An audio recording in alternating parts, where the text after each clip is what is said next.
Forward. People to the world's resources, on democratic choice. For unless we understand the tremendous hope that rallies the Soviet people to this conflict, we shall not only fail our strongest ally, but may lose the battle for ourselves and for the world. 1. Russians are people. I never fell for this talk about the mystery of Russians. Russians are people. Like Americans. Like Chinese. People are very much alike and also very different. Either you stress the likeness or the difference depends upon your aim. Hitler preaches the superior race of Germans. The American Declaration of Independence asserts that all men are created equal, while Jesus Christ proclaimed that we are all alike sinners and sons of God. The Russians never wanted to be a mystery. When I first went to Moscow 20 years ago this autumn, they were explaining themselves in tomes of Marxist logic to all who would hear. Most people wouldn't, they called the explanations propaganda. When they were more polite they called them dreams. As H. G. Wells did with Lenin's mad dream of electrification propounded in the dark night of civil war. After a while the Russians stopped explaining. They let their actions speak. Today their actions shout to a world in battle. They shout from the world's front lines. In the hot flame of those actions 1,000 myths about the 9. Soviet land are shriveled, the myth of Russian backwardness, the myth of machine-like regimentation, the myth of a discontented peasantry burning to overthrow the Stalin regime. When the ultimate test of war tried the European peoples, the chief difference that appeared was that the Soviet people showed a unity, efficiency, and courage beyond others, and a more spectacular resistance to Hitler than any other land. They set alight a hope and confidence in final victory that seemed to have died from the continent of Europe. I think what took me to Russia in the first place was that Russia seemed to continue and broaden the American tradition, not the tradition of today's supremely productive and somewhat disillusioned America, but that of the America I knew before the First World/War. In that western land of my childhood a penny bar of candy was considered a treat, standards of living were crude as compared with today. But the one unforgivable crime was to fail to believe in human progress and to fail to boost it along as it came. Today in the USSR the standard of living is crudely simple, but the people have the faith that you search for almost in vain among the little lands of Europe. It is the faith that we human beings, by the twin tools of human cooperation and science, are able to conquer all problems presented by nature, even the problem of our own very backward souls. Faith in a future grows in part from access to great natural resources.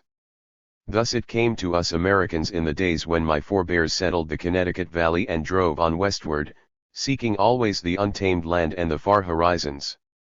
Some of the similarities I have seen between Russians and Americans derive, I think, from a similar geography. American engineers who helped build the great industrial enterprises of the first 5-year plan often remarked that only the U.S.S.R. and the USA have space adequacy for mighty mass production within their own frontiers, and that this creates the sense of powerful and peaceful expansion.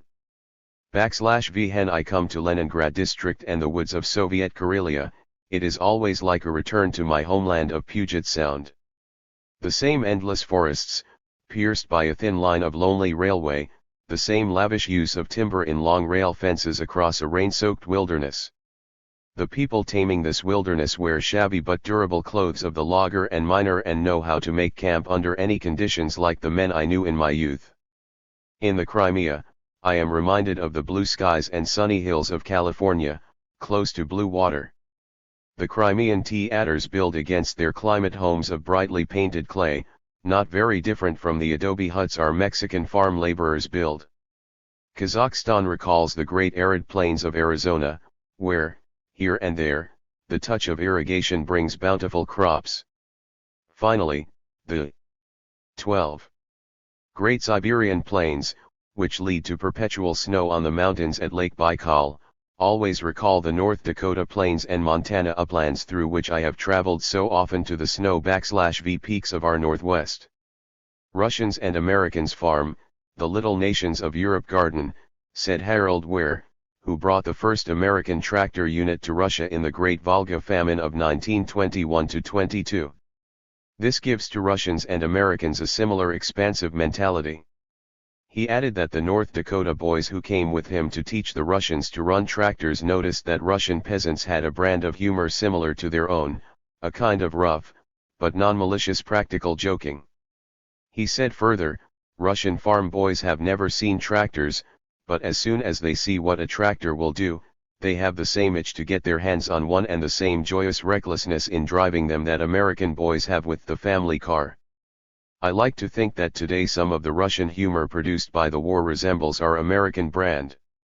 It is not like British humor, based on understatement, it is based on cheerful guying and picturesque brag. Like Lazovsky's remark, Hitler will see the Kremlin but only on a picture postcard. Or his other statement, the German army has started for Vladivostok. I suppose I should wish them a pleasant trip, for it will surely be a long one. I think Americans will laugh, as the people of Moscow did, when they see the Soviet newsreel in which a German prisoner of war is made to disgorge his loot and brings up last of all, after carefully unfolding the package, 2 bars of laundry soap. I am sure that the Russians would get the full flavor of that typically American slogan, cheer up, the worst is yet to come. If I find many ways in which Russians resemble Americans, my Chinese friends tell me that Russians are like Chinese. I suppose that Russians are. Let us be accurate now and say the Soviet people are composed of so many nationalities that they have points of resemblance to most of the peoples in the world. In one of their early censuses they listed 182 different peoples, speaking 149 different languages. The USSR is a melting pot of diverse nations, each with its own language, race, history, culture, religion, and political development. They range from recently nomad shepherds like Kazakhs and Kalmucks to peoples of highly sophisticated culture like Armenians, Ukrainians, and Jews. They include Eskimos of the Arctic and Uzbeks of Central Asia, where less than 20 years ago the girls were sold in marriage and kept behind black veils or in harems all their lives. Russians are not only people, they are lots of different peoples. The revolution of 191-7 knocked the shackles off all these did.ff-errant peoples and made them all equal citizens of the USSR. It set them all rushing in a mad speed of progress from the Middle Ages, or the primitive nomadic era or wherever else they started, toward the 20th century and perhaps the 21st. All of these different peoples have about as much local autonomy as our 48 sovereign states. If you get that picture, it will not surprise you to find that almost anything, any terrible backwardness or stupendous achievement might be true somewhere in the USSR. Titanic progress exists in the midst of old backwardness, a jumble of 4 centuries at once.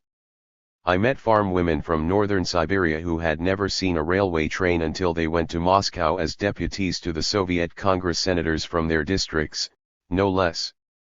They were able women who had organized schools and hospitals in a dozen counties.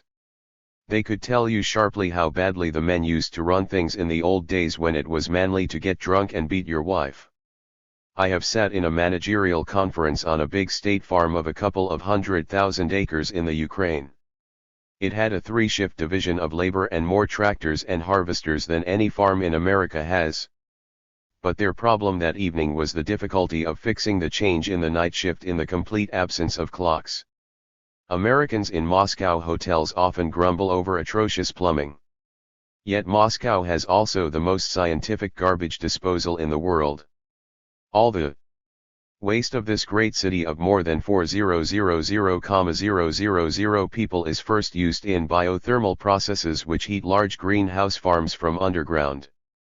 /vhen the garbage and sewage is thoroughly rotted in this quite odorless manner, it is then used as a fertilizer for ordinary farming. This amazing development got no advertising whatever. I merely chanced upon it when I visited a farm. On the same afternoon, I stopped at the Moscow Central Telegraph and saw some 20 people drawing up their photo telegrams to send to their friends. This is something that Western Union does not yet offer to ordinary Americans. Yet it occurs in a country which has periodic shortages of clothing and shoes. In a land of such contrasts, it is not surprising that many misconceptions arise. V whenever I hear, for instance, that old charge that the Soviets attack religion, I recall the vast varieties of religions I have seen in that land. They include, of course, the various religious wars in the Caucasus between Turks and Armenians and the religious practices of Central Asia, where barely 10 years ago Mohammedan mullahs incited the people to cut girls to pieces for the sacrilege of advocating women's rights.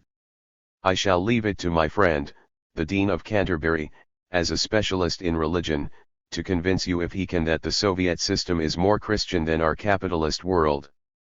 I shall leave it to constitutional lawyers to decide how far freedom of religion can be given by a constitution. The Soviet constitution, as President Roosevelt has made clear, guarantees it as explicitly as ours. I content myself with one episode of an attack on religion as typical as any I know. In the 1930 drive for collective farming, I visited Malvidino County in Ivanovo Province, a typical Russian rural district if anything typical exists. I sat in a congress of young folks who were organizing the most tremendous flax sowing ever seen in those northern parts. They did it under the slogan of beating the Holy Helena, the patron saint of flax. Saint Helena, the flaxen-haired, was mother of Emperor Constantine and the region's chief saint. Her festival, apparently superimposed on that of some earlier pagan goddess, fixed the proper religious day for sowing flax. With the gradual retarding of the Russian church calendar through centuries, this date came 2 weeks later than the time that the Department of Agriculture thought would bring the best results. Under the old system of peasant farming, nothing could be done to change the flax sowing day. The priests and the older peasants held out for Holy Helena, and the old men ruled the family farms. The younger, educated lads got their first chance when collective farming came. They had a vote on the farm as good, and maybe a bit better, than any press conference. NY Times, October L, 1941. I. Body else. They mobilized every kind of publicity, mass meetings, leaflets, slogans, and got most of the district sown early against the denunciations of the priests. The young farmers held a meeting to celebrate the victory of science and then sat tight and waited anxiously to see what the weather would do. Science is not infallible and weather is not perfectly predictable. Unseasonable frost might have sent the whole county back to religion, with the priests all chortling, /VE told you so. Perhaps not all of the young folks, and certainly not their fathers, had broken with the Holy Helena in the secret depths of their souls. Fortunately for science, the warm spring rains came just after the early planting, and those who planted betimes had the biggest crop ever seen. With shouting and singing, the young fan leaders grabbed the county's single auto truck and started for the provincial capital to report success. I went with them all night through the rain, through the mud, through the dark. /V when the gasoline was gone, they made an outraged station master let them on a freight train and wrote up their report sitting on a flat car in alternating sun and rain. Plastered with mud and /walking the last 4 miles, they banged into the provincial capital, one of the first proud counties to report. Nothing, they /V, would ever stop them. No /V. Religion alias the Holy Helena was gone. Every rural district in Russia had similar conflicts. 20 years ago the priests induced the peasants to stone the first tractors as devil machines. Today the traditional bearded, illiterate, superstitious Russian peasant has practically vanished. For quite a while the New York newspapers have turned down pictures of Soviet farmers, since they don't look like peasants anymore. Peasants have been replaced by these new, young, somewhat crude but thoroughly confident people who for 20 years have been growing in the womb of the Soviet land. The task of all revolutions is to make new people. Only so does the revolution in the end succeed. /V are they like, these Soviet people? They are very young, in the first place. Younger, probably, than the dominant people in any other land today. Half of the Soviet population is under 21. In this they resemble the America of 50 years ago, but not of today. Perhaps they resemble still more the America of the Jacksonian era, boiling with democratic energies, when we attacked the wilderness. The population's youth is partly due, as it was in that early America, to the hardships of war and hunger which shortened the life of older folk in previous years. It is due still more to the high birth rate which, combined with a falling death rate, makes the natural increase of population probably greater in the Soviet Union than in any other land. Anyone who has lived in the USSR knows. 19. That the young women all have jobs and they all marry young. There are practically no old maids in the land.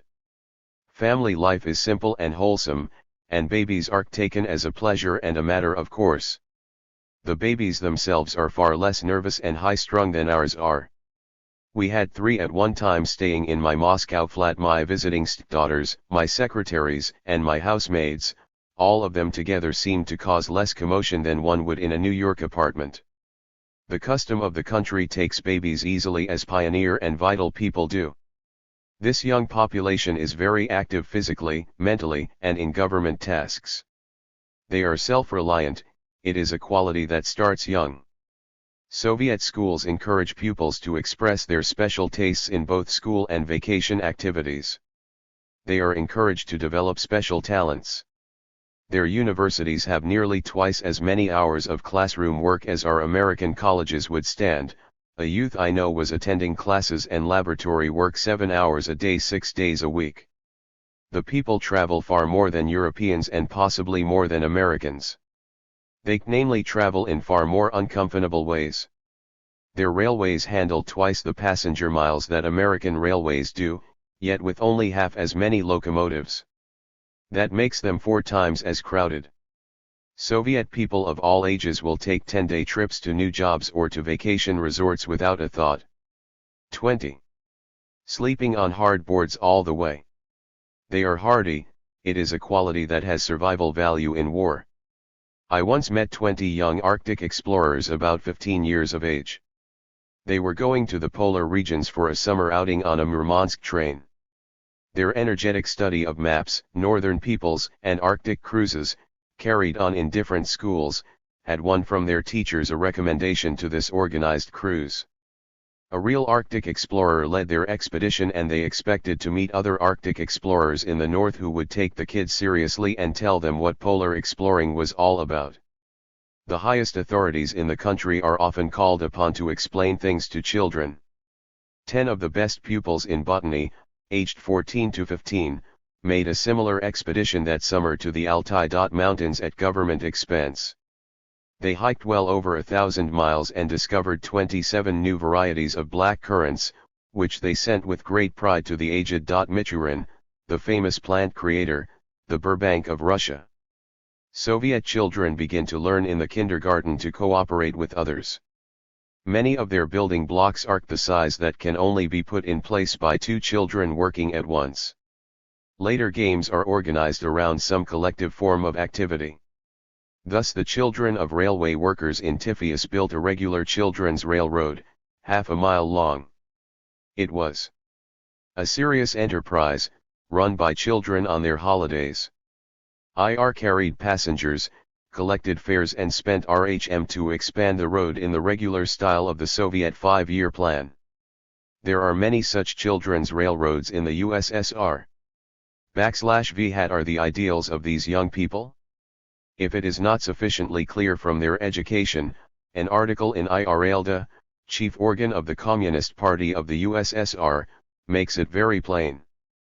5 years ago, when Hitler had made an impassioned speech to Nazi youth, demanding unquestioning obedience to the leader as the highest virtue, Pravda 1 broke into a long editorial that denounced the Nazi ideal and declared that the Soviet ideal was the exact reverse. Not submission and blind faith, but consciousness, daring, decision. Strong and original individuality, inseparably connected with the strong collective of the working people.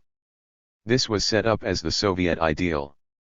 To people accustomed to think of the Soviet people as regimented, the words may come as a surprise. But Stalin, in his first radio speech after the German attack, appealed to the daring initiative and intelligence that are inherent in our people. The events of the war have shown that these were no careless words. One recalls the guerrilla band which, lacking rifles, stopped Nazi ammunition trucks by spiked boards placed at night in the roads and then demolished them with homemade grenades. Or the Ukrainian farmer who crept up to a German armored car, using a camouflage of 3 sheaves of wheat, then shouting, "The robbers want our bread, let's give it to them." He threw the dry wheat under the car and set it afire by tossing a flaming bottle of gasoline after it, thus converting the car into blackened iron. Or the guerrilla detachment which captured 6 German planes, destroyed 5 of them, and sent the 6th to the R-6D army, piloted by an amateur air enthusiast, who was a tractor driver in ordinary life. Lt. Talalekin's initiative is already a Soviet aviator's tradition. Exhausting his ammunition in a fight with 3 enemy planes, he rammed the tail of one enemy with his propeller, smashed the tail of another enemy plane with his wingtip, and then bailed out of his own plane safely. Moscow parks displayed the wreckage of the German planes, and other Soviet pilots quickly copied the tactics. An aviation technician, Konnikov, won renown by attaching the fuselage of a plane he was repairing to the front platform of a military train whose locomotive had been bombed by the enemy. He thus pulled the most necessary parts of the train to safety.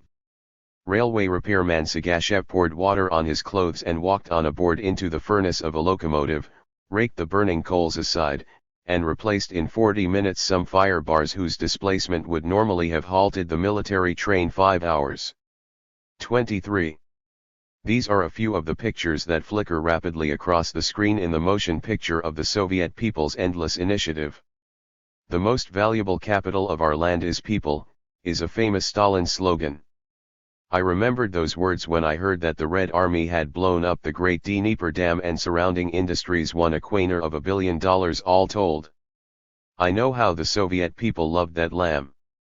I saw it 3 times during its building. I saw the workers competing on both sides of the river, putting up red stars at night to signal the progress of their work. That dam was the pride not only of its builders, but of the whole people. It symbolized Lenin's great dream of electrifying the land. It was everything that the Tennessee Valley Authority meant to our southern states: the coming of modern light, modern power, modern industry to a backward land. Lions of men and women went without meat and butter and clothes that the Dnieper Dam might be swiftly built. They said, /ve tighten our belts to build our future. But every Soviet citizen would blow it up swiftly rather than see it fall to Hitler and be used to enslave the Ukrainian people. The greatest thing the Dnieper Dam produced was not power, not light. The greatest thing it made was people. Out of illiterate peasant laborers, the Dnieper Dam made modern mechanics. Out of a passive folk, sunk in the farming and superstitions of the Middle Ages, the Dnieper Dam made tens of thousands of men and women of initiative, conscious of their own power. Hitler's newspaper, the Verlkisverbiohachter, tried to explain the fighting temper of the Red Army by saying, "The Russians fight beyond human endurance because communism has stamped all humanity out of them." It is a rather odd slant on the war. I think the Russians have a better slant. It may be propaganda, but it's pretty good propaganda when the Russians at the front report that what surprises them most is the lack of individual initiative shown by the German superior race. They say that when German officers are killed, the rank and file shout for somebody to give them orders. When Germans are captured, they do not seem to know /v they are fighting for. One of the best anecdotes is that of a German corporal from Breslau who, when questioned by a Soviet reporter, said he didn't know why the Germans had attacked the USSR. "Don't you read the NE/V's papers?" asked a Red Army inquirer. "No, I fulfill the orders of my superior," said the man with the Nazi soul. "Are you a human being or a machine?" persisted the Red Army representative. The corporal stared for a moment at the annex. 25. Peered question and then answered sullenly, "We are all of us machines." I don't know whether he meant to refer to the German army or express the wider philosophy that all men are puppets of fate.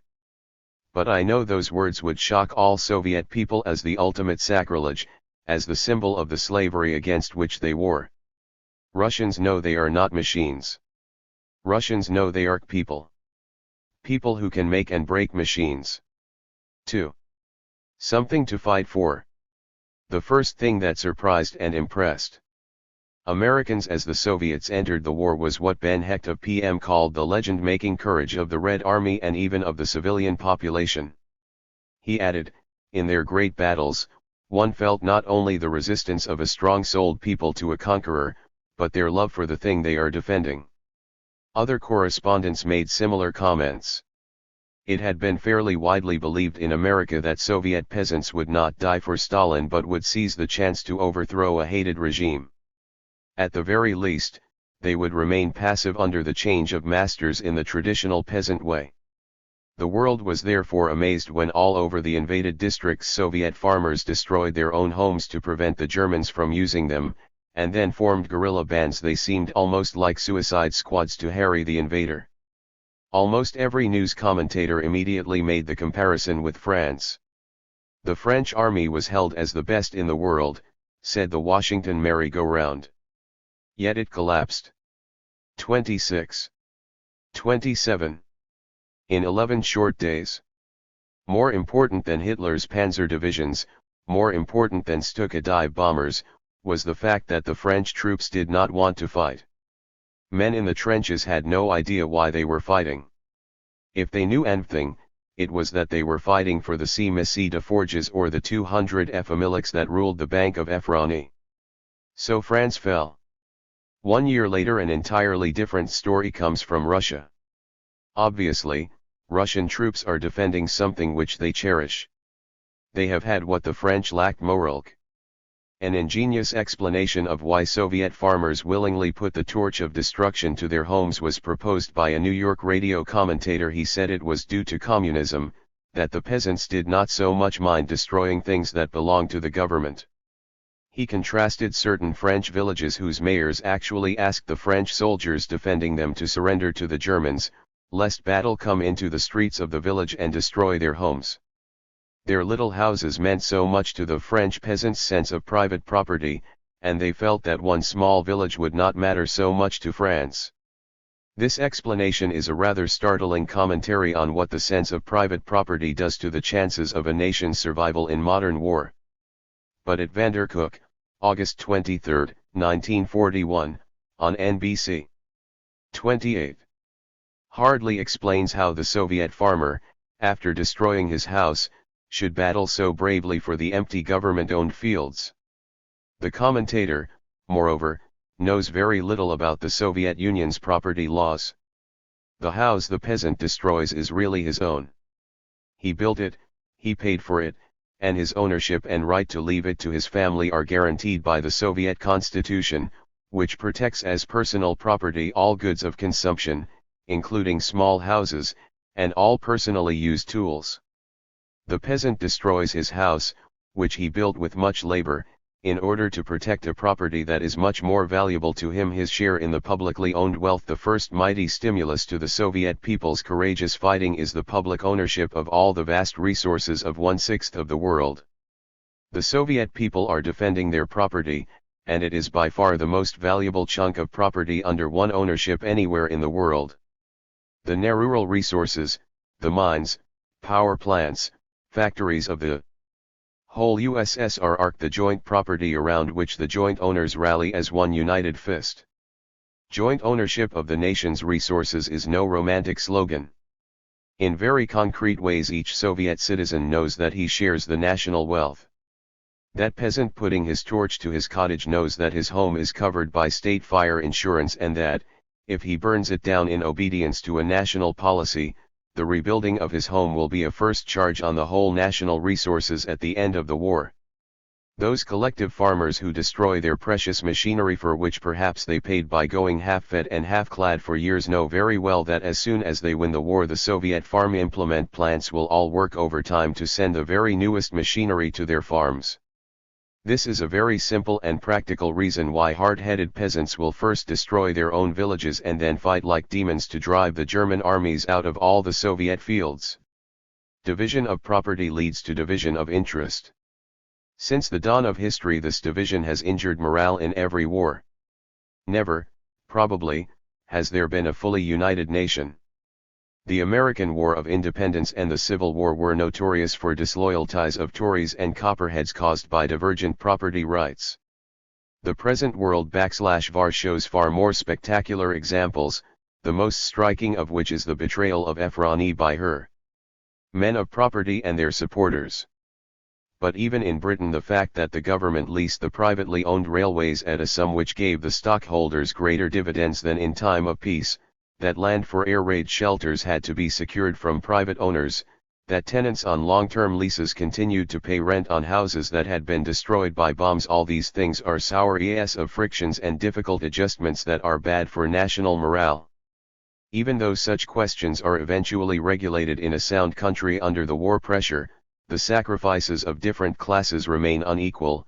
The men who own the properties are not identical with the men who are called to fight for their protection. A country that can blow up a Dnieper dam, one of the world's great properties, by a single order and without a qualm from any private property owner has a source of national morale, and even of military efficiency, denied to nations that leave factories and even bridges intact because of local interests. The suspicion in Britain, even if no more than suspicion, that the Royal Air Force refrained from molesting Romanian oil fields from Greece because the fields belonged to British O/Ilkris injures national morale at its foundations.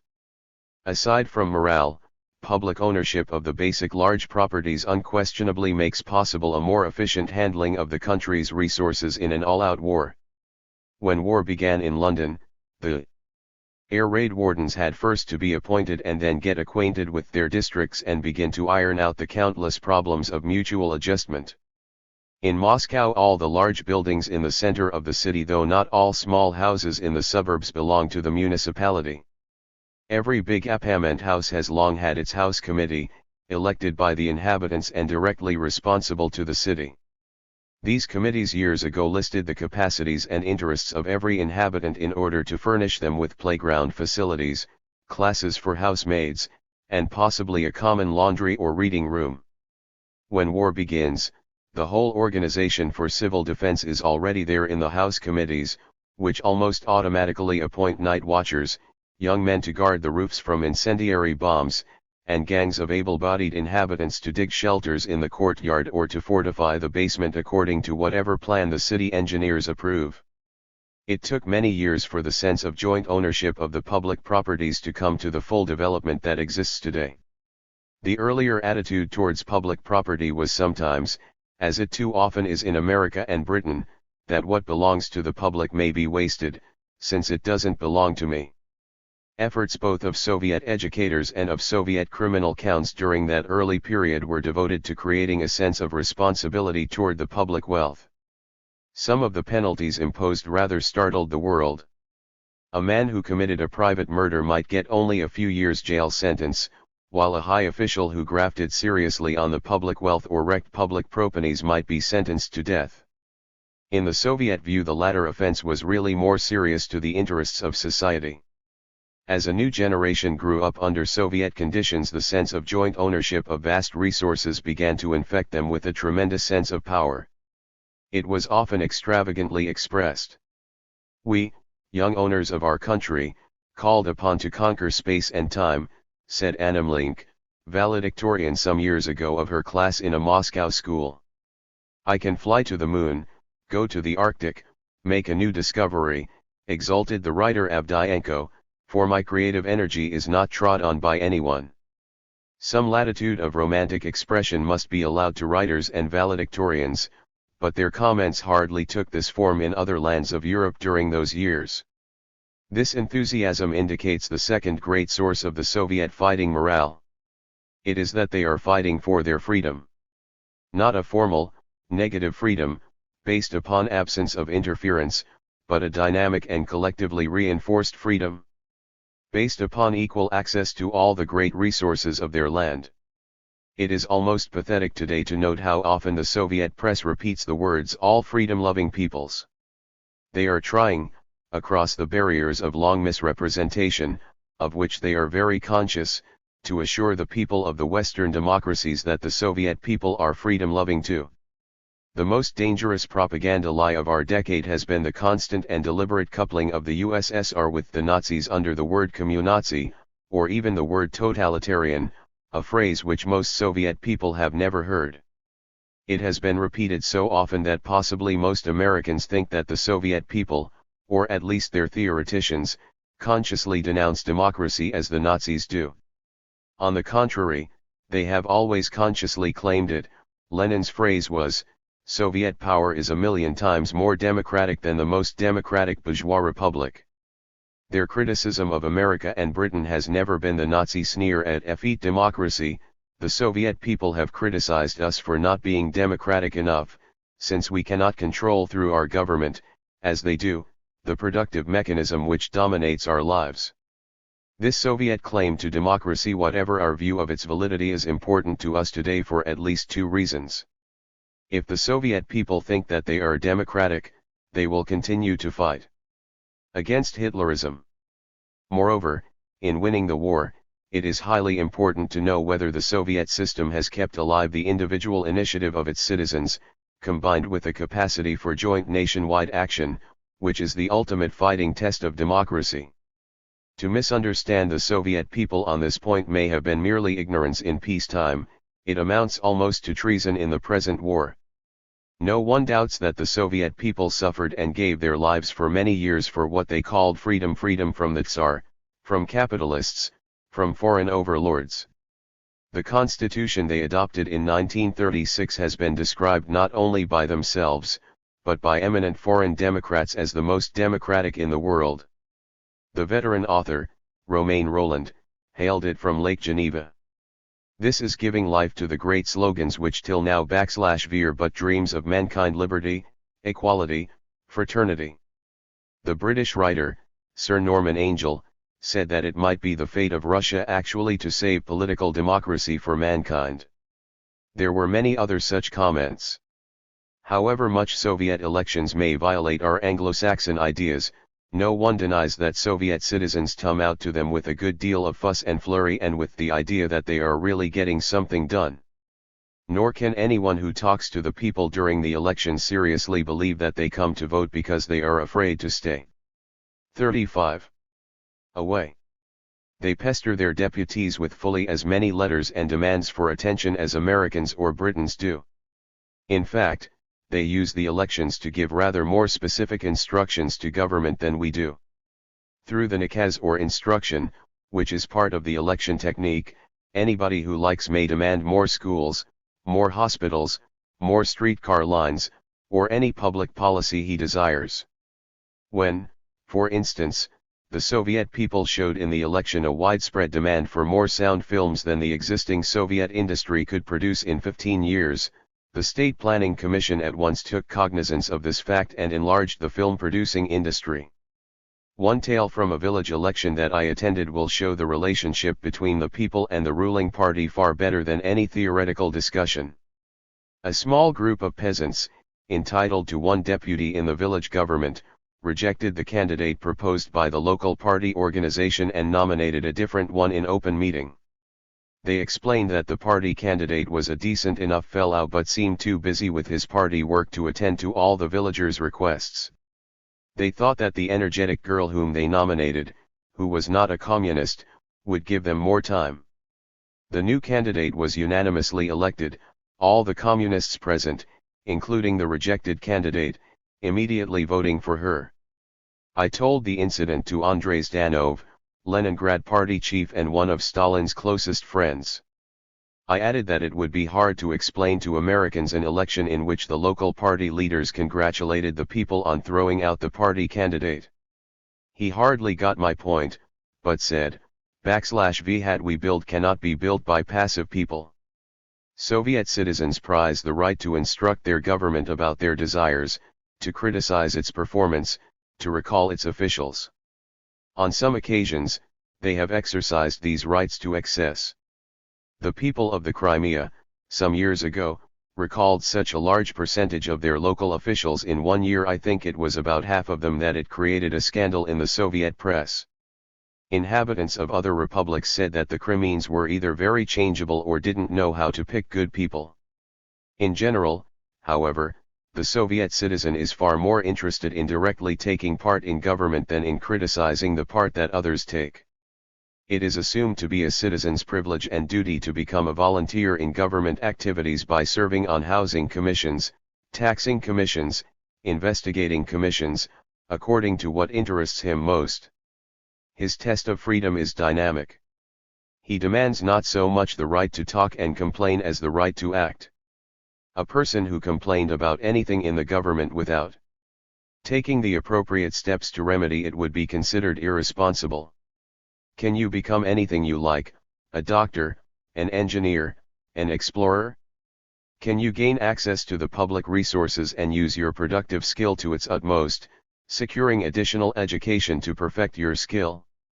Can you criticize your boss and have him removed if he is incompetent or overbearing? Can you advance in your chosen line as rapidly and as far as the resources of the whole country and your capacity and that of your fellows to organize them permit? Can you widen your life by any kind of cultural activity you choose, music, painting, drama, and secure instruction in these?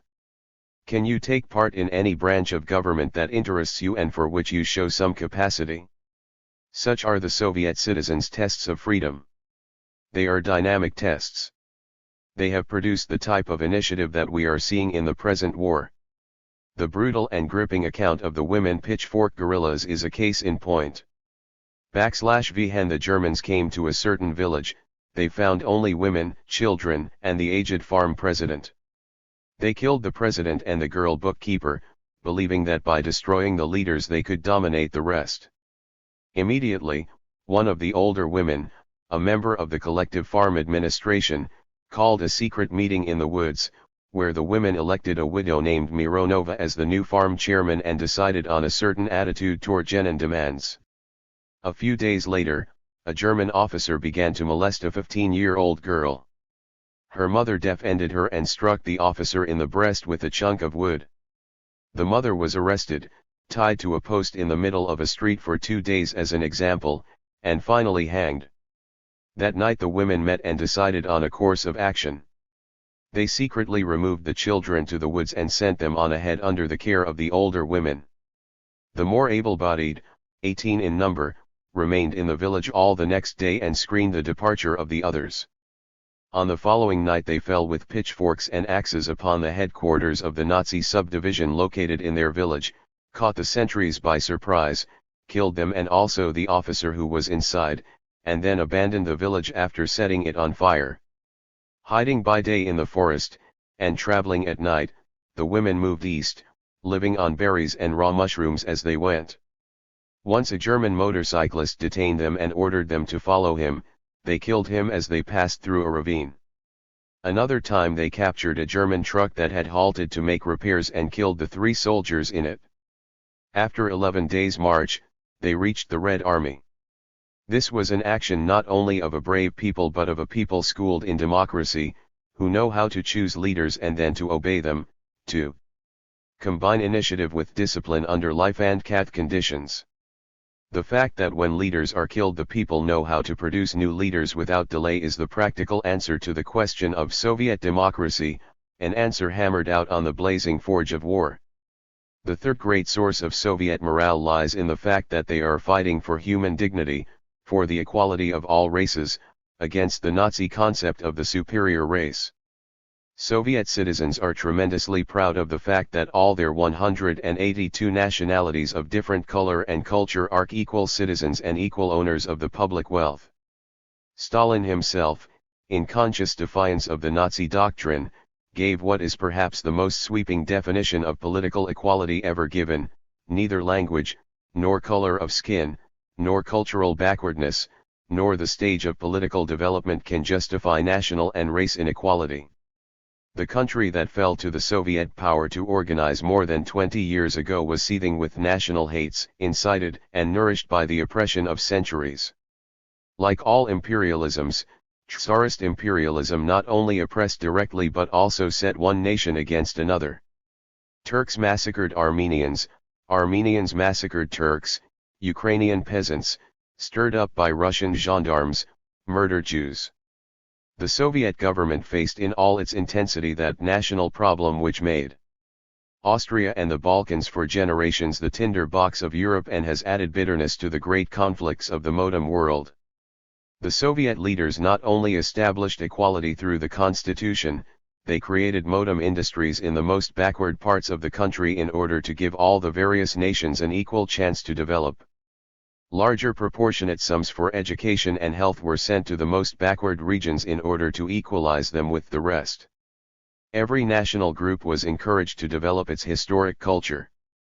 Even the hangover of national prejudice that remained from the past was attacked, partly by education and partly by law.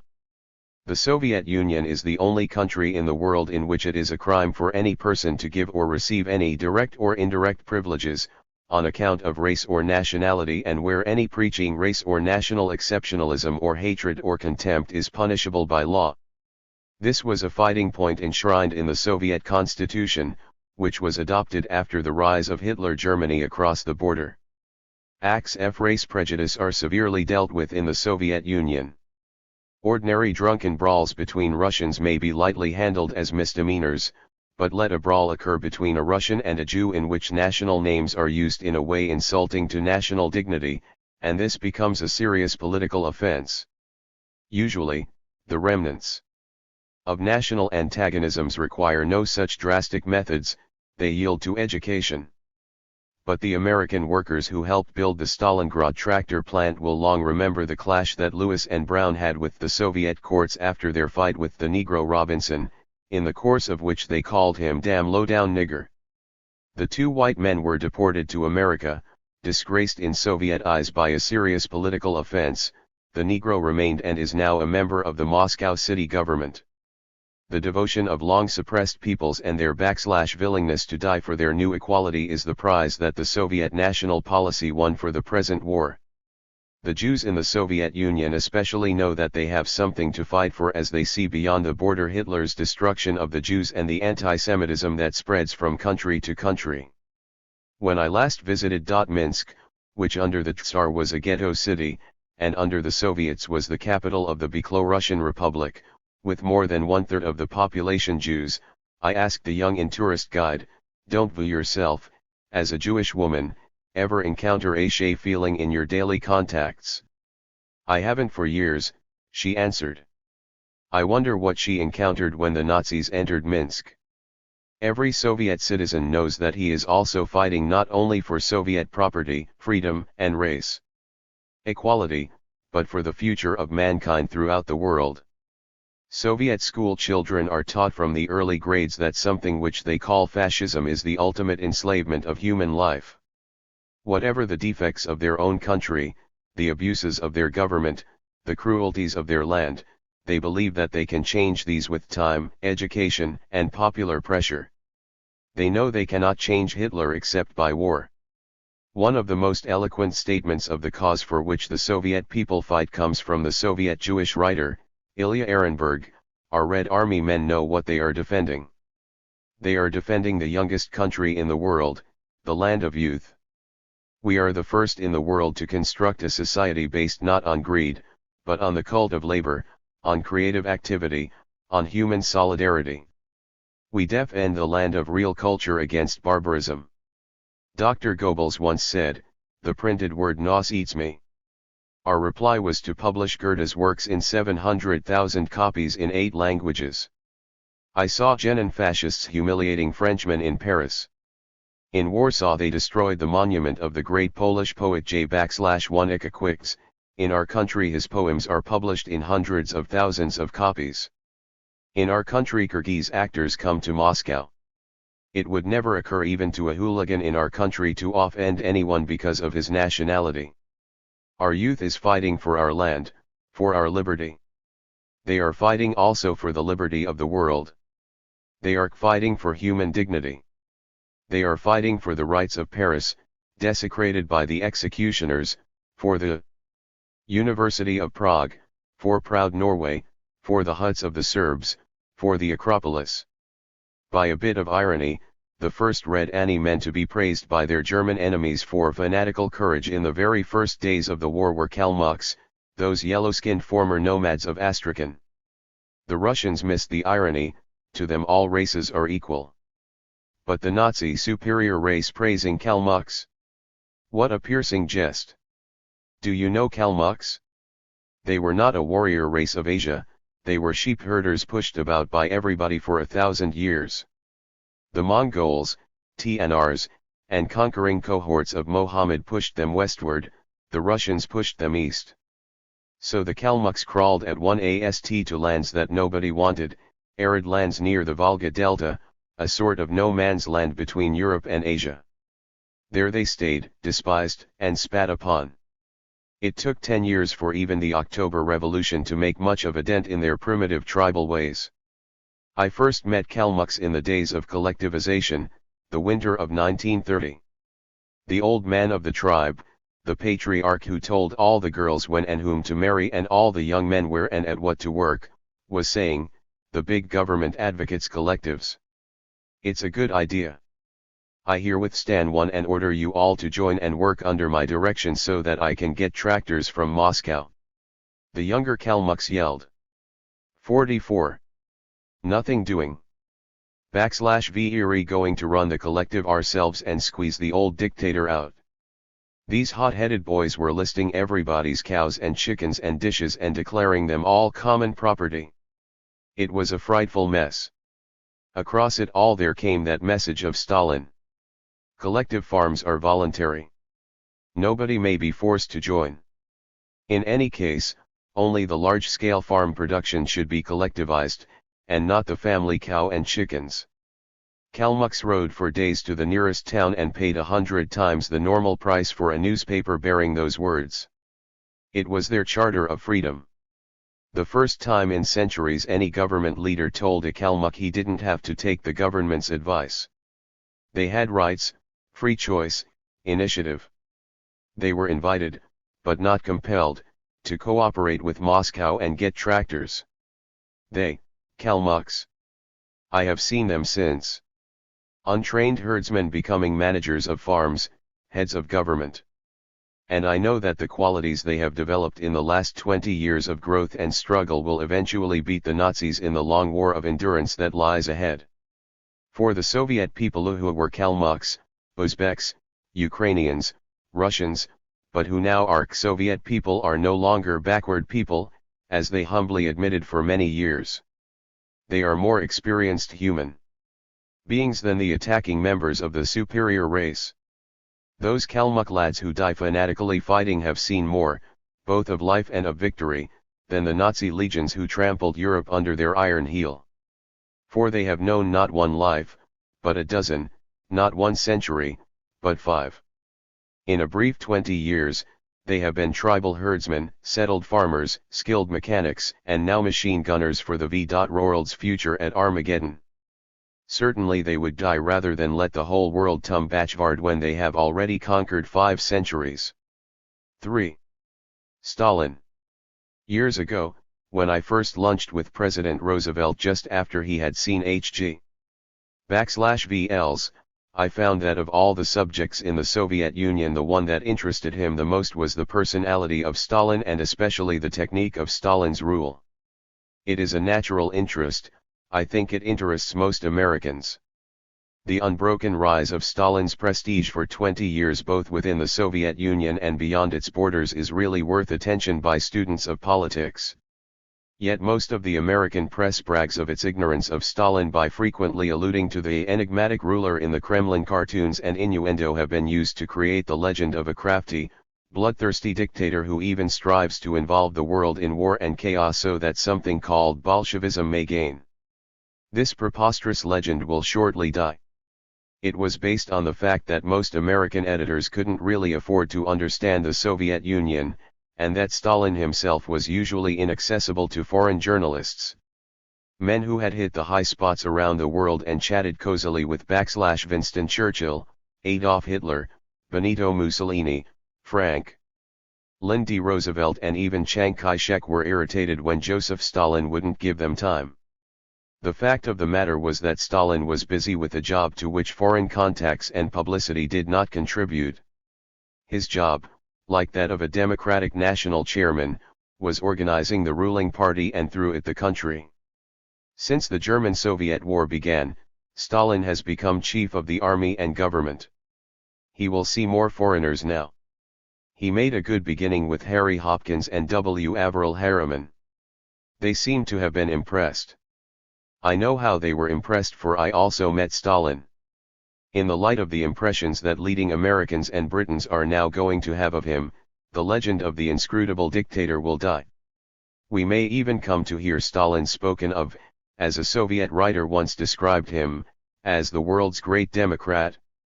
/V. I met Stalin, I did not find him enigmatic. I found him the easiest person to talk to I ever met.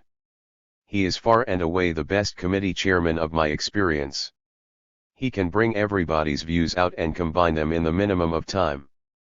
His method of running committees reminded me somewhat of Jane Addams of Hull House or Lillian D. Wald of Henry Street Settlement. They had the same kind of democratically efficient technique, but they used more high pressure than Stalin did. If Stalin has been inaccessible to foreigners, there were exceptions even to this. That does not mean that he lived in isolation, in a sort of Kremlin ivory tower. There were close to 200 million people keeping him busy. He was seeing a lot of them. Not always necessarily the party leaders. A milkmaid who had broken the milking record, a scientist who had broken the atom, an aviator who flew to America, coal miner who invented a new labor process, a workman with a housing difficulty, an engineer balked by new conditions. Any person representing either a signal achievement or a typical problem might be invited by Stalin to talk it over. That was the way he got his data and kept in touch with the movement of the Kontrv. That, I realized afterwards, was why Stalin saw me. For nearly 10 years I had liked his country and tried to succeed there. For nearly 2 I had organized and tried to edit a little weekly NE/V's paper for other Americans who had come to work for the 5-year plan. And what with censorship, red tape, and what seemed the wanton emergence of another competing weekly, I wanted to give up. My editor-in-chief was practically blackmailing me that, if I resigned, he would ruin my reputation.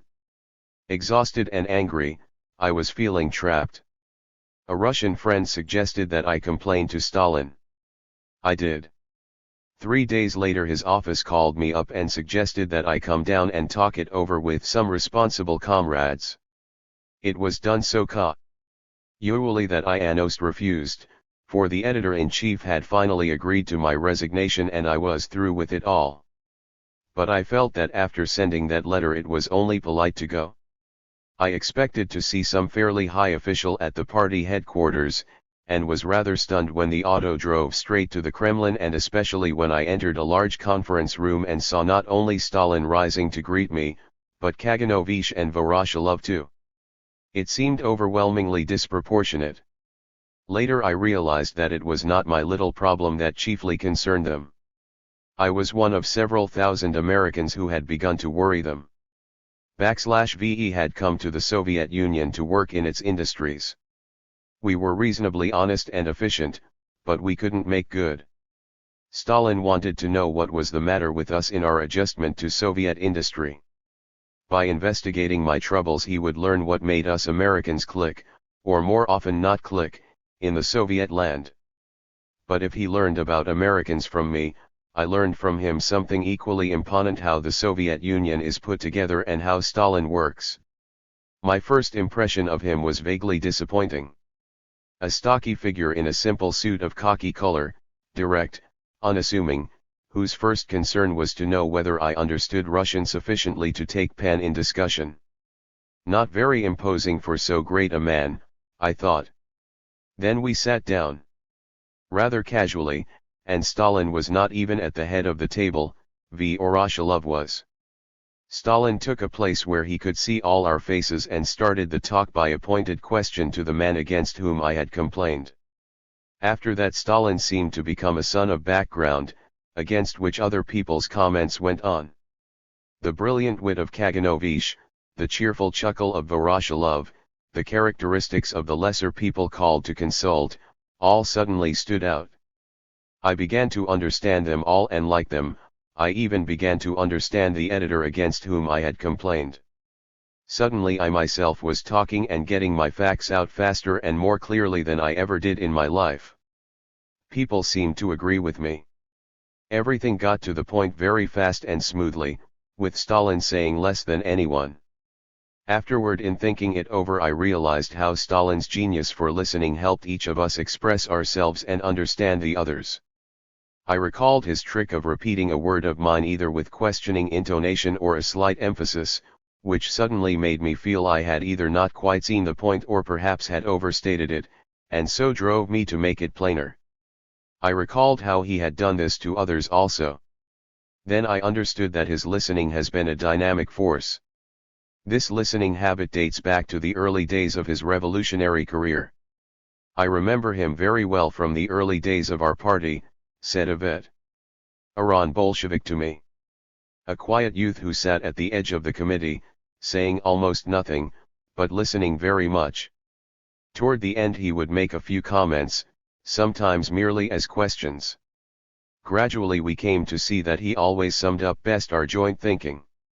The description will be recognized by anyone who ever met Stalin. In any group he is usually last to express his opinion. He does not want to block the full expression of others, as he might easily do by speaking first. Besides this, he is always learning by listening. He listens even to the way the grass grows, said a Soviet citizen to me. On the data thus gathered, Stalin forms conclusions, not alone in the night, which Emil Ludwig said was Mussolini's way, but in conference and discussion. Even in interviews, he seldom receives the interviewer alone. Molotov, Voroshilov, or Kaganovich are likely to be about. Probably he does not even grant an interview without discussing it first with his closest comrades. This is a habit he formed very early. In the days of the underground revolutionary movement, he grew accustomed to close teamwork with comrades who held each other's lives in their hands. In order to survive, they must learn to agree quickly and unanimously, to feel each other's instincts, to guess even at a distance each other's brains. It was in such a 52 group that he gained his party name. It is not the one that he was born with, the steel one, Stalin. If I should explain Stalin to politicians, I should call him a superlatively good committeeman. Is this too prosaic a term for the leader of 200 million people? I might call him instead a far-seeing statesman. This also is true. But more important than Stalin's genius is the fact that it is expressed through good committee work. His talent for cooperative action is more significant for the world than the fact that he is great. Soviet people have a way of putting it which sounds rather odd to Americans. Stalin does not think individually, they say. It is the exact opposite of the rugged individualist ideal. But they mean it as the very highest compliment. They mean that Stalin thinks not only with his own brain but in consultation with the brains of the Academy of Science, the chiefs of industry, the Congress of Trade Unions, the party leaders. Scientists use this way of thinking, so do good trade unionists. They do not think individually, they do not rely on the conclusions of a single brain. It is a highly useful characteristic, for no single human brain today is big enough to decide the world's complex problems. Only the combination of many brains thinking together, not in conflict but in cooperation, can safely handle the problems of today. Stalin himself has said this a score of times to various interviewers. When Emil Ludwig and, later, Roy Howard sought to learn how the great dictator made up his mind, Stalin told them, single persons cannot decide. Experience has shown us that individual decisions, uncorrected by others, contain a large percentage of error. Soviet people never speak of Stalin's will or Stalin's orders, they speak of government orders and the party line, which are decisions produced collectively. But they speak very much of Stalin's method as a method that everyone should learn. It is the method of getting swift decisions out of the brains of many people, the method of good committee work. It is studied carefully in the Soviet Union by bright young men who go in for politics. For me, the method was emphasized again in the days that immediately followed Rat First Conference. It had seemed to me that Stalin, Voroshilov, Kaganovich, and everybody else had agreed on a certain action. Then the days went by and nothing happened, till the CONF seemed almost a dream. I confided my worry to a Russian acquaintance. He laughed. That is our terrible democracy, he told me. Of course, your affair is really settled, but technically it must be approved by all the members of the political bureau, some of whom are in the Caucasus and some in Leningrad. It will go as routine with a lot of other decisions and none of them will bother about your question because they know. 54. Nothing about it? But this is our usual safeguard for any one of the members may wish to add or change something in some decision. That decision will then go back to committee till all are satisfied. Stalin brings certain imponent qualities to these joint decisions. People who meet him are first of all impressed by his directness and simplicity, his swift approach. Next they notice his clearness and objectivity in handling questions. He completely lacks Hitler's emotional hysteria and Mussolini's cocky self-assertion, he does not thrust himself into the picture. Gradually one becomes aware of his keen analysis, his colossal knowledge, his grip of world politics, his willingness to face facts, and especially his long view, which fits the problem into history, judging not only its immediate factors, but its past and future too. Stalin's rise to power came rather slowly. The rise of his type is slow and sure. It began far back with his study of human history and especially the history of revolutions. President Roosevelt commented to me with surprise on Stalin's knowledge of the Cromwellian Revolution in Britain as shown in his talk with H.G. Wells. But Stalin quite naturally studied both the British and the American historical revolutions far more intimately than British and American politicians do. Tsarist Russia was due for a revolution. Stalin intended to be in it and help give it form. He made himself a thorough scientist on the process of history from the Marxian viewpoint, how the masses of people live, how their industrial technique and social forms develop, how social classes arise and struggle, how they succeed. Stalin analyzed and compared all past revolutions. He wrote many books about them. But he is not only a scientist, he also acts. In the early days of the revolution, Stalin's name was hardly known outside the party. In 1923, during Lenin's last illness, I was told by men whose judgment I trusted that Stalin was our coming man. They based this on his keen knowledge of political forces and his close attention to political organization as secretary of the Communist Party. They also based it on his accurate timing of swift action and said that thus far in the revolution he had not once guessed wrong.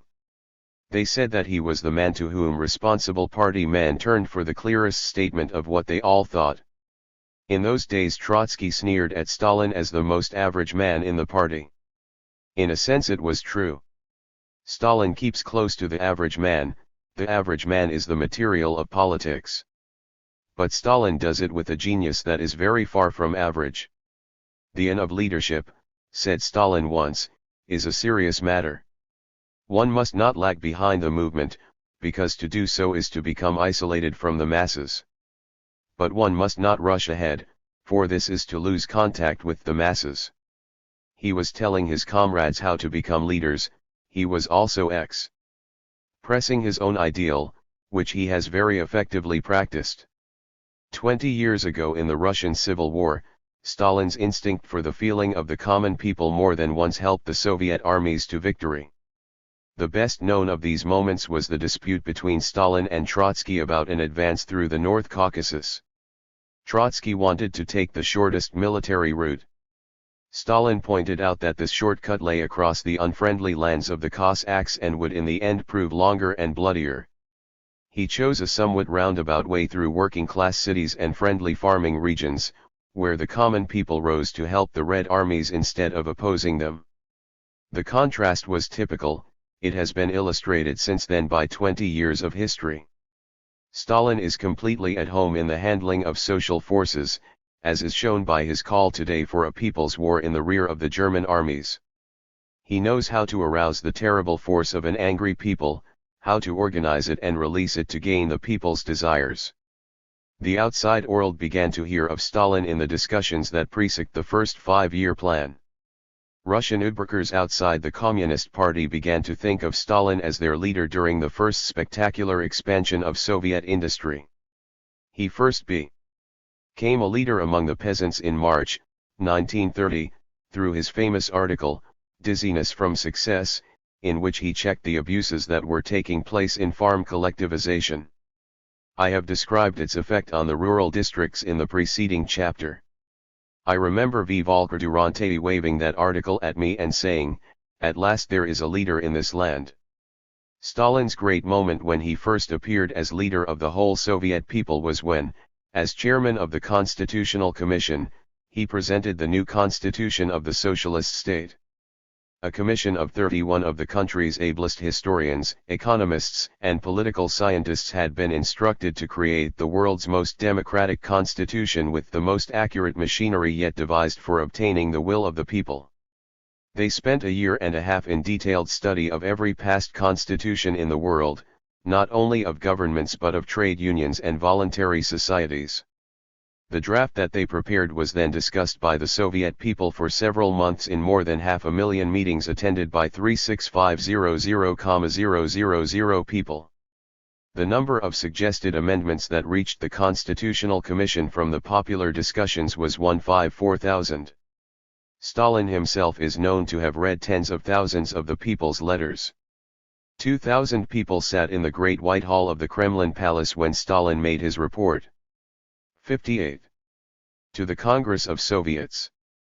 Below me, where I sat in the journalist's box, was the main floor filled with the Congress deputies. Around me in the loges sat the Foreign Diplomatic Corps. Behind me, in a deep gallery, were citizen visitors. Outside the hall tens of millions of people listened over the radio, from the southern cotton fields of Central Asia to the scientific stations on the Arctic coast. It was a high point of Soviet history. But Stalin's words were direct and simple and as informal as if he sat at a fireside talking with a few friends. He explained the significance of the Constitution, took up the suggested amendments, referred a large number of them to various lawmaking bodies and himself discussed the most important. He made it plain that every one of those 154,000 suggestions had been classified somewhere and would influence something. Among the dozen or more amendments which Stalin personally discussed, he approved of those that facilitated democratic expression and disapproved of those that limited democracy. Some people felt, for instance, that the different constituent republics should not be granted the right to secede from the Soviet Union.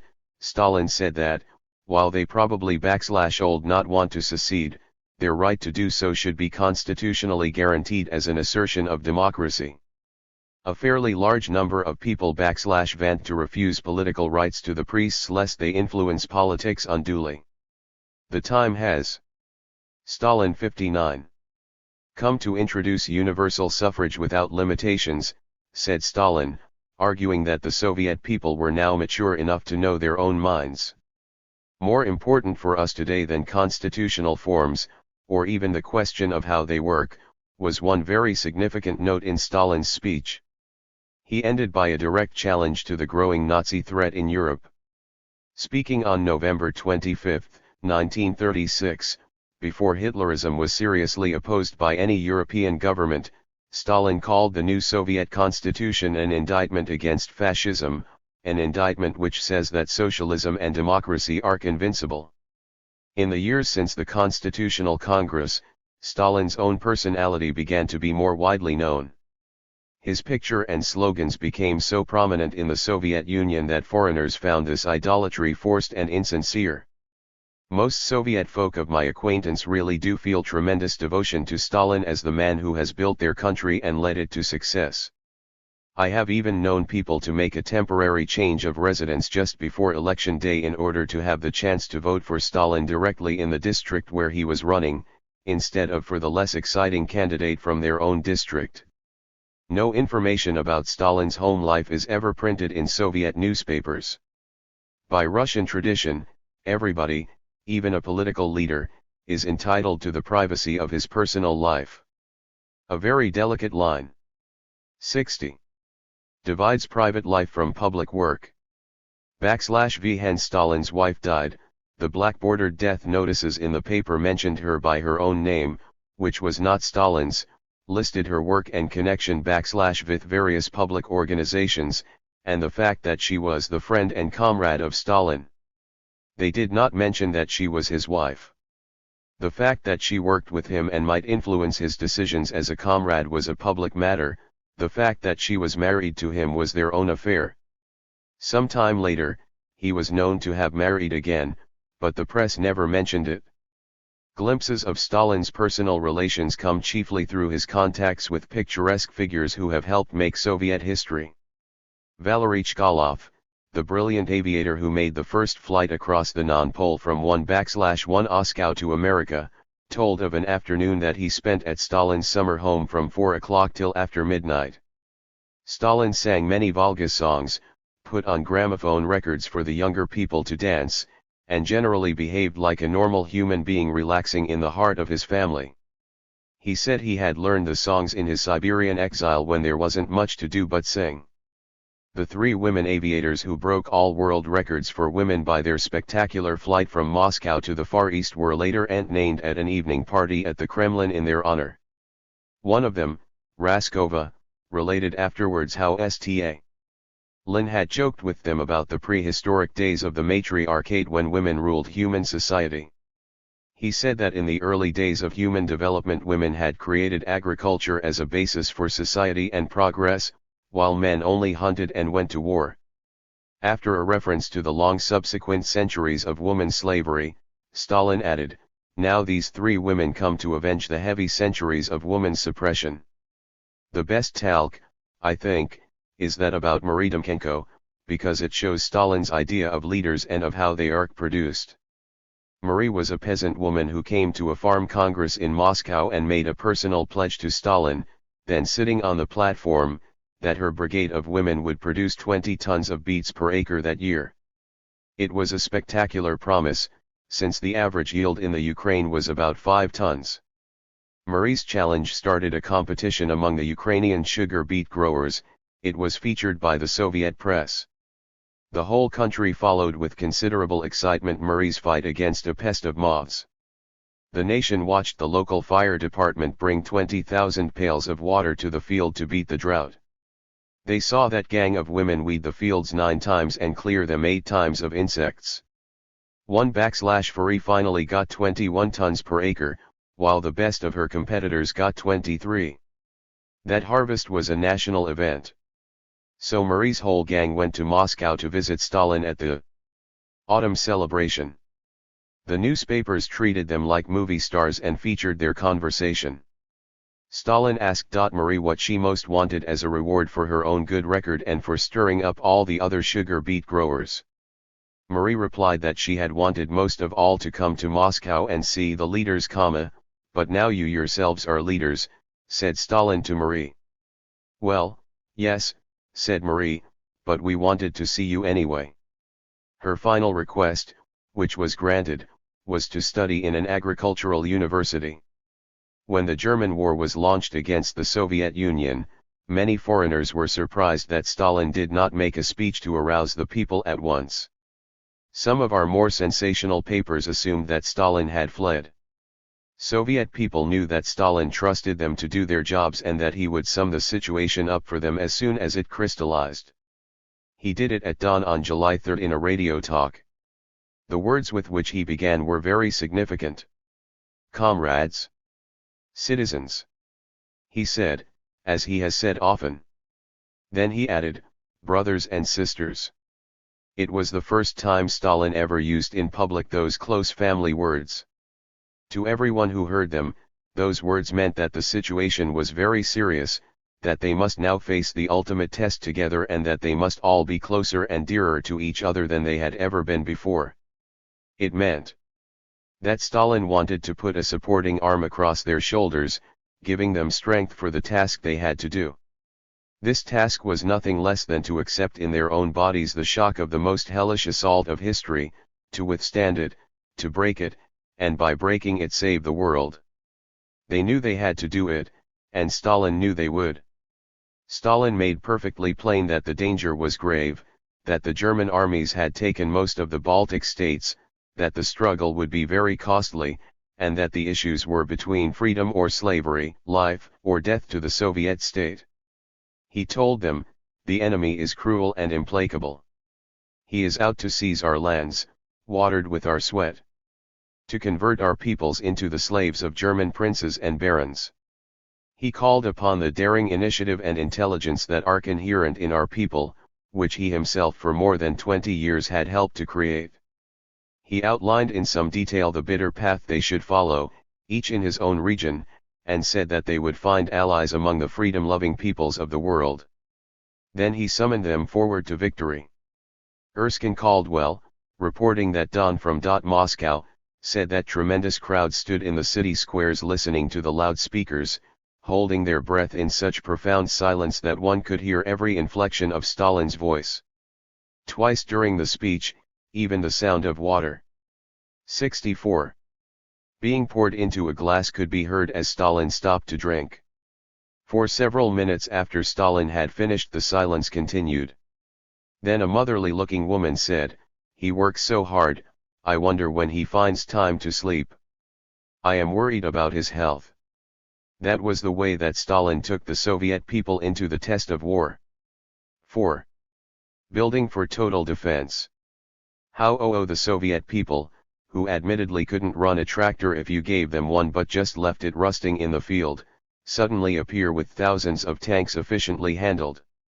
Was the question that a New York editor asked me at the beginning of the Soviet-German War. The answer is found in a 24-year national policy and especially in the 3 5-year plans promoted by Stalin. The new Soviet state inherited in 1917 a country broken by the strain of the First World War. Tsarist Russia, with its enormous army, unsupported by any adequate economic base in the hinterland, was the first country to crack under the strain. Peace, land, and bread, was the cry of the country. 4 successive cabinets failed to satisfy it, and this brought the Bolsheviks to power. The starving, war-exhausted land secured no peace. It was attacked by the armies of all the capitalist world. Moscow and Leningrad and the central pen of Russia were separated by attacking armies from their chief food and fuel bases for 2.5 years. The granary of the Ukraine, the coal of the Donets, the oil of Baku, the mines of the Urals, the cotton of Turkestan were in enemy hands. At the height of the foreign intervention, Soviet Russia was invaded by armies of Faustian countries.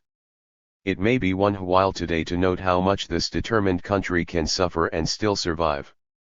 When I first went to Moscow in the autumn of 192. The countryside was full of thousands of peasant refugees fleeing on foot from the starving Volga Valley. In the Minsk station I saw a Red Guard barefoot, dangling his rifle on a bit of rope. In Moscow no streetcars were running, no street lamps lit, and the water pressure did not rise above the second floor in my hotel. In once prosperous farming regions along the Volga, half-naked children huddled all winter long on top of the family ovens, in villages starving without candles, dying in the dark. Out of those bitter years the Soviet leaders came to the conclusion that, at whatever cost, they must make their country economically independent and strong enough to defend itself against the world. "War is implacable," said Lenin. "It puts the question with merciless sharpness. Either perish or overtake the advanced countries and surpass them. This is how history has put the question. Could a backward peasant land like Russia, with neither funds nor trained people, build up from its own resources great publicly owned industries? Could it overtake economically the older and more advanced nations and become independent and secure?" This was the chief question whose discussion racked the country, and especially the ruling Communist Party, during those years. It was the famous discussion about building socialism in one country. Trotsky held that Russia could not do it, that, unless the surrounding capitalist powers were overthrown by revolution, they would inevitably overwhelm the young socialist commonwealth. He therefore advocated that the Soviet state devote itself primarily to fomenting revolution, especially in Germany. Stalin's view, which was increasingly held by the majority, was that the Soviet people could create a strong and independent state out of their own resources through publicly owned enterprises. Such a state might be regarded by the capitalist powers with hostility, but, if it handled its foreign relations astutely, and especially if it refrained from mixing in the internal affairs of other nations, it might secure a fairly long period of peace in which to strengthen itself for whatever the future might hold. He proposed, therefore, to put the main emphasis on the rapid building of modern heavy industry, the rapid modernization of farming, and the creation of an armed and nation-conscious people out of an illiterate population speaking more than 100 languages. The difficulties were 68. Tremendous, but the goal was unprecedented. Therefore, the Soviet leaders plunged into that now famous struggle known as the First Five-Year Plan. "We could not refrain," said Stalin, "from whipping up a country which was 100 years behind and which, owing to its backwardness, was faced with mortal danger. /VE would have been unarmed in the midst of a capitalist environment which is armed with modern technique." The world outside the Soviet borders was frankly scornful. Inside the country much of the peasantry and part of the upper engineering staff was opposed. American engineers who came to help build the new industries often said that the 5-year plan was utterly logical, but added, "if the people will stand for the sacrifices." These sacrifices were heavy. They included the breakage of large quantities of machinery by sabotage and inefficiency. More serious than that, they included chronic and sometimes acute shortages of every kind of consumer's goods as well as of food. To an unbelieving world, Stalin announced in early 1933 that the former backward peasant Russia had become the world's second industrial country. The number of workers employed in industry had doubled from 11 to 22 million, the volume of industrial output had also doubled. An iron and steel industry of large proportions had been created. Tractors, automobiles, harvester combines, and every variety of modem machine was being produced. They were being produced inefficiently and with tremendous wastage, which caused loud groans from all the American engineer consultants. /VE wasted and broke machines, admitted Stalin.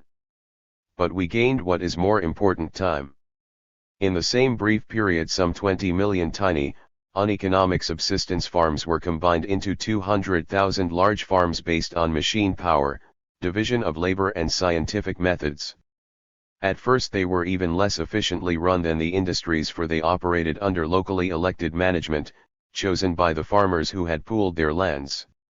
For 2 years farming was dislocated, not, as often claimed, by Moscow's enforcement of collectivization but by the fact that local people, eager to be first at the promised tractors, organized collective farms 3 times as fast as the plan called for, setting up large-scale farming without machines and even without bookkeepers. In 193-33 the whole land went hungry, all food everywhere was rigidly rationed. The govern 70 met the emergency by drawing on the better trained personnel of industry and sent to the rural districts several thousand of the country's best organizers, factory managers, army officers, agricultural experts to help organize the farms. The result was at once apparent in the good harvest of 1933. After this, farming rapidly and permanently improved. Ominous signs appeared more than once beyond the Soviet borders threatening war before Soviet preparations could be complete. The Chinese army of Marshal Chang Tso-lin attacked the eastern border in 1929. He was considered a catspaw for certain imperialist powers. When I went from L/Moscow to Riga in 1930, the year of the chief drive for farm collectivization, I found all the foreign diplomats watching to see the catastrophic collapse of Soviet farming which would give the border countries a chance to invade. Most ominous of all was Japan's invasion of Manchuria in 1931, followed by the steady march of her troops to the Soviet border. The Soviet leaders met what they considered an imminent danger of war by shifting the emphasis of the 5-year plan toward building a main center of heavy industry in the Ural Mountains and the Kuznetsk Basin, the practically impregnable part of the country.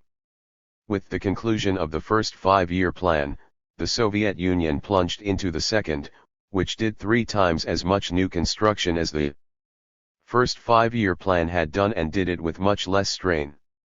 Soviet industry was completely reorganized and equipped throughout with the latest machines and methods. Greater emphasis was given than previously to producing goods of consumption. This, together with the rapid improvement of farming, caused a fairly swift rise in the general standard of living.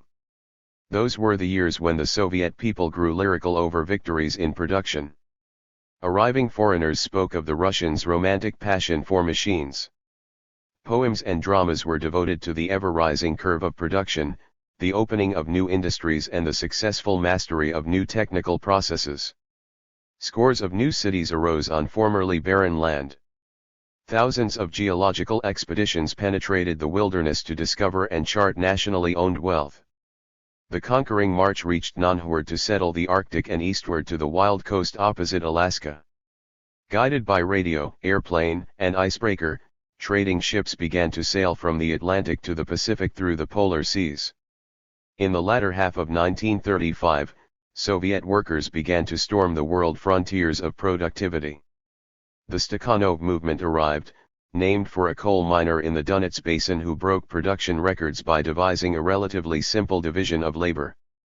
The same thing happened in other industries.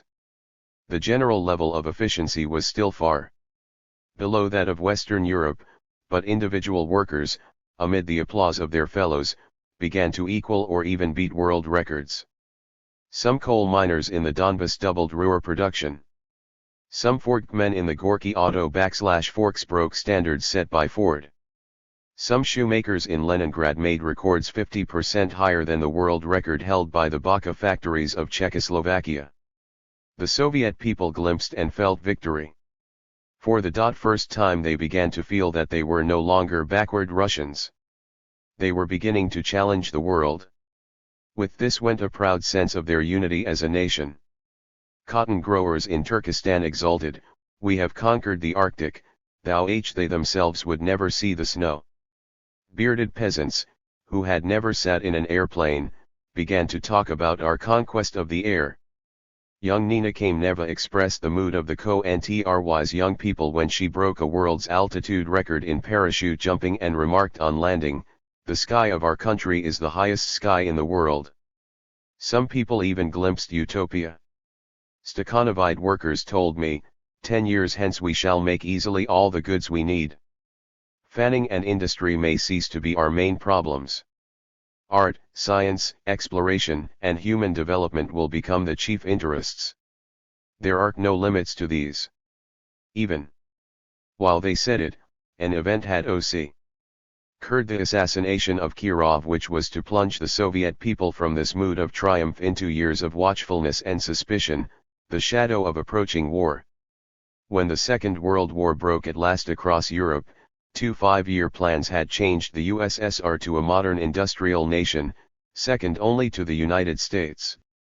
Its industry lacked the smooth sureness of the older industrial countries, but its output was 17% or above that of Germany and more than 10 times that of Tsarist Russia. Production per capita was considerably below that of Western Europe, which means that the standard of living was low. But because of the size of the country, production in absolute figures was colossal. This is what counts in war. A single farm implement works in Rostov, the Sklmash, turns out more farm machinery than the whole of Germany produces. A single auto plant at Gorlu on the Volga produces more auto trucks than all of Britain. 2 steel towns in the Ural-Siberia district make 30% more pig iron than all Japan.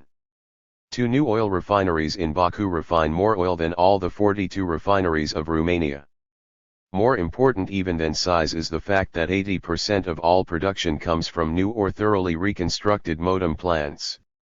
The chief handicap is that all of these enterprises are very new and the workers in them very inexperienced. But they are enthusiastic, energetic, and learning fast. In farming, the situation was also reassuring. The harvest of 1937 was the largest the country had ever known. The harvests of the next few years, while somewhat smaller, were even more significant, since they were secured, not by grace of God and good weather, but in spite of considerable bad weather, including in many areas a record-breaking drought. Modern farm methods conquered the difficult conditions, indicating that Soviet farms were no longer subject to periodic famines, as Tsarist farming had always been. The modern mechanized farms of the farm collectives have brought 338,390,000 acres under production, 79,040,000 more than were farmed in 1913. 91% of the Soviet farms are serviced by tractors and harvester combines, a far greater mechanization than prevails on American farms. Collectivization has created farms that in case of war can be made to produce effectively by women, old men, and boys. There is one very serious proviso: the farms need gasoline and spare parts. The Soviets have gambled their existence on the thesis that an industrial nation with both modern industry and industrialized farming has the advantage in modern war. They have built their total defense, in armament, in industry, in farming, and in the development of the people. They built it barbarously. They wasted materials, they broke machines, they exhausted people. They built faster than could be built, for they built against time. And now the time against which they built has come. 5. Beyond the Urals. In the first days of the Soviet-German War, when Ivan I_Faysky, Soviet ambassador to London, was asked, _V would happen if Moscow should fall. He answered, even in that case we will fight on, supplied from the factories and growing industries hidden behind the Urals. For years we have planned and built widely dispersed industries, vital to the war. The existence of this great economic base behind the Urals is one of the three reasons that Harry Hopkins is repugnant to have given for his belief that Hitler could not conquer Russia. Geography is a military weapon, as the Japanese have found to their cost in China. The geography of Russia once beat Napoleon, it is one of the factors that will yet beat Hitler. Social and economic forces change, but geography remains, said a Soviet diplomat several years ago to me. In the past 15 years the vast geography of Russia has been consciously organized for the plan of total defense. The sun that rises on the Pacific shores of the Soviet Union takes 11 hours to reach the battlefront on the western frontier. The reach of this mighty country is nearly halfway around the globe. It is by far the greatest single piece of territory under one flag anywhere in the world. It is comparable to the whole continent of North America, with Hitler striking at the states on the Atlantic seaboard. To seize Leningrad, Kiev, Moscow, and even the oil of the Caucasus would not end Hitler's difficulties if the rest of this vast area remained able and willing to fight him. It is important, therefore, to know how this great hinterland lives and moves and has its being. Is it mere dead expanse of territory, or can it maintain a life of its own? L_Fanny writers have assumed that the Soviet government is so completely centralized that if Moscow were once penetrated, the land would fall to pieces. If the Soviet structure were imposed from above, this of course might happen. But the whole history of the Soviet land and its development shows that it is widely based on the initiative of the people. I once met a woman in a Soviet health resort who boasted that the region where she lived in Siberia had had Soviet power without a break and without even a battle from the 1917 revolution right down to the present day. I ventured to challenge her statement. Didn't Kolchak hold Siberia? I asked. Kolchak held some points along the railroad, she answered, but we were nearly 100 miles non of the railroad and he never got up that far. She added that the phones of Soviet power had been set up by the local peasants led by Bolshevik exiles who happened to be in that district when the revolution came. They had kept in touch with Moscow by the Great Non-Hern telegraph line, which passes through the region. Today, of course, they would have the radio. There were many other regions that were separated from Moscow for long periods during the War of Intervention of 1918-20, yet retained the Soviet form of government, kept up communications, and carried on parallel actions. One should not minimize Moscow's importance. Politically, economically, and strategically, it is the U.S.S.R.'s most important center. Not because it contains the government, this is relatively unimportant, for governments can move. Moscow produces 15% of the U.S.S.R's total industrial output. It is the greatest industrial center. It is roughly comparable to Chicago, having about the same population for 137,018 in the 1939 census. Like Chicago, it is the terminus of many railroads, which do not pass through the city but shoot out from it like the spokes of a wheel. Moscow has always been a fairly strong strategic center. In the wars of intervention that overran most of the Soviet territory, Moscow was not reached. In recent years its strategic possibilities have been greatly developed. Its 11 diverging railways have been connected by a belt railway, a great ring in the city's outskirts. This makes it possible to shift troops and supplies in any direction, and gives great mobility to a defending force. Supplementing the railways is a new system of canals, which has changed Moscow from an inland city to a port accessible to 5 seas, the Baltic, Viviite, Caspian, Azov, and Black Seas. Even if the enemy were on 3 sides of Moscow, the city could draw supplies from the fourth. The canals, very vulnerable to guerrillas, would be of much less use to an invader. Supplementing the railways and canals is a new boulevard system, also consisting of diverging spokes connected by 2 wide concentric rings. They have been widened in recent years and are now from 3 to 5 times as wide as New York's Fifth Avenue. I was one of those Moscow dwellers who rather mourned the removal of trees from the center of the ring boulevards and the taking down of a lot of picturesque old churches at traffic junctions. It made the city look bare and seemed not entirely demanded by the existing traffic. But now it is clear that this has made Moscow perhaps the most tremendous fortress in the world. 1.5 million people can converge on its central square and march through in a few hours. They do it twice each year on the big holidays. From 3 to 6 lines of motorized troops, including tanks, can be shot in any one of a dozen 80 directions through the city without a traffic jam. They would even have protection in the long lines of massive concrete apartment houses built on both sides of these boulevards in the past few years. If the enemy tried to use the boulevards in a reverse direction, the apartment houses would become concrete forts raining down grenades. Moscow can make all the implements of war, including planes and motor trucks, inside the city. Her electric power no longer comes from long-haul coal, as during the wars of intervention. It is based on local deposits well behind the town, developed in the past 15 years. Her water supply comes from a mighty river, which in recent years has been augmented by waters flowing from the north. It winds for miles in a protected zone within the outer fortifications, purifying itself as it goes. By a complete utilization of all the city garbage for both heating farm greenhouses and fertilizing great gardens, Moscow now gets its vegetables, including potatoes, from areas very near. Even wheat has been moved north by modern farming methods and seed selection, so that areas fairly close to Moscow can supply the city's needs. Moscow's sky is covered by an air defense that was the marvel of the London experts who visited it after the war began to make suggestions and found it far superior to London's. Anti-aircraft shells make a THJCK blanket at 4 distinct levels to London's 1, and observation planes patrol the heavens night and day. Moscow's 4 million people also offer a night and day defense. Moscow would thus be most difficult of all the Soviet cities for an enemy to conquer.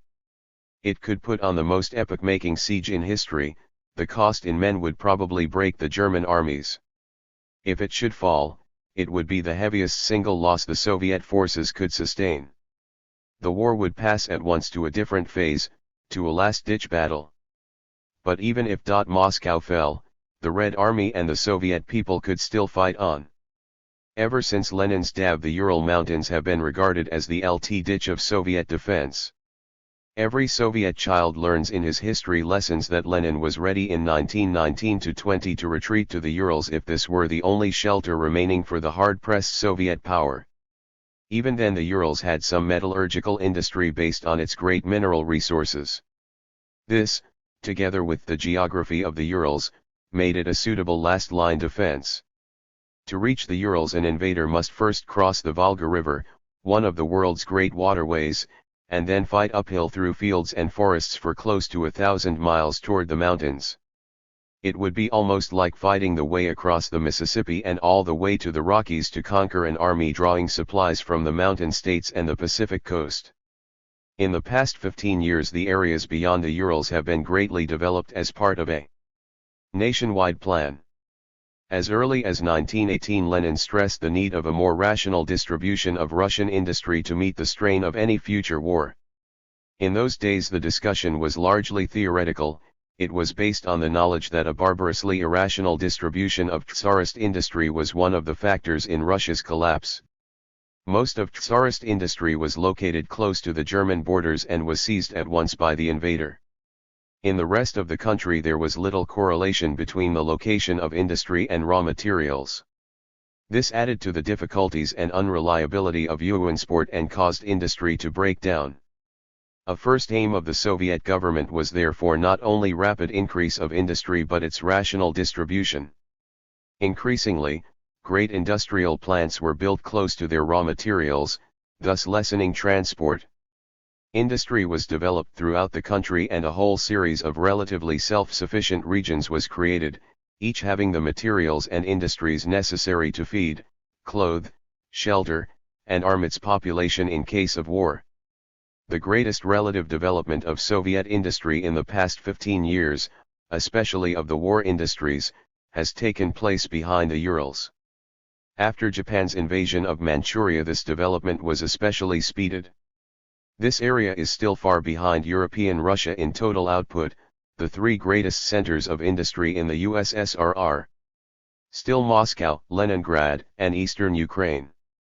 But whereas the western centers produced more than 9/10 of the production of Tsarist Russia, their relative weight is now less. The fuel and metal industries beyond the Urals now turn out between 1/4 and 1/3 of the country's total output. They produce far more than the whole of Tsarist Russia produced in the First World War. Behind the Urals one may distinguish at least 5 great regions: the Urals themselves, Siberia, Kazakhstan, Central Asia, and the Far East. Each of them could carry on a fairly protracted war and feed and clothe itself while doing it. All the 5 regions are connected by railway lines which are independent of European Russia. Any one of these 5 regions is nearly the size of all of Western Europe. Taken together they are several times the size of Europe. The mightiest of these regions consists of the Urals themselves taken together with Siberia, which adjoins on the east. These two together form a self-sufficient empire somewhat larger than all of Western Europe and with natural resources probably greater. It is protected from invasion by 2,000 miles of European Russia to the west and by equal or greater distances to the south and east. It forms a tremendous base in the heart of the Soviet country from which streams of war supplies can be sent in any direction. It specializes in the production of war necessities, from tanks and munitions to canned meat, powdered milk, and wheat. On the western edge of this region lies Magnitogorsk in the southern Urals. Its single mountain of iron is enough to supply all Soviet consumption for more than a generation. I visited the city in the days of its building and saw a raw industrial town arising through titanic struggle on the dry and naked steppe 500 miles away from any other city. The town dealt in superlatives, every one of its accessory plants was the biggest ever known. Today Magnitogorsk is the world's second largest iron and steel producer, being outranked only by Gary, when Gary is producing at peak. During American depressions, Magnet Mountain beats Gary. 1,000 miles east of Magnet Mountain lies the Kuznetsk Basin, one of the world's greatest coal deposits. I visited it 3 times and saw its new steel city being dug by steam shovels out of the mud. It is nearly as large as Magnitogorsk and in some details beats it. The cities are cheerful rivals, competing in steel production, parks, and football. In the early days they exchanged coal and iron ore, cars shuttled back and forth on a 200-mile line, taking coal one way and iron ore the other. With later rationalization this haul was found too long. Iron ore was located near Kuzbass and coal deposits were found nearer to Magnitogorsk for much of the two regions' needs. 85. Between Magnet Mountain and Kuznetsk lie the grain fields of western Siberia, one of the world's most famous sources of wheat. Its production has been increased much faster than that of any other part of the USSR through the plowing of virgin lands. Throughout the whole of this vast region many great industrial cities have arisen, including some of the largest and most modern machinery plants in the world. Uralmash, making steel mill machinery, claims to be the world's largest, so docks the Chelyabinsk tractor plant where Caterpillar tractors, therefore tanks, are made. The largest railroad car works in the U.S.S.R. is at Tyagilsk in the Urals. 3 of the largest locomotive /orks are in 3 different cities in this great area. Nor are other industries neglected. All the necessities of life are produced here, from food processing, textile spinning and paper production to cement, chemicals, shoes and every kind of metal object. The Ural-Siberian Empire connects by rail with 2 great regions south of it, Kazakhstan and Central Asia. The line is the famous Turk-Sib Railway, completed in 1930 and the first to open of all the great projects of the first 5Y plan. It runs through deserts far behind the Urals, 2,000 miles away from the western battlefront. Twice in the past 11 years I have visited the Turk-Sib Railway. I went with 30 journalists from all the world by special train to the tremendous celebration that marked its opening, the joining of the north and south sections of the line. Our train ran by no schedule.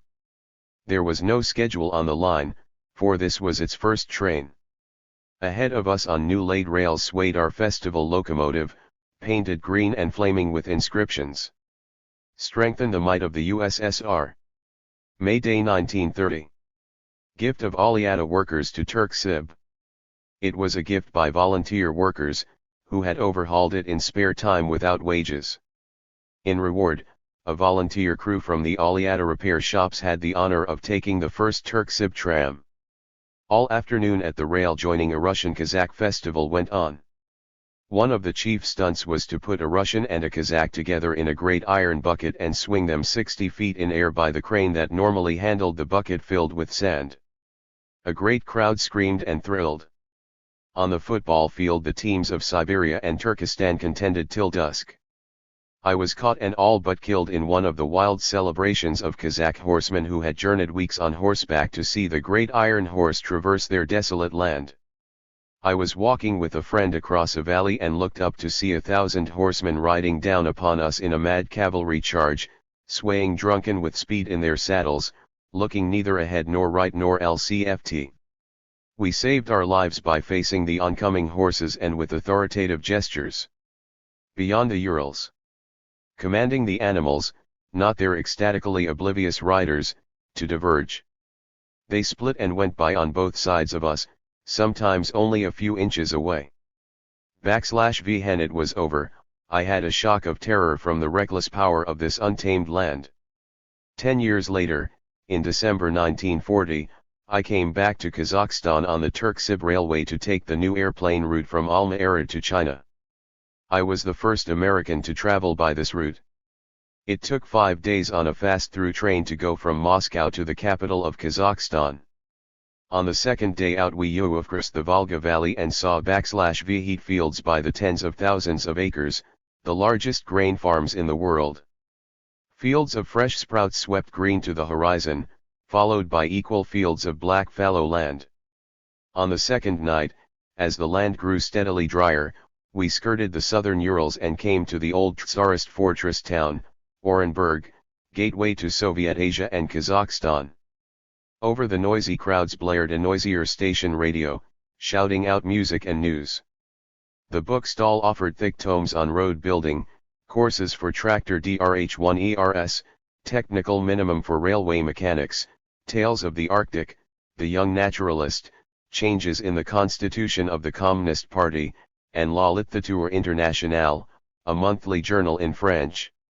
In the palm-decorated dining room, they served an uninteresting but nourishing meal of soup, meat, macaroni, and fruit com. 88. Pote. Orenburg station boasted a barber shop, a drugstore, a first aid room, and a mother's and baby's rest room on the second floor. Gangs of women were loading powdered coal into cars, and a man at the platform buffet was hewing loaves of bread in half with a big cleaver to insert inch-thick slabs of heavy meat in a sort of giant sandwich. After this impact of raw, virile life, we drew into empty country. Between long miles, we passed occasional villages drowned under seas of mud. Then the land grew emptier still, dotted with herds of sheep and cattle. 5 days in all, and most of it vacant land. Twice in these endless lands I woke at night to see flames of factories and hear the roaring of metal plants or oil refineries. Somewhere north of the Aral Sea, somewhere near Emba, a new oil city blazed in the dark.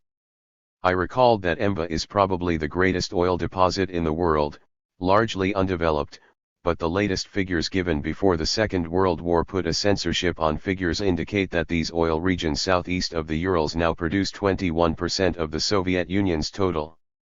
I only know that I saw the flaring lights of a fair-sized industrial city, so knew that it was listed neither in the railway timetable nor on the map. In the last few hours of the journey, a yellow-skinned Kazakh youth of 26 got into my compartment. He was much excited to learn that I had seen the Turk-Sib railway at its beginning. Beyond the Urals.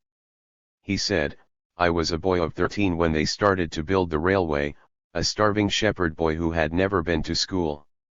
I came to beg for a job on the road and they put me in the railway school and fed and trained me. When the Turk-Sib opened, I was 16, fit for a semi-skilled job. I kept on working and studying. The railway gives you every chance. Now, at 26, I have a good job in the maintenance department. Turk-Sib is my father and my life. In Alma-Ata I met the Kazakhstan patriots. Not since boom days in California Omiya have I heard such cheerful local bragging as I heard from the local editors who called upon me at the airport. They presented me first of all with 7 massive volumes, sumptuously bound. Published last spring for the 20th anniversary of the Soviet Socialist Republic of Kazakhstan, they told me. Pictures of wheat fields and cotton fields and tractors and oil wells and copper refineries were bound together with stupendous statistics and salted down with plentiful lyrics by Kazakh poets in praise of Stalin, the USSR, First Love, Springtime, and Kazakhstan. These Kazakhstaners saw Moscow as the center, where they met with other republics to settle plans and budgets. But Kazakhstan itself was something too. I have been in Berlin and I have lived in London. Neither of them is as good a town as Alma-Ata. /VE have the greenest town in the whole 90. USSR. Such /VAS the cheerful brag of Comrade Orkstov, editor-in-chief of the Kazakhstan Pravda. He almost made a virtue of the mud of the road in which his auto got stuck on the way to the airport. It proved the newness of the airport and the bigness of Kazakhstan. /VC have so many roads to build, he told me. This one will be well paved by spring. Kazakhstan has more than 1 million square miles, he continued. It is bigger than the 14 chief European countries taken together. /VE are the biggest republic in the Union. We reach from the Ural Mountains to China, from the snows of the Siberian Altai to the blue Caspian Sea. /VE have everything, wheat, livestock, cotton, every kind of mineral. In copper we are first in the Union, in coal, the third. Our Academy of Science is exploring our so-called desert areas. Already they have found 240 million acres of tillable vacant land. Much of it, of course, needs irrigation. But the wastelands have resources of minerals. Our factories are developing. Our industrial production has already surpassed our farm products in value. We have 13 times the industrial production that Kazakhstan had in Tsarist days. Kazakhstan, land of nomad horsemen, was already boasting of its industrialization. Our young folks built 500 miles of railway last summer, said Orostov, to connect L/Fagnitogorsk iron with Karaganda coal.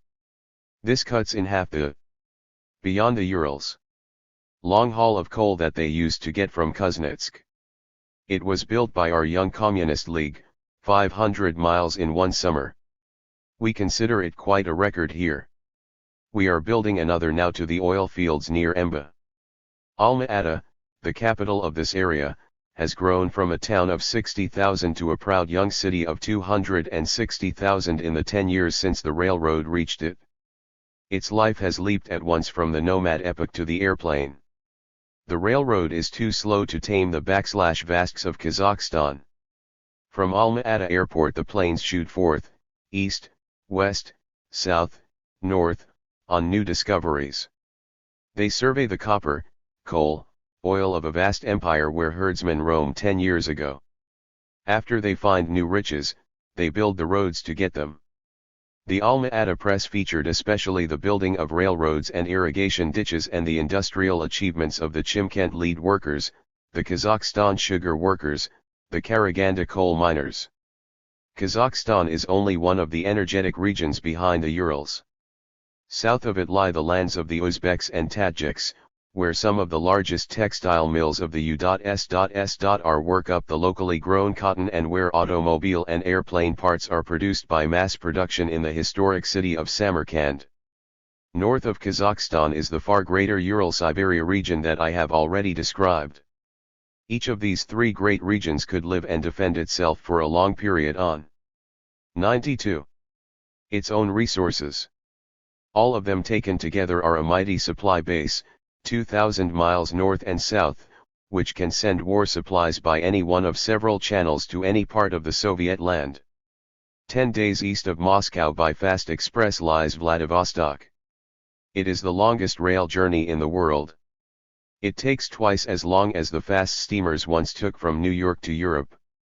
Here, in the Soviet Far East, is another tremendous region so far away from European Russia that it seems almost like a different country. Here also are the same Soviet people. Because of the great distance from Moscow, they are defended by two special Far Eastern Red Armies with a completely separate organization of personnel and war supplies. For the past 10 years the drive to develop the Far East has been promoted by Soviet press and organizations. It has attained proportions similar to that which once built the American Far West. I have traveled many times on the Trans-Siberian. In the spring of 1935, I went from Vladivostok to Moscow with a stopover in the Jewish Autonomous Territory whose capital is Birobidzhan. The train was crowded with pioneering people in warm woolen clothes and padded leather jackets, engineers, army men, developers of the Far East. The 21-year-old girl who shared my compartment and sat mouse-like for several davs turned out at last to be a traffic technician. For 2 years she had lived in a railway car while working to help build the SEC 93. On track of the Trans-Siberian. She showed me with shy pride the picture of her graduating class and pointed out a stalwart youth who was standing beside her in the photograph. "He is my special friend," she said. "We planned to come east together, but they gave him another assignment. We're meeting now in Leningrad to get married." The wife of a Red Army commander was going back to her 2-year-old baby who lives with its grandmother during the 6 months of each year that the wife spends with her husband in the Far East. A young woman coal mining technician, aged 25, was going to a mining conference in Novosibirsk. At one station passengers arrived from the gold fields. At another we received members of a geological survey.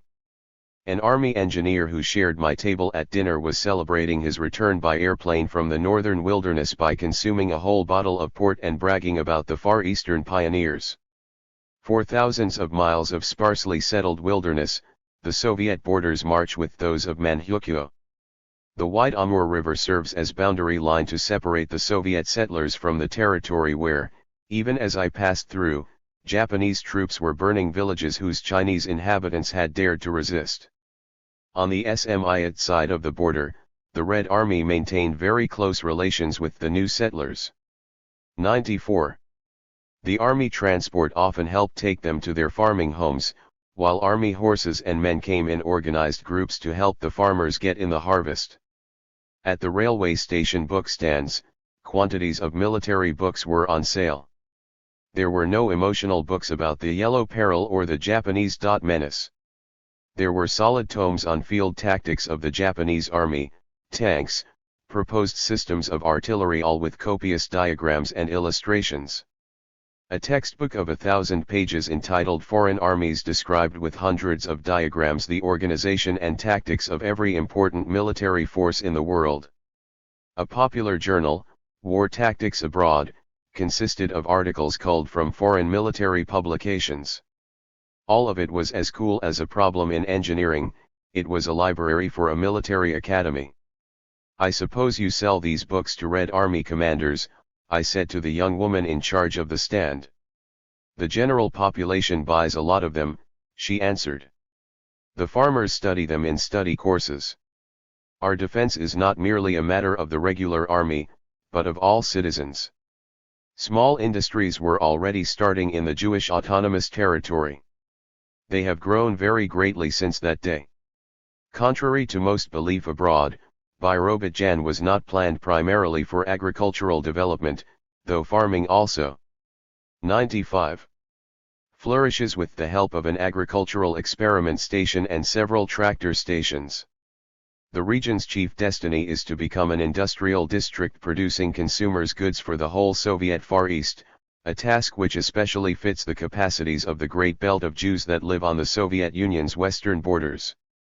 The population contains skilled artisans unused to modem machines but skilled in crafts. They test out the local materials of Birobidzhan, make sample products, then get big orders and credits from Khabarovsk, the Far Eastern capital, and develop factories. The Soviet Far East provides a hungry market for everything they make. I recall a small group of Benranrud furniture makers who, after completing with much pain a dozen samples of bentwood chairs, were appalled by an order from Khabarovsk for 5,000 chairs as soon as they can be made. In a flimsy structure that was still more than half in the open air, a group of artisans were making the first farmers' cans for the new settlers. They proudly pointed out the pattern. "Two types," they've said. "Both of them are standard from the Moscow Bureau of Standards. They are the best and strongest model, and in case of need every farmer of the Far East will at once become part of a completely standardized army transpon."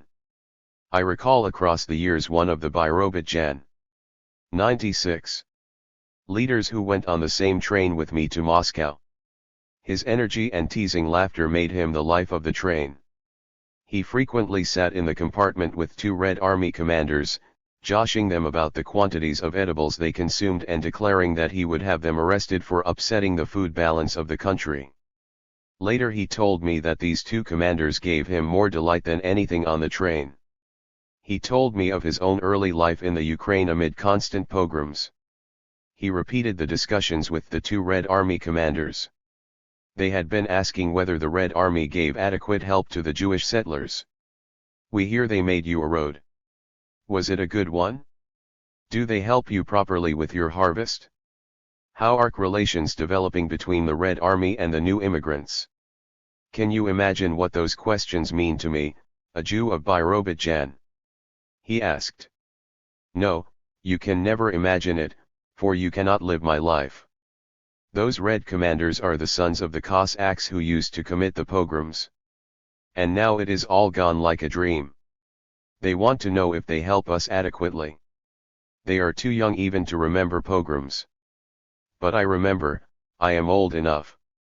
Later I saw him reading Celine's Journey to the Edge of Night, that bitter summary of pessimism from Europe. For the first time he seemed 97. Pressed. "I have been reading again what horrors there are in the world," he said. "Even in our own land there are hardships and injustices. But in the lands abroad, I tell you, our old Chika and GPU were philanthropic societies compared to what we shall see in the lands abroad. Every meter of ground will be wet with tears and blood.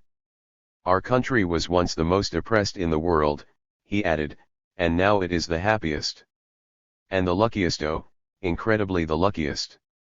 Now when the whole world slips further and further towards chaos and bitter struggle, we know that our children are safe. Oh, we shall have battles in plenty. Our border cities may suffer. But the heart of our land is safe. Our farms will expand, and our children go to school in peace through all the coming decades of great war. That was 6 years ago. He knew that the war was coming. Everyone in the Soviet Union knew.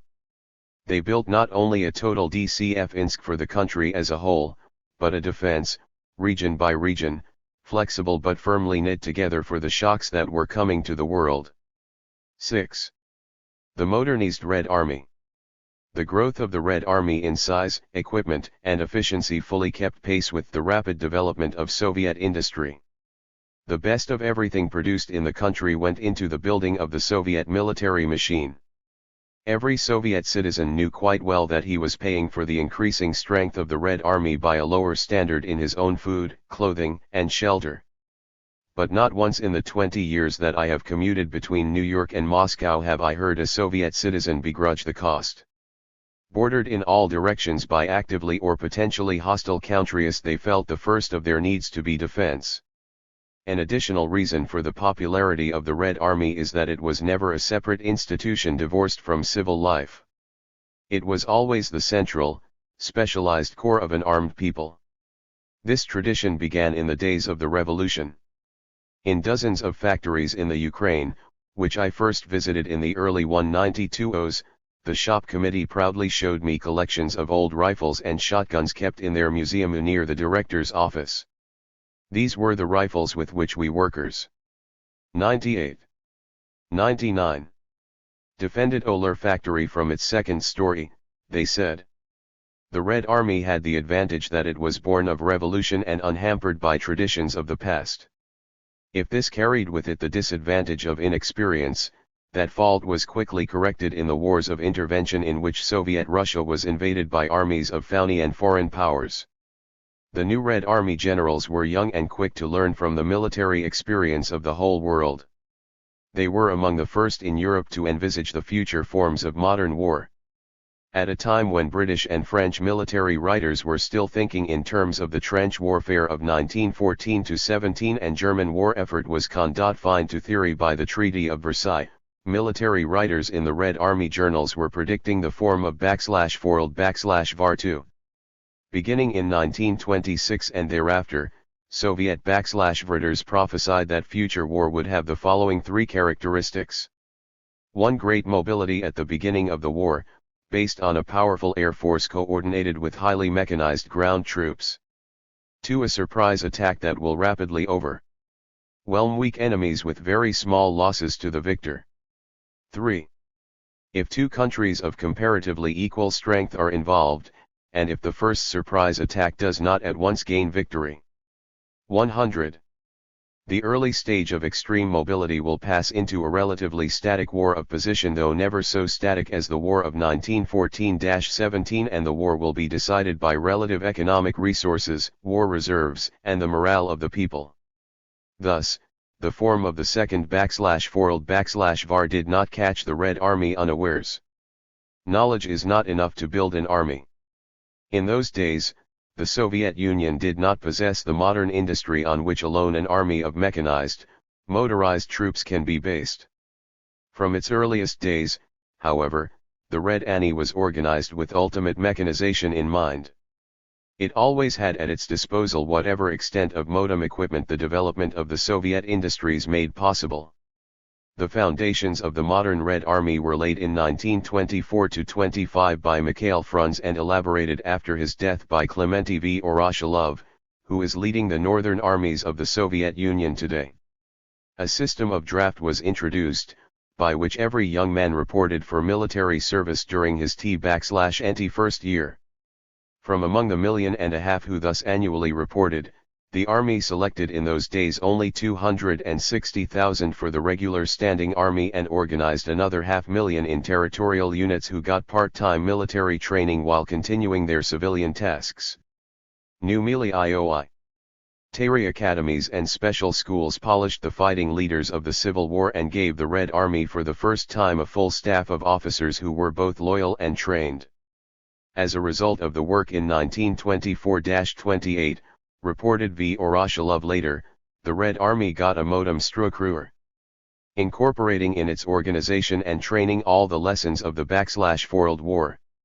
The primary military object of the first 5Y plan was to put the Red Army on wheels and wings and provide it with ultra-modern weapons.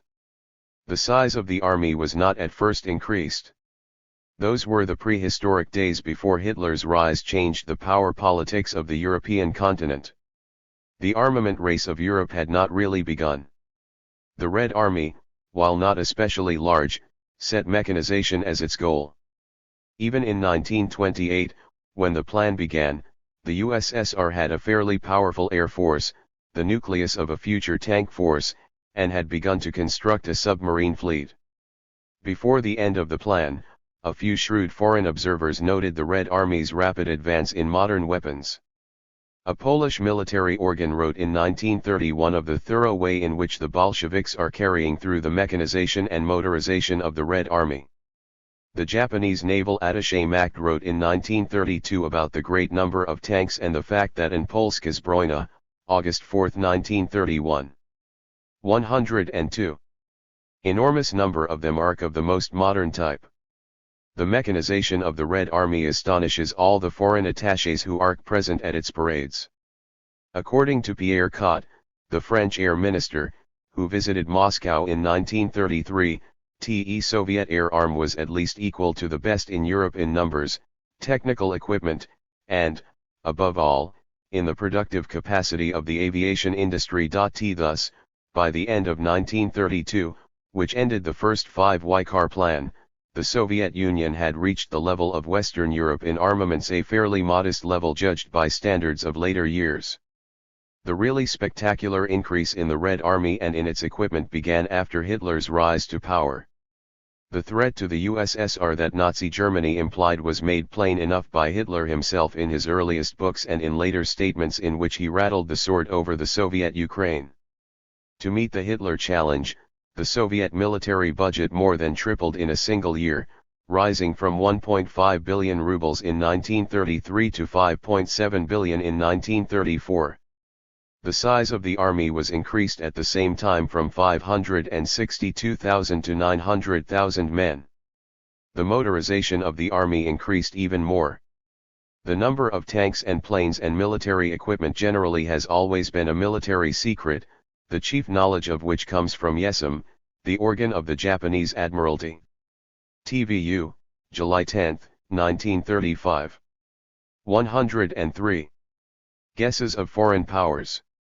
The French air mission that visited the Soviet Union in 1936 put the production of airplanes at 5,000 annually and estimated that the USSR had at the time 5,000 first-line planes.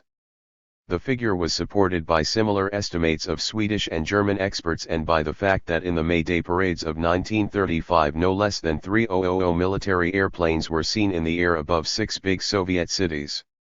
In the first half of 1935, Major General Guderian, who now commands the tanks of the German Army of Invasion, estimated the number of tanks in the Red Army at 1,000, and placed the Red Army at the head of all armies in motor transport. The last report given to the world from Soviet sources was V. Voroshilov's report to the 18th Party Congress in March, 1939. It was given chiefly in percentages and announced an increase of 130% in airplanes and 191% in tanks as compared with 1934. If these figures have any relation to the guesses made by the French and Germans, they would indicate well over 10,000 planes and more than 20,000 tanks at the time when the Second World War began with Germany's invasion of Poland. It is to be assumed that tanks and planes were both rapidly increased thereafter, but the amount is unknown. First indications came from the Red Army's own admission of losses on August 24 after 9 weeks of war. The size of those figures startled the world. An army that could go on fighting, admitting the loss of 7,500 guns, 4,500 planes, and 5,000 tanks, was seen to have at least the second largest, if not the largest, supply of these weapons in the world. Other official indications of the extent of the Red Army's mechanization come from Voroshilov's report in 1934 that 50% of the Red Army men were already technical specialists of various degrees, not including machine gunners. 5 years later, he reported that the motorization quotient had increased from 2.6 HP in 1929 to 13 HP at the beginning of 1939, making the Red Army the most highly mechanized force in the world. He claimed that the bomb salvo of the Soviet Air Force had tripled in 5 years and had reached more than 6,000 tons. The artillery salvo of a Soviet Army Corps was placed at 7.136 tons, compared with 6.078 tons in the German Army.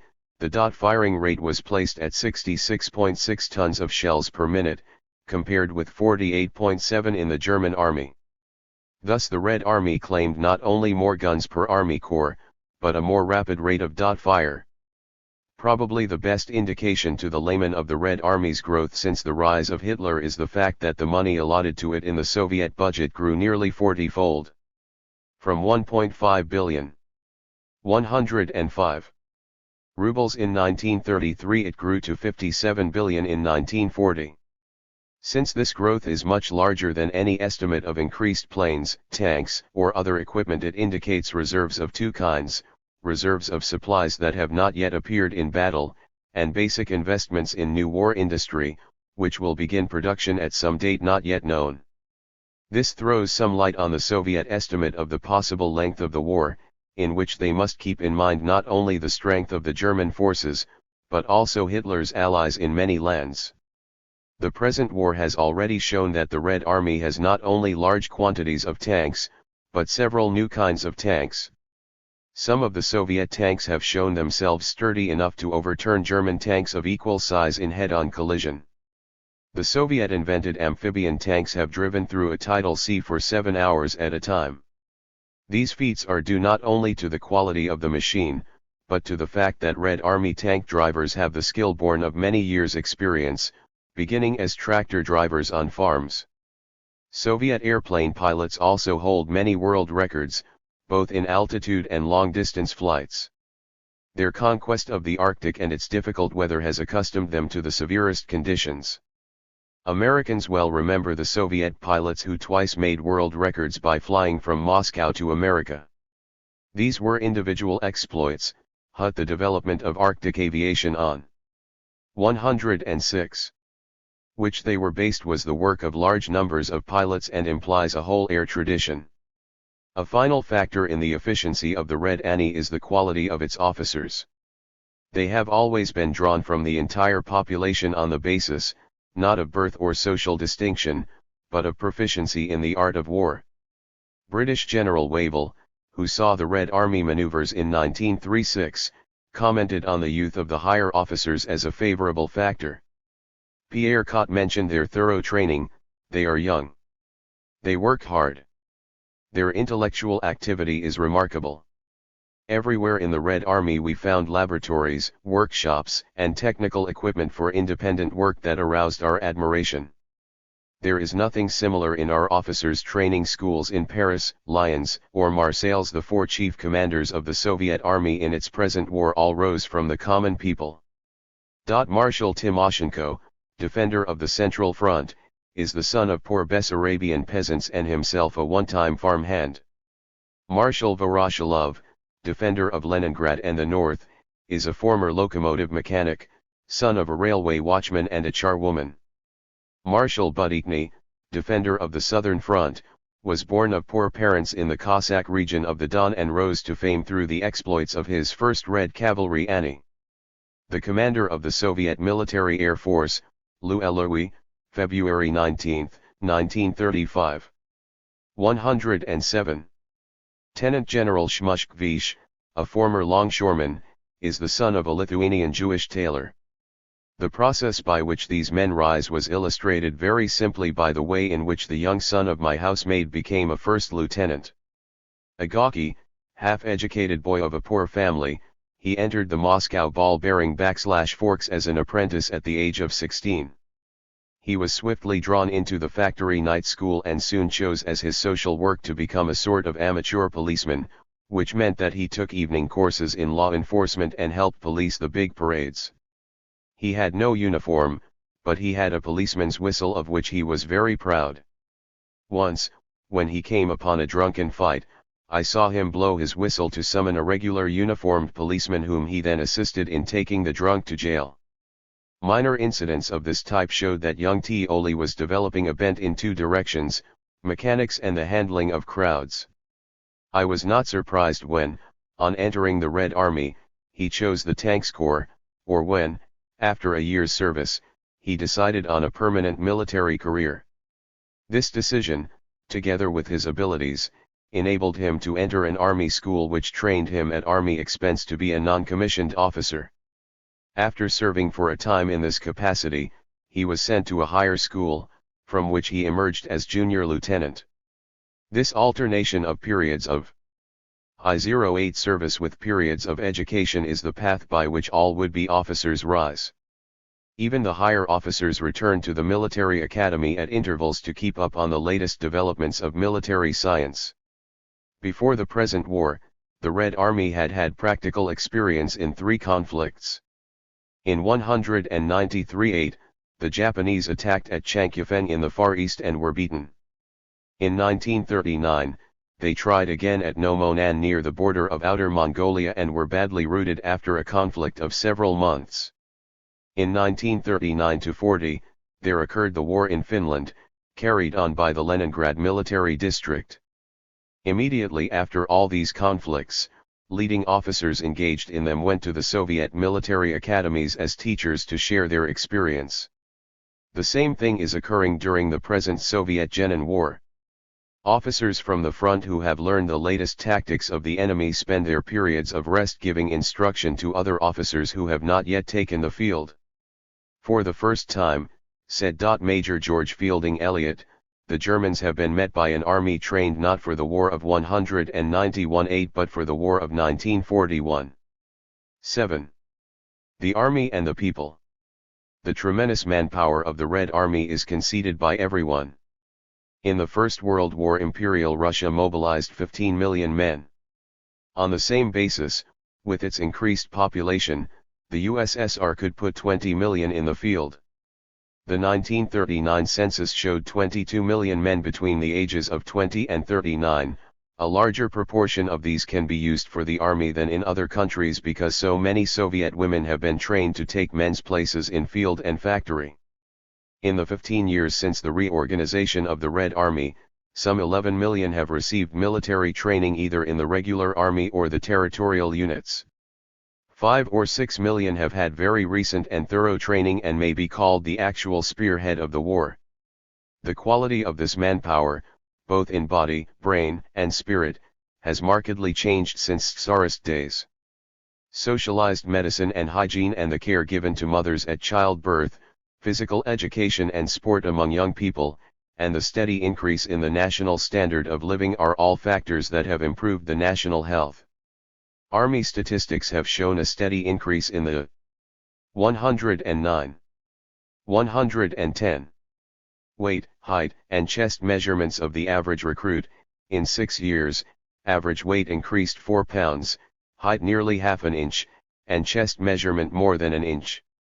By 1936, the increase in physical development made it possible to change the draft age from 21 to 19 years, thus enabling young men to complete their military service before marriage and before embarking on their careers. The 1/1 Oskau military district had only 0.4% rejections of recruits in 1940 for reasons of DC effective health. The education and military knowledge of the new recruits have also increased from year to year. In early days the Red Army had the nickname, the Peasants' University, because the revolutionary armies taught reading and writing, between intervals of fighting, to the hordes of illiterate peasants who entered their ranks. As the Soviet Union progressed, and newer recruits entered with higher levels of education, the army continued to provide them with courses in tractor driving, bookkeeping, engineering and the many pursuits useful both to a modern army and for civil life.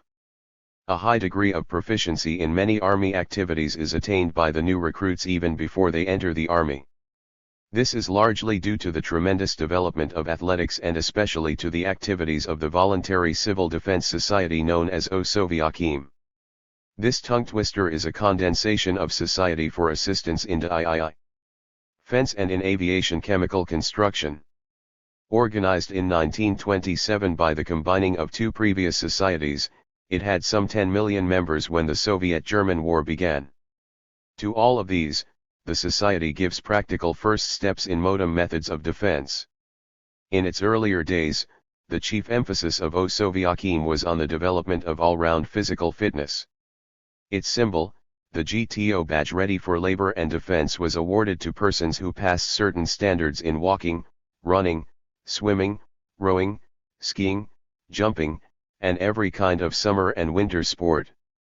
By January 1, 1939, there were almost 6 million holders of this badge, and a second degree of G.T.0, requiring high diving, parachute jumping and other difficult tests, had been won by 7,100 people.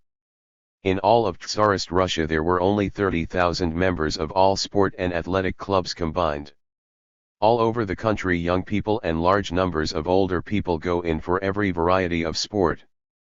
In the annual sports parades in Moscow and other cities, the young physical culturists march past in millions, dancing, cycling, marching, pyramiding, and even playing basketball and volleyball on the march. On these occasions various athletic clubs boast of their prowess. Young communists of the Red Dawn telephone factory, for instance, hiked 5,400 miles to the Mongolian border in 112 days. Another group announced its return from climbing the Altai Mountains, covering 1,200 miles on foot. One of the most spectacular events was the Baikal-Murmansk ski run across half Asia and half non-Hem Europe in the depths of winter.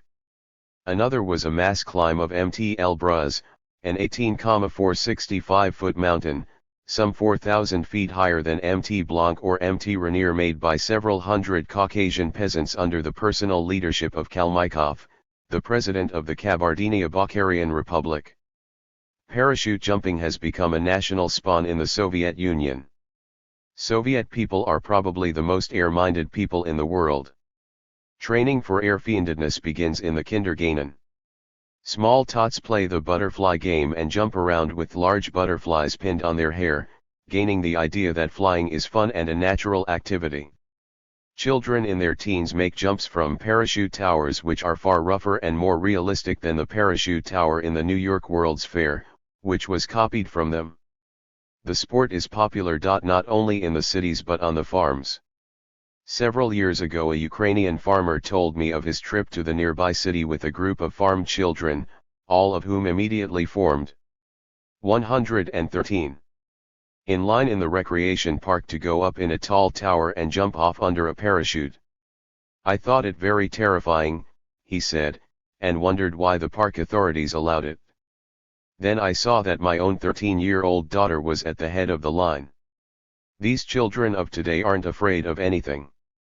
At an older age, Soviet young people jump from airplanes, learn to operate gliders, or even become amateur pilots in their spare time.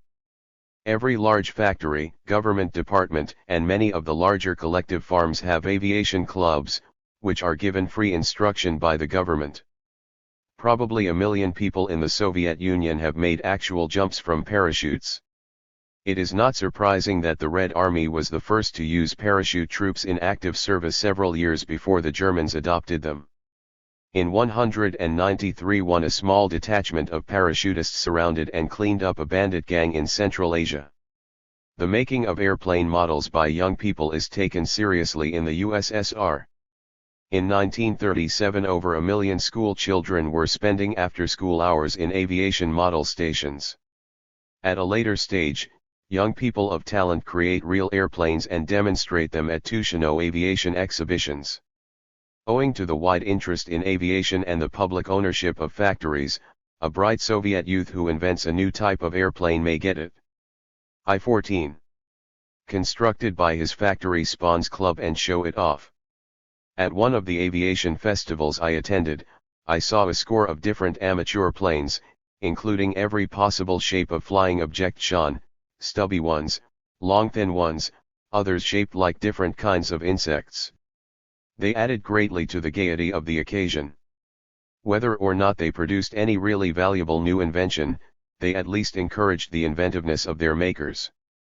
By the time the Second World War began, the Osovyakim had so trained its younger members that when Moscow and Leningrad youth were called up for Red Army training, over 60% of them were found to be Voroshilov sharpshooters, having already passed tests in straight shooting and cleaning and caring for weapons. Over 600 in each city held the far higher title of sniper, implying an unusual degree of skill. Soviet sniping is so good that in London in 1937 the USSR took first place among 212 teams from 28 countries in the international small caliber shooting competition. The following year teams from the USSR won all the first 6 places. In 193-9, a shooting contest was carried on by correspondence with the British Association of Miniature Rifle Clubs. The Soviet teams won 18 out of the first 21 places. Besides this training given to young people, the Osovyakim has popularized military knowledge among the older population to the point where millions of men, women, and even children can put on I-15. A gas mask, clear out bomb debris, extinguish fires, give first aid to victims of bombs or poison gas, throw hand grenades, operate telephonic, radio, and telegraphic communications and other activities. In the past 2 years, especially, all this training has been given a very realistic turn. Study groups in field and factory learned how to shoot, camouflage themselves, advance, hurdle obstacles, entrench themselves, fight hand-to-hand and throw grenades. These study groups then united into detachments, moved into the fields, and practiced their skill in joint maneuvers. Only a month before the Germans attacked the Soviet borders, 7,000 Moscow citizens practiced a special drill in repulsing parachute troops over the weekend. The large numbers of such trained citizenry, both among recruits entering the Red Army and among the older citizens assisting it, greatly add to the Soviet Union's total defense. Lions of trained women further strengthen the defense of the country. Not only do they replace men in the civilian jobs, but hundreds of thousands of them are in the full-time services of the Red Army. They are not drafted, and they are not ordinarily permitted in the combat services. The famous Red Amazons and Death Battalions are fiction, not fact. But the Medical Service is full of women. There are also I-16. Many women in Army supply and communications and engineers. 1/3 of the Russian engineering profession are women. Thousands of women are airplane pilots. In the Red Air Fleet they fly ambulance planes and transports and act as air instructors teaching men. They are not allowed to fly bombers or fighters. When they begged for this right in the name of equality, Voroshilov told them, the terrible shock of combat is bad for the health of future mothers. In the final emergency women pilots are part of an air reserve of some 200,000 pilots, the largest air reserve in the world. While not in the regular combat services, women often fight when emergency calls. They enter the Osovyakim on an equality with men. Millions of them have learned to shoot. The first shock of the German invasion fell on the frontier guards who were living on the border with their families.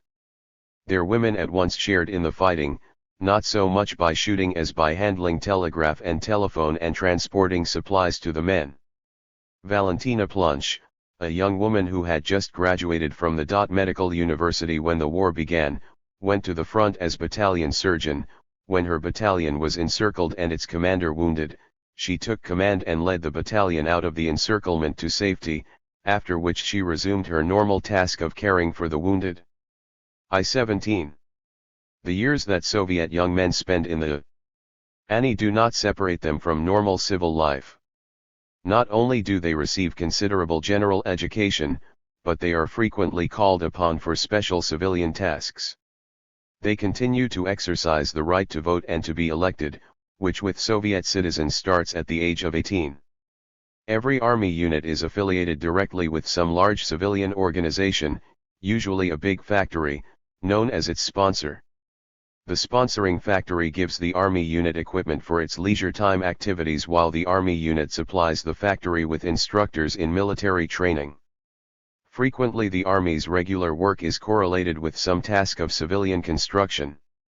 The Red Army, for instance, gave spectacular aid to the city of Kharkov during the building of that city's tractor plant. In the days of farm collectivization, when the growth of collectives far outran the supply of tractors, Kharkov, a Ukrainian city of considerable civic pride, decided to build a tractor plant of its own. This was a stupendous task, for the 5-year plan had already allocated every machine, every bag of cement, and almost every nail and piece of glass, and Kharkov had to build outside the plan. The city challenged this almost insuperable difficulty, secured equipment by calling upon patriotic Ukrainians to produce surpluses above the plan in their factories, and overcame the shortage of unskilled labor by inducing II. The whole population of Kharkov, office by office and factory by factory, to donate a holiday or two each month to hauling dirt or laying floors. As the plant neared completion, an emergency appeared with which no civilian help could cope. A trench 7 kilometers long and a meter deep was needed to bring the plant's water supply.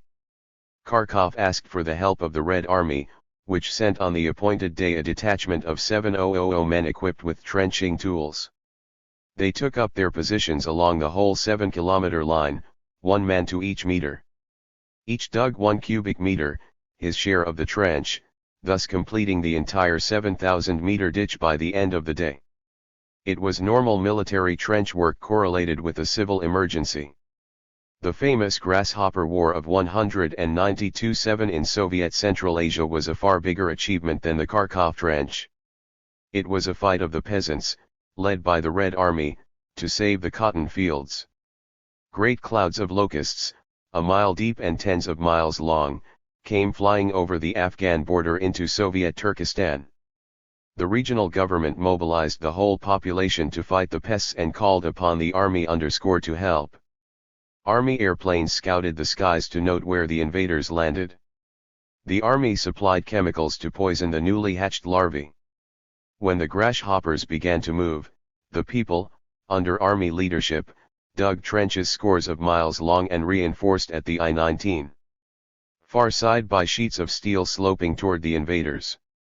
When the hoppers fell by billions into the trenches, they were burned by flamethrowers that the army supplied. It was a striking but typical example of the organized cooperation of ANI and people.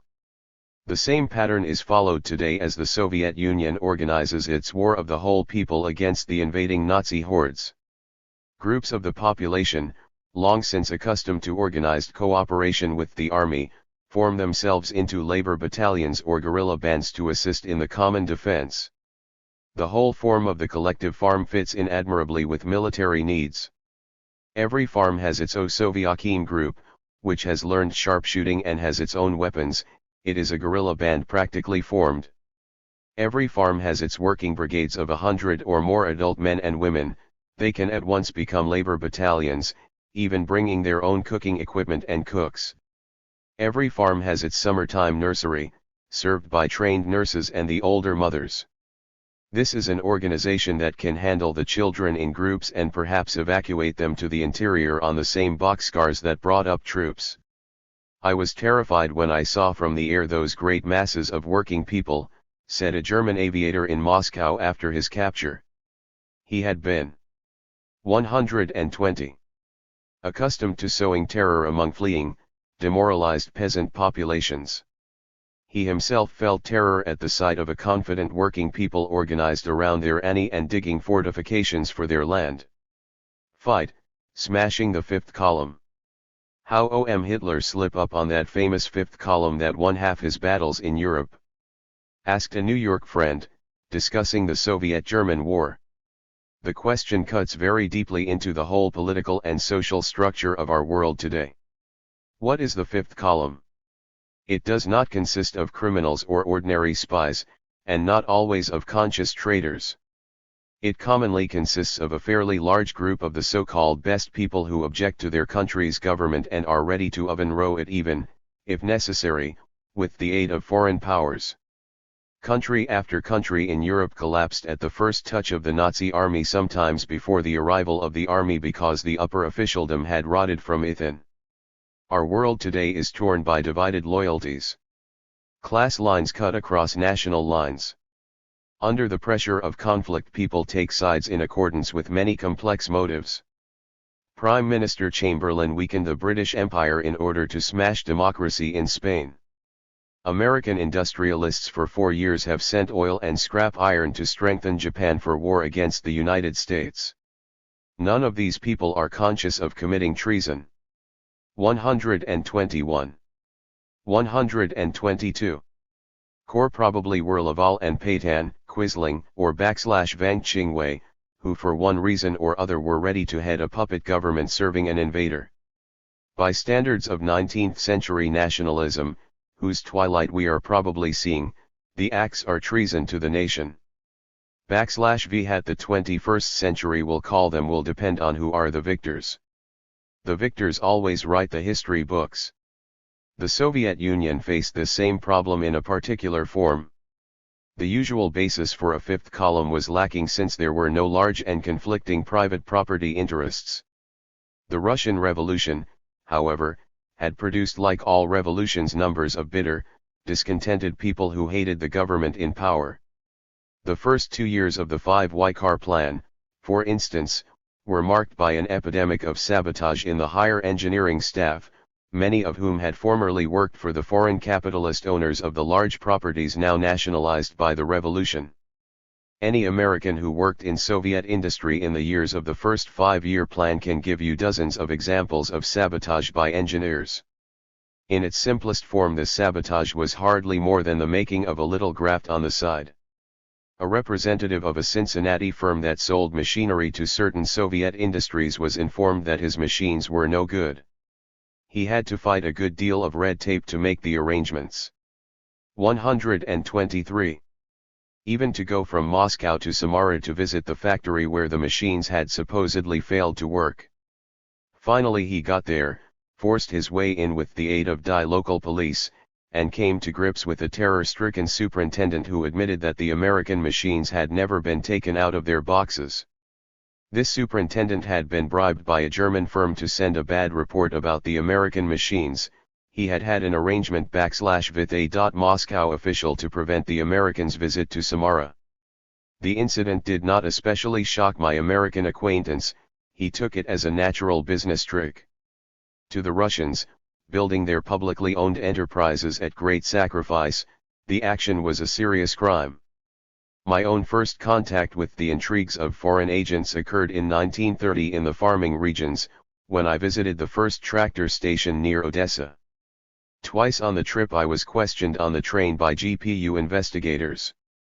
They were very polite, one of them was unusually courteous under pro / Cation, for in my exhaustion from trying to find a scat in the crowded train I gave him far more impertinent answers than I would dare give a New York policeman. As soon as I convinced him that I was an American correspondent, he left. Why is the GPU so excited in this district? I asked the car porter. Is it because the railroad runs so close to the Romanian border?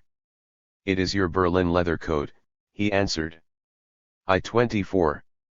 He thought you might be one of these German agents coming in to stir up the Mennonites. Later the local farmers told me that German agents had been a factor in the sudden decision which seized large numbers of Mennonite farmers, German by descent, to flee from the accursed atheist land. Whole villages sold or merely abandoned their houses and cattle and came in hordes to Moscow, demanding the right to go abroad. Many of them were induced to return to their farms, but thousands actually went abroad to Germany, and later to Brazil, to share the fate of unwanted refugees.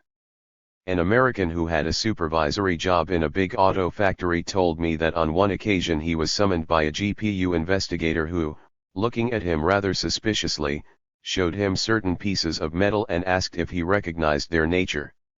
Of course I do, he answered frankly. They are parts of a heavy machine gun.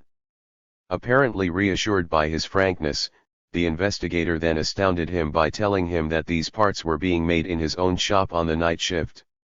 The off-enders were eventually located as the foreman and one technician.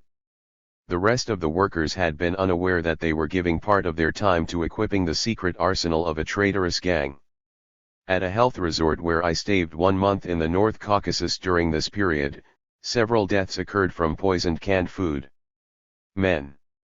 125. High in the canning industry put broken glass, animal hair, and fish tails into food destined for workers. Men in the Commissariat of Agriculture sent confused orders which ruined the cotton harvest. A township veterinary who hated collectivization inoculated 6,000 horses with plague. An irrigation engineer in Turkestan intentionally used antiquated surveys which he knew would not deliver the water because he hated and wished to wreck the whole Soviet policy of giving land to yellow-skinned nomads on an equality with Russians.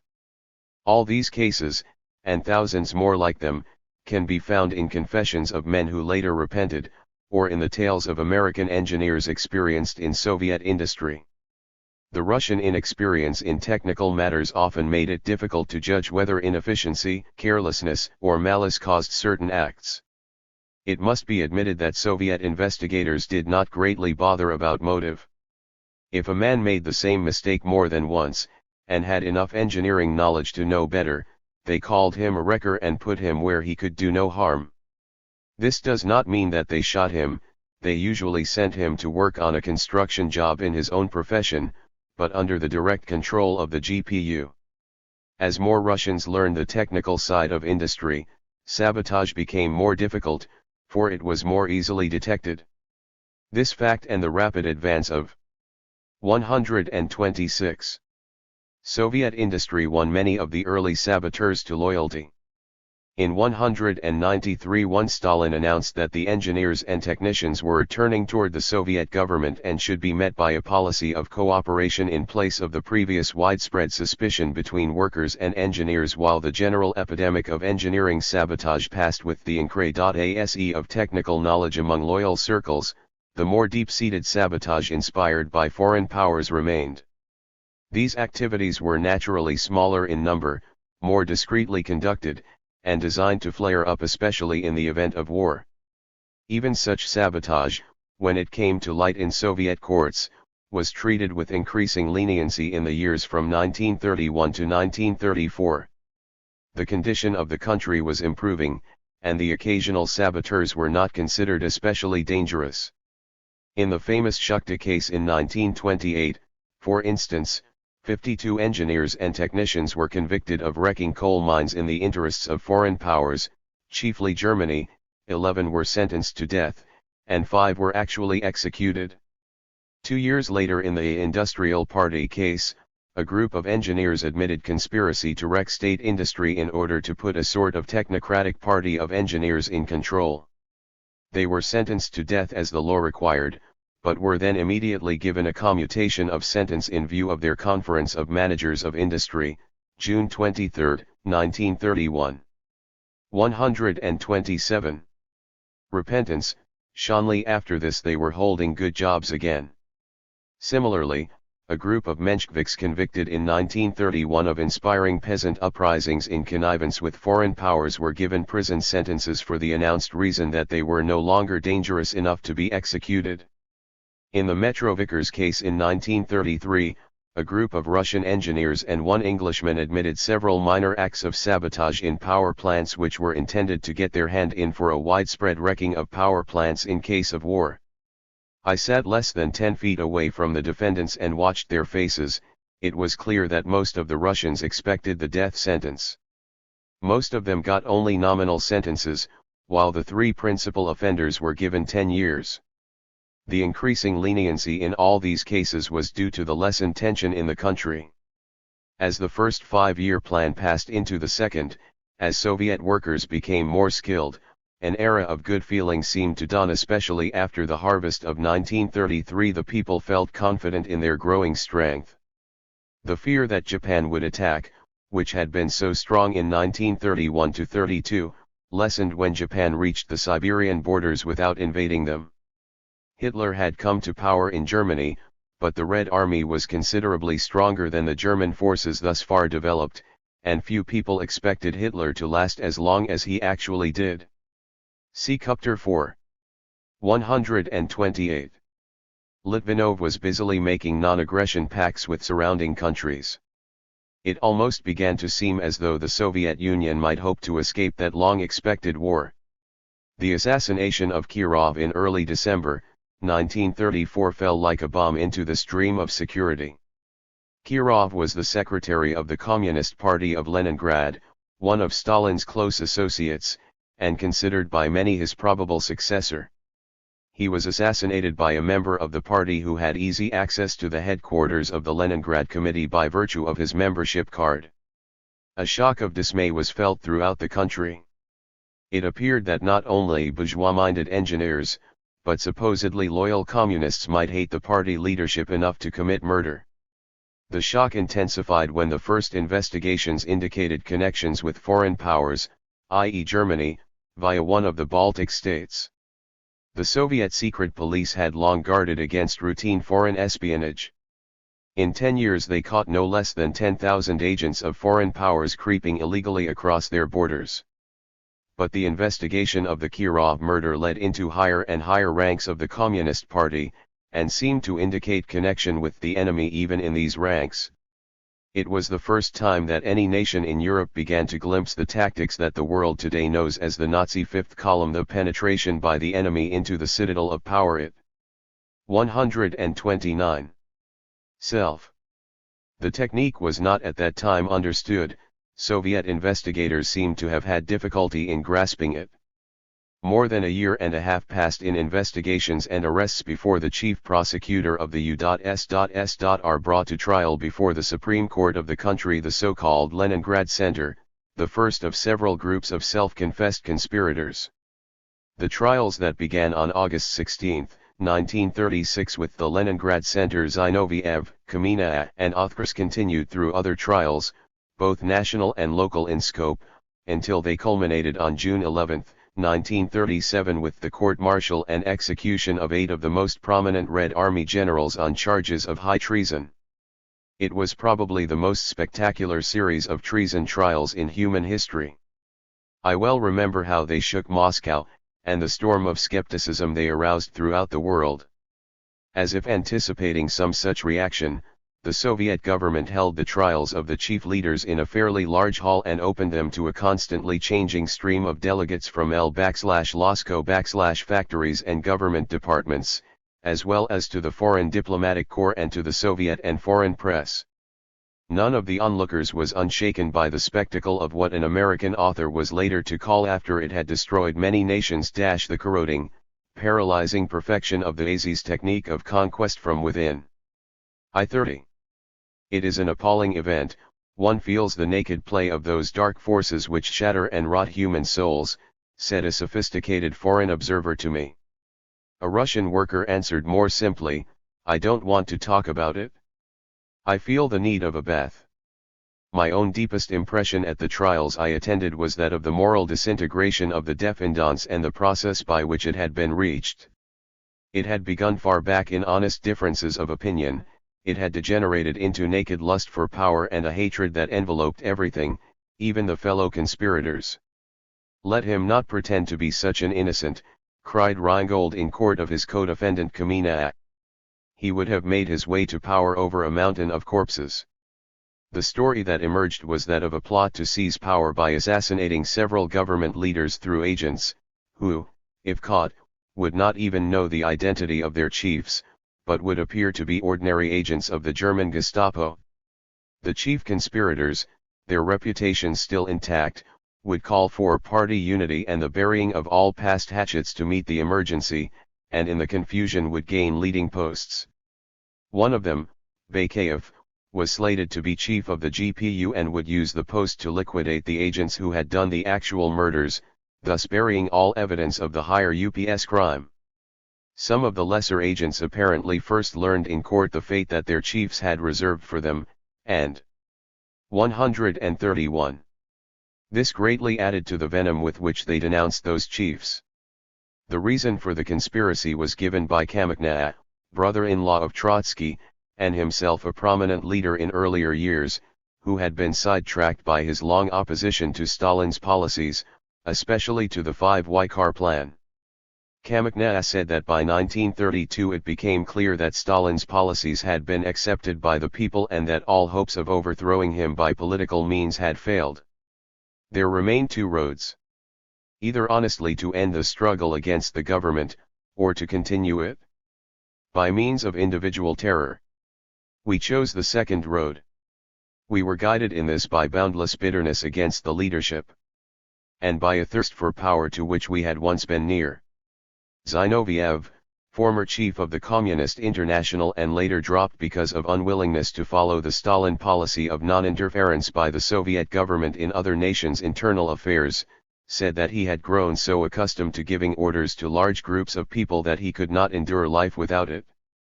Several of the minor agents connected the group with the German Gestapo, and Lurie claims to have worked under the practical guidance of Franz Weitz, personal representative of Himmler. In subsequent trials of related groups, the hand of Nazi Germany was several times exposed. Pyatakov, former chief of Soviet state industry, said that 132. He had met Trotsky abroad in 1935 and learned that the latter had made a deal with Rudolf Hess for Nazi support in the overthrow of the Stalin regime. In return for this, Germany was to get opinionitis for investments throughout Russia and a special sphere of influence in the Ukraine through a puppet state. Other indications of German plotting came almost simultaneously from an entirely different corner in faraway Novosibirsk. In November 1936, 8 Soviet executives and 1 German engineer pled guilty to sabotage, which had wrecked coal mines and caused the death of miners. The German engineer's testimony implicated the German consul in Novosibirsk. Most of the foreign press at the time denounced the trials as a frame-up. Most foreign observers who sat at the trials found them credible, even if shocking. D. N. Pritt, a British Member of Parliament, wrote a pamphlet stating his convictions that the men were guilty as charged. Edward C. Carter, Secretary General of the Institute of Pacific Relations, wrote, "It makes sense and is convincing. The confessions seem both normal and purposeful. The theory that it was a frame-up is untenable. It was not a device to secure removal of critics. The Kremlin's case was genuine, terribly genuine. To me personally, as I sat in the trials, it was not Rich Bulletin of Amerisim Russian Institute, March 30, 1937. 133. So difficult to follow the path by which once revolutionary leaders had become self-confessed traitors. They had begun by doubting the Russian people's capacity to build a strong and independent state based on publicly owned enterprise. This had been the open cleavage in the party discussions in the 192s. Their doubt was deepened by the contrasts between Russia's tremendous inefficiencies and the efficient German organization they saw on their trips abroad. It was not so difficult to believe that Russia might profit by a little German discipline impressed by the iron heel. Plenty of irritated people made such remarks. Eventually there might be a European revolution in which German workers would lead. Meantime they would capitalize the situation to destroy the Stalin leadership they hated, and bargain with Hitler for as much of Russia as they could get. It is the deadly argument by which the Nazis have again and again secured a solid foothold among a discontented minority of the ruling group. Step by step the investigations, arrests, and trials involved wider circles.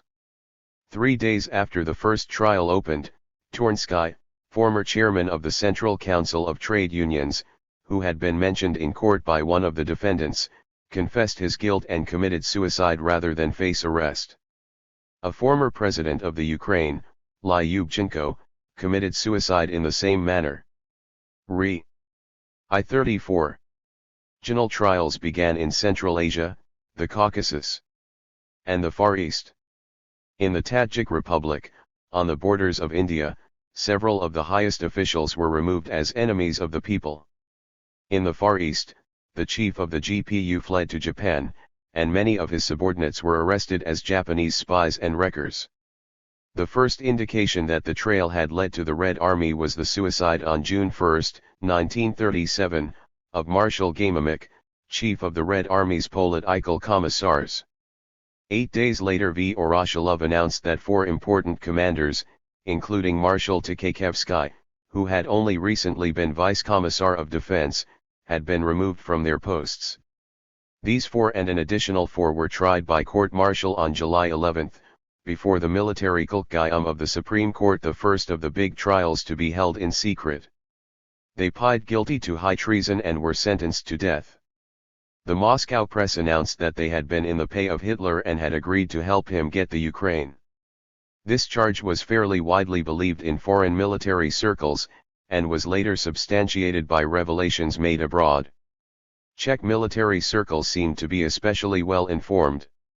Czech officials in Prague bragged to me later that their military men had been the first to discover and to complain to Moscow that Czech military secrets known to the Russians through the mutual aid alliance were being revealed by Tukhachevsky to the German High Command. What probably startled Soviet citizens most was the appalling fact that the treason trials at last implicated Yagoda, chief of the formidable GPU. It must be realized that most Soviet citizens regard their GPU much as the Americans do the FBI, an organ which they wish to fight shy of themselves, and which occasionally goes to extremes, but which is necessary for national protection and acts on evidence. The GPU has always disclaimed, I think truthfully, the use of Gestapo forms of torture, and even of the American third degree. In connection with the arrest of Yagoda, other arrests of local GPU officials occurred in many cities, on the charge of arresting innocent citizens and using improper methods to extort confessions. They were given the severest sentences, for the crime was considered of the very gravest nature.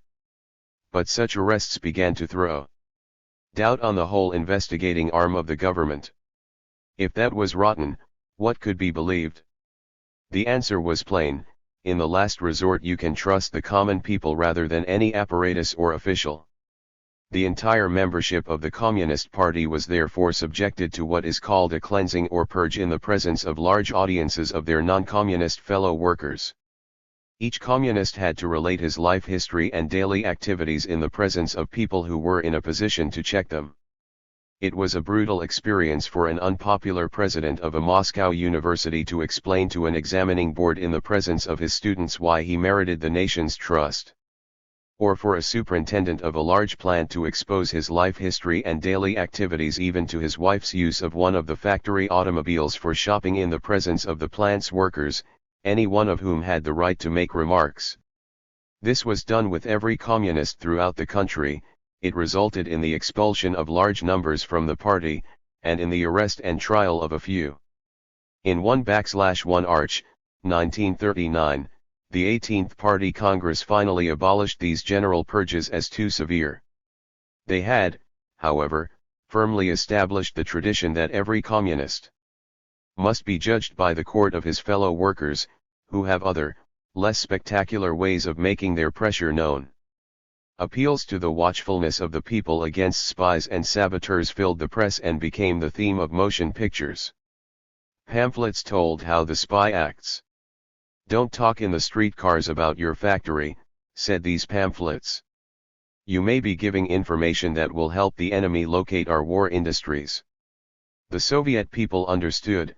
The happy, expansive, loquacious mood that once made them so endearing was replaced by a stern mood of watchfulness and suspicious silence, especially toward foreigners. They were on guard. They shut up for the duration of the Corning War. Those years from 1937 to 1938 are remembered by all Soviet citizens as a time of mental distress caused by the widespread suspicion and often unexplained arrests. The arrests affected chiefly the upper party circles and those officials dealing with foreigners, hence they seemed to foreigners more extensive than they were.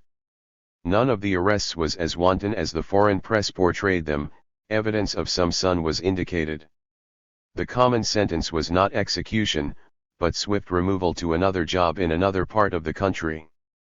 Fairly large numbers of such transfers seem to have occurred merely on suspicion, on the theory that if the suspects were guilty, or had guilty connections, 138. The transfer would break these up. If they were innocent they would not suffer much from a job transfer and would come back to Moscow eventually if they chose. Naturally such people did not hasten to communicate with their foreign acquaintances during their absence, and this often led the latter to assume that the Russians had been liquidated. A year or two later, large numbers of such people returned, none the worse for their temporary job in the sticks. 3 personal experiences will indicate what happened during this period to the minds and the character of the Soviet people. I spent a whole summer on the shores of the Moscow River, not far from the little suburb of Philly. I knew that there was a great industrial plant in Philly. Many times I saw Philly workers marching thousands strong with their banners in parade. Years later, in New York, after the German-Soviet War began, I read in the papers that the famous six-motor bombers, in some way surpassing the American flying Fonris, are made in the Philly plant. If that is true, I know how every Philly worker must have longed to brag of it to me, an American. Nobody ever did. They were so silent that I am not yet certain whether the bomber tale is true. Once, at a May Day celebration, I learned that several score Americans were deeply disappointed because they had come to Moscow to see the demonstration and there was no place for them in. Smashing the 5th column S-139. Red Square. I suggested that they might march with the staff of the Moscow Daily News, thus seeing the square in passing. The representative of the Soviet tourist agency answered, "We should be very grateful if you can take them, but do you know them all well enough to give your personal guarantee that they have no pistols or bombs?" That settled it. I refused to guarantee sight unseen even my fellow countrymen. I had heard that agents of foreign countries had come to the U.S.S.R. as American workers or tourists. After this, I noticed that the ranks of the Soviet workers in a demonstration will never let an outsider join them. Each group knows its fellow factory members and takes responsibility for its own ranks. Once, during the trials, I spoke to a Soviet African about what I called excessive severity. I knew that his wife had lost her job for some mere laxness in trusting German agents, and that he himself had had a rather grueling time in the party cleaning. I mentioned cases of innocent victims. He agreed that there might be such. "Let them take it up with their deputy," he told me. "The deputies of the Supreme Soviet just now are handling lots of such complaints. People who are conscious of innocence and fight for it will eventually come back. Why don't you see the basic picture?" He added. Our leading economists and some British bourgeois economists also think that the world 140 will crash about 1939. By crash I mean a military crisis like that of 1914 superimposed on an economic crisis like that of 1929. It may be a half year sooner or later, but the greatest crash mankind has ever known is clearly due. The coming struggle will decide whether the world must go down in the dark ages of slavery and wars, or whether mankind can win through to a decent world. In this great struggle, where is there any sure foundation? Only here in our Soviet land, where for 20 years we have been building and testing the social forms fit for a technically developed and civilized world. It would have been easier for humanity, I grant you, if you Americans had done it first. You could have organized these forms of socialism swiftly without our terrible waste emotion, perhaps without the cost we pay in human life. You could have swiftly built plenty for all. You didn't do it. So it is we backward peasant Russians, who have to save the world. What is our duty to the coming world crisis? We must come up to it with as much wheat as possible, as much iron and steel as possible, as many healthy people as possible, and as few wreckers as possible. We are going to do it. With our 2 5-year plans completed, we can do it. Those who doubt it are traitors not only to our Soviet country but to mankind. You are concerned with these people's psychology. To hell with their Psi 141. Ecology. Whether it is guilt or exhaustion, fine feelings, or high treason, whatever spreads doubt and defeatism among our people must be cleaned out. Looking back at those words from the war that has broken, I know why the Soviets have no 5th column. I know what it cost them, what it would cost any nation to clean its potential 5th column out. 9. The fight for peace fails. Paradoxically enough, it took the Soviet-German war to convince certain circles in Washington that the USSR is a peace-loving land. They noted that we have not had to worry about defending Alaska in all the years that the Soviets have been our next-door neighbors, but that it would be another story if Japan or Nazi Germany should gain a foothold in the Soviet Far East. It was a belated recognition of a fact which much of the world has known.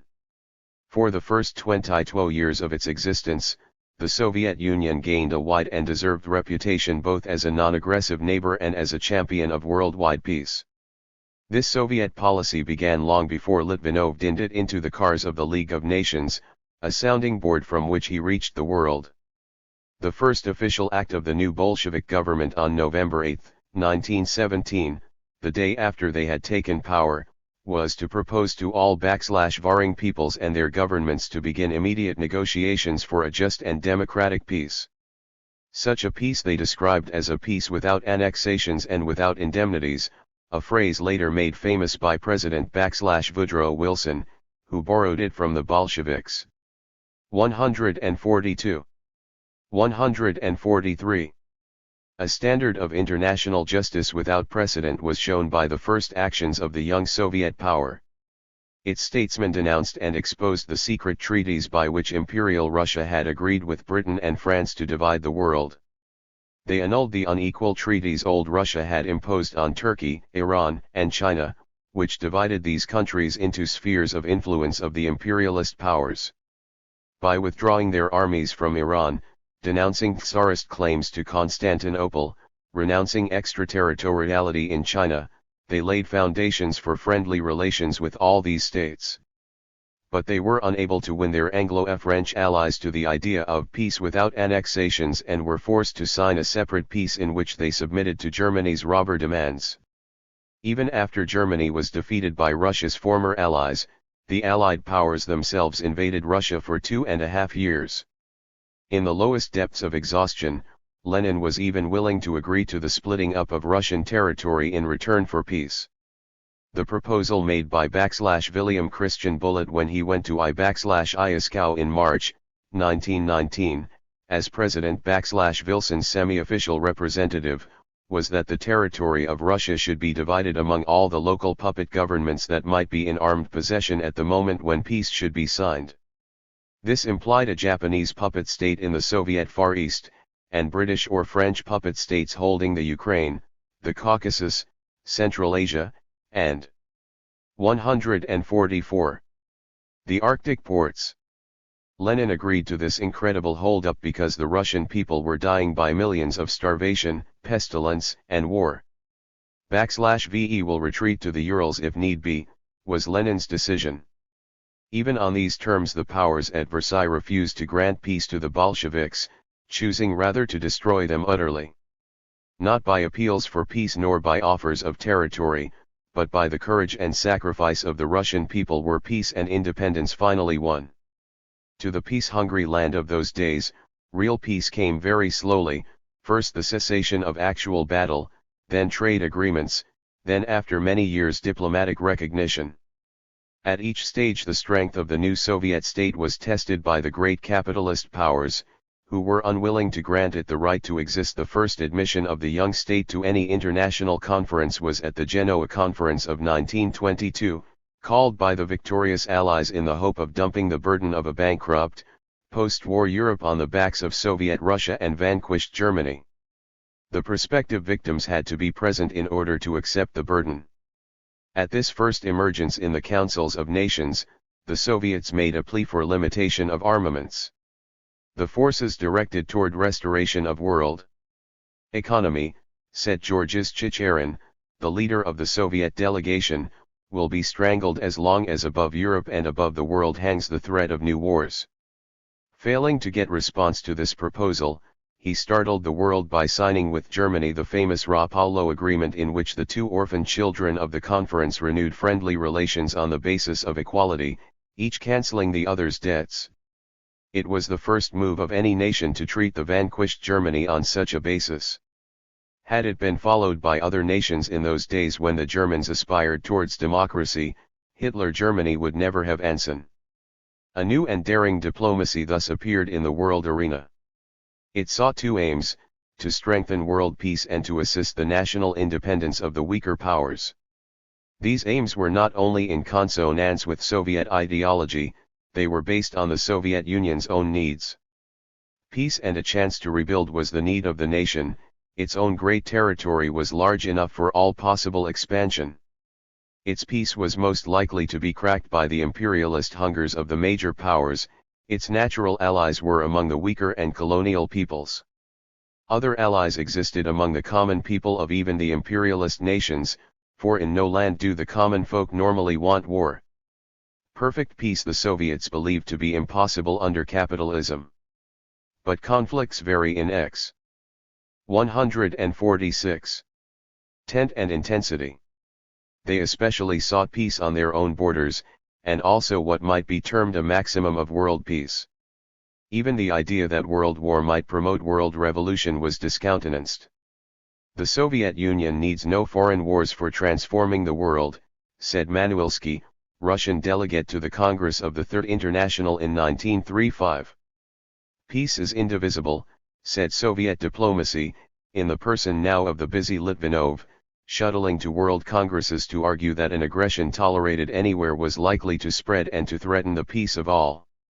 He made his world reputation first at the Disarmament Conference in Geneva, where he annoyed the British and French delegates by suggesting that the powers should really disarm. The Soviets were the first to sign the Kellogg Pact, proposed by the United States. They were the first to sign any international peace pact or proposal, sometimes before they were invited. Litvinov won a wide support among peace-loving groups around the world, but without much affecting the policies of Britain or France.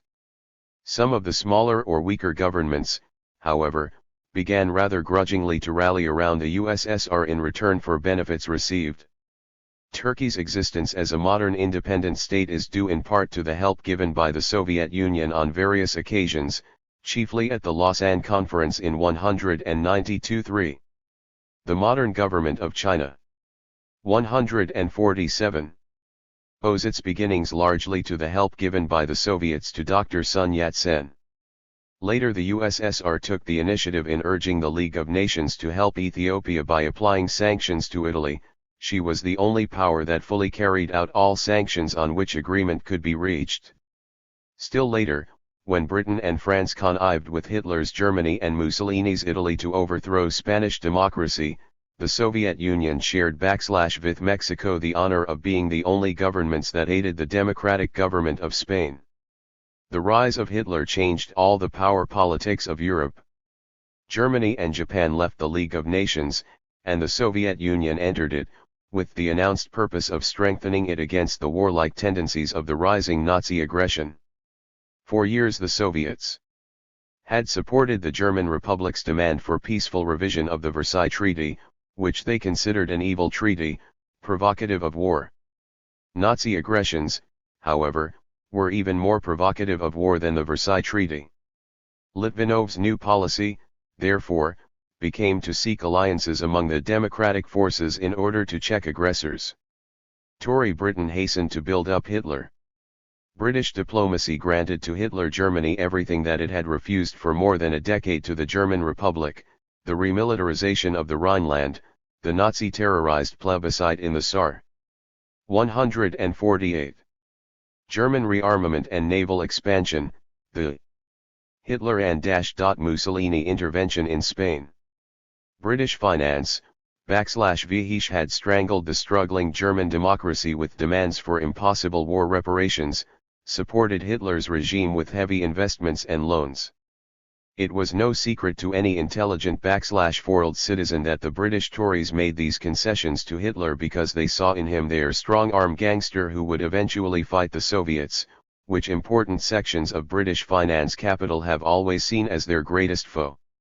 If any doubt remained as to the motives of the British and French foreign offices, it was removed at the Munich Conference. Munich with its cynical sellout of Czechoslovakia was the trump card of the Tory ruling class in its game of driving Germany toward the east. The British Prime Minister Chamberlain posed as appeasing Hitler, while actually egging him on. Chamberlain suggested that the Sudetenland might be given to Hitler before anyone in Germany had dared to express such a desire. Chamberlain's personal representative, Lord Runciman, went to Prague as mediator and suggested to the Germans other demands, which they had not yet put forth. In the final showdown, when the freedom-loving Czechs seemed likely to fight rather than let Germany 149 invade their country, the British and French ministers forced compliance by threatening Dr. Edouard Beneš, the Czech president, that if he resisted Hitler, Britain and France might adopt toward him the policy of non-intervention with which they had already murdered Spain. Almost as soon as the Nazi troops marched into the Czech territory, it was discovered that representatives of London finance had agreed with German industrialists some weeks earlier about the financing of the great enterprises thus seized. I was spending my vacation at a health resort in the North Caucasus when the news of the Munich conference arrived. Everybody there, Soviet officials, factory managers, and workers, was deeply aware of the world importance of that event. They were shocked at the brazenness of the Munich method and the peremptory way in which British and French ambassadors beat down Dr. Beneš, but they were not greatly surprised. Long since, they had known what to expect of Daladier and Chamberlain. \V had surprised them most was that it could so easily be put over on the British and French people as a peace settlement. They had expected more intelligence there. In the brief days when the Czechs declared resistance, a cheerful approval filled the health resort. A few highly placed officials, military and diplomatic, made tentative airplane reservations back to Moscow. \VE may have to go back to support. 150. The Czechs. Then came the news that Beneš had capitulated, and they cancelled the reservations. "There is nothing we can do now," one of them said to me at dinner. "Better stay on here and get my health in good condition for the next crisis, when the attack comes possible on Poland or France." There was a brief discussion that first evening about the forces behind that Munich settlement. Why was Daladier willing to sacrifice 27 good Czech divisions, and the Czech Maginot Line of fortifications? \V had made him give to his enemy, Hitler, one of the most famous armament plants in Europe, the Skoda \Forks. \Was he a conscious traitor, or weak? The manager of a local industry, who lived in the Caucasus because of tuberculosis, said, "You can explain it in 4 words, they're afraid of Bolshevism." "They're worse than that," replied a man from Moscow. "They're afraid now even of their own democracy. They don't dare let either the Czech democracy or the People's Front of France survive. They will stamp out both the eastern and western centers of democracy in Europe to save their stranglehold on the world." It was quite clear whom he meant by they, not Chamberlain, Daladier, Hitler, or Mussolini, but the reactionary sections of high finance, with strongholds in the City of London and in Wall Street and with stooges in all the European lands. 151. With rapid acceleration, Hitler's aggression now moved toward the Soviet borders, seeming to receive encouragement from the Chamberlain government at every step. On March 15, 1939, in an act of insolent international outrage, the German forces marched into disarmed Prague. On March 18, the Soviet government informed Germany that it could not recognize the annexation of Czechoslovakia. Moscow at once proposed to Britain an immediate conference of Britain, Efroni, the USSR, Poland, Romania, and Turkey, to devise joint means of resisting further aggressions. Chamberlain replied that the proposals were premature. As if on signal, Hitler, on March 22, seized Mukmul, chief seaport of Lithuania. He rattled the sword over Danzig, the other chief port in the southeastern Baltic Sea. Mussolini, not to be left behind, seized Albania on April 7, and at once called 5 more classes of reservists to the colors. By mid-April 7 German divisions stood on the border of Poland awaiting the order to march. Provocative incidents began, increasing with the advance of summer. The U.S. State Department, according to Alsop and Kintner, was told by its representatives abroad that the highest French officials put the chances of war at 10 to 1. \V The Nazi-fascist forces marched east in full battle array. Important voices were raised in Britain and France, demanding a military alliance with the USSR. Russian aid is vital to the I-52. Democracies, said Pierre Cot, France's former air minister. Unity with the USSR can save peace, said Lloyd George, Britain's former prime minister. A Gallup poll taken during April found 92% of the British voters in favour of an alliance with the U.S.S.R. The Soviets themselves were suggesting various forms of a triple alliance among Britain, France, and the USSR to guarantee both Eastern and Western Europe against further Nazi aggression. Each of these suggestions was put on ice by the Chamberlain government for a fairly long time and then turned down. Questions asked in the House of Commons about the Soviet-British discussions were evaded by Chamberlain. Throughout the critical months of April and May, the Chamberlain government not only evaded or refused Soviet proposals for alliance, but seemed to be seeking a further agreement with Hitler. Sir Neville Henderson, British ambassador to Berlin, told Hitler that Britain wanted an amiable settlement of the Polish question, which was diplomatic language implying that Britain would use diplomatic pressure to help Germany to Danzig and the Polish corridor. To an anxious questioner in the House of Commons who wanted to know about the Soviet proposals, Chamberlain replied that the government was not anxious to set up opposing blocs of countries, i.e. that he rejected the anti-Hitler coalition. Under pressure of Popular NY Herald Tribune, May 4, I 939. 153. Demand. The British Foreign Office signed guarantees to Poland and Romania, but avoided full alliance and refused to grant Poland's request for a small £5 million loan for armaments. On May 3, Chamberlain startled the House of Commons by saying that he was ready for a non-aggression pact with Germany. 2 days later he informed the U.S.S.R. that her proposal for a military alliance was unacceptable. Demands for alliance with the USSR now arose even from conservative Quainers. Winston Churchill said in the House of Commons on May 27.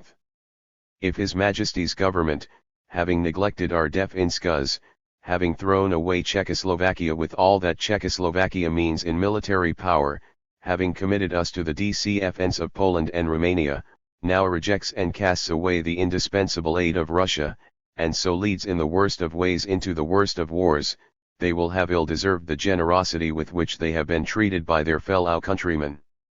At last, 10 vital weeks after Hitler's seizure of Prague, the British and French ambassadors in Moscow were instructed on May 27 to agree to discuss a triple alliance.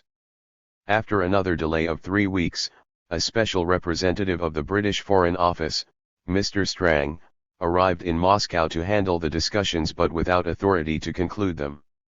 A day-by-day study of the 75 days in which discussions continued showed I-54. That the Soviets felt great need of haste, while the British representatives delayed. The British took 59 of the 75 days to prepare their answers, while the supposedly slow Russians took 16. Even while the discussions went on, Lord Halifax, then Foreign L/Leinster, made a speech in the House of Lords which clearly implied distaste for the pact that was under discussion.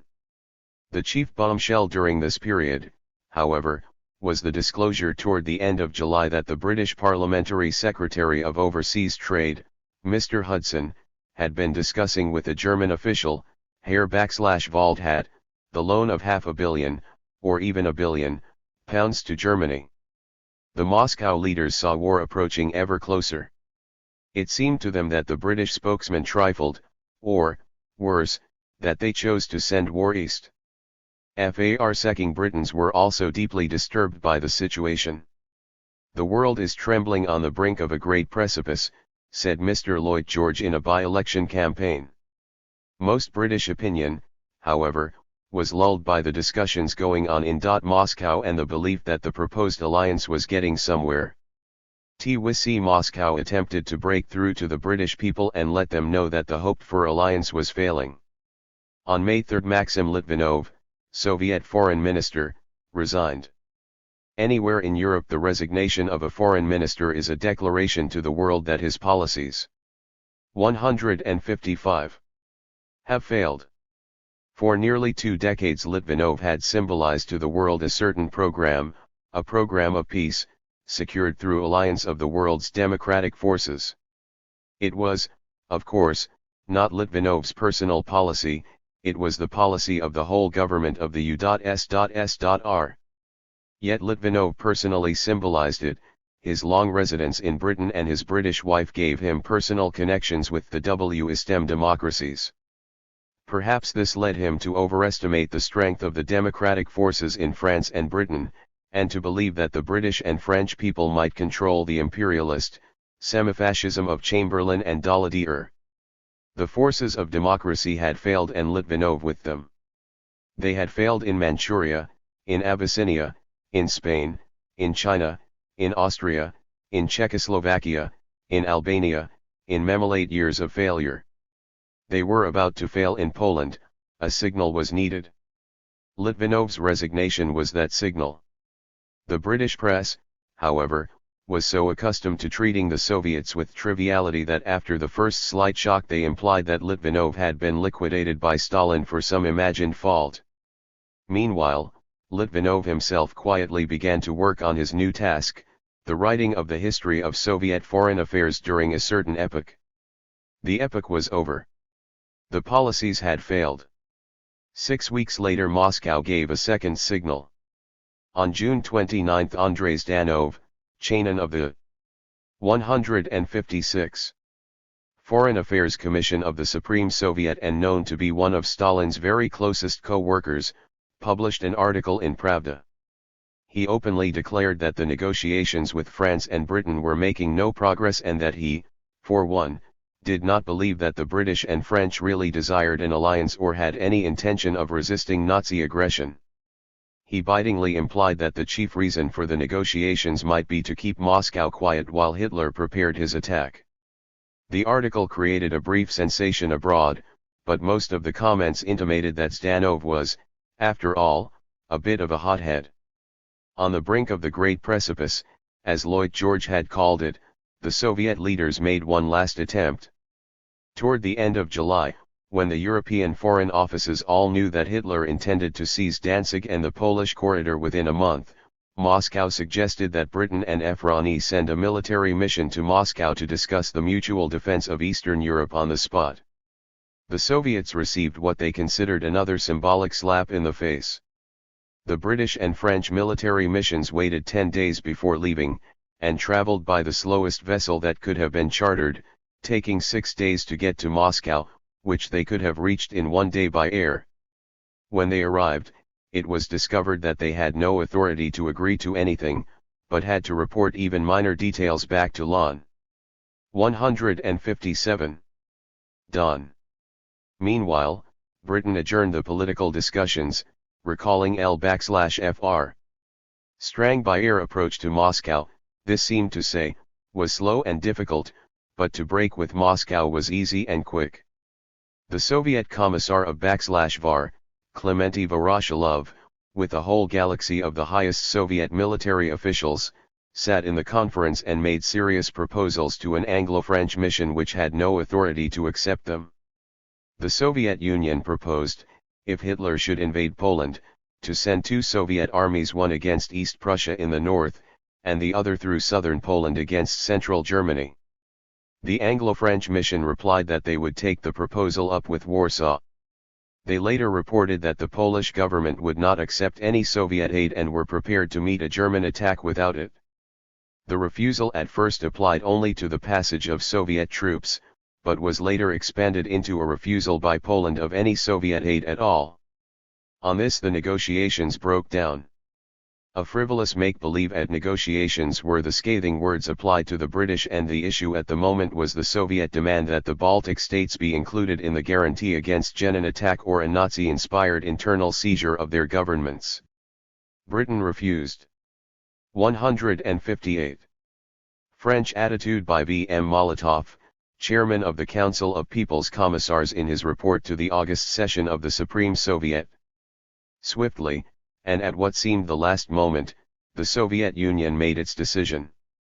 Germany was already offering a non-aggression pact. Hitler himself admitted later that the request came from him on August 23. A non-aggression pact was signed between Germany and the Soviet Union, after a conversation that lasted about 3 hours. It was not an alliance, such as the USSR had offered to France and Britain. It was little more than a reaffirmation of a former treaty of neutrality that the USSR and Germany had signed in 1926, but which had fallen into disuse under Hitler. The USSR signed it, according to Iyalotov's report later, because the military negotiations with France and Great Britain had reached an impasse. As the conclusion of a pact of mutual assistance could not be expected, we could not but explore other possibilities of ensuring peace and eliminating the danger of war between Germany and the USSR. The signing of that pact at that moment, when all Europe tensely awaited the hour of Hitler's march into Poland, changed the balance of forces in Europe. From most of the European capitals the first reactions were peaceful and even mildly approving.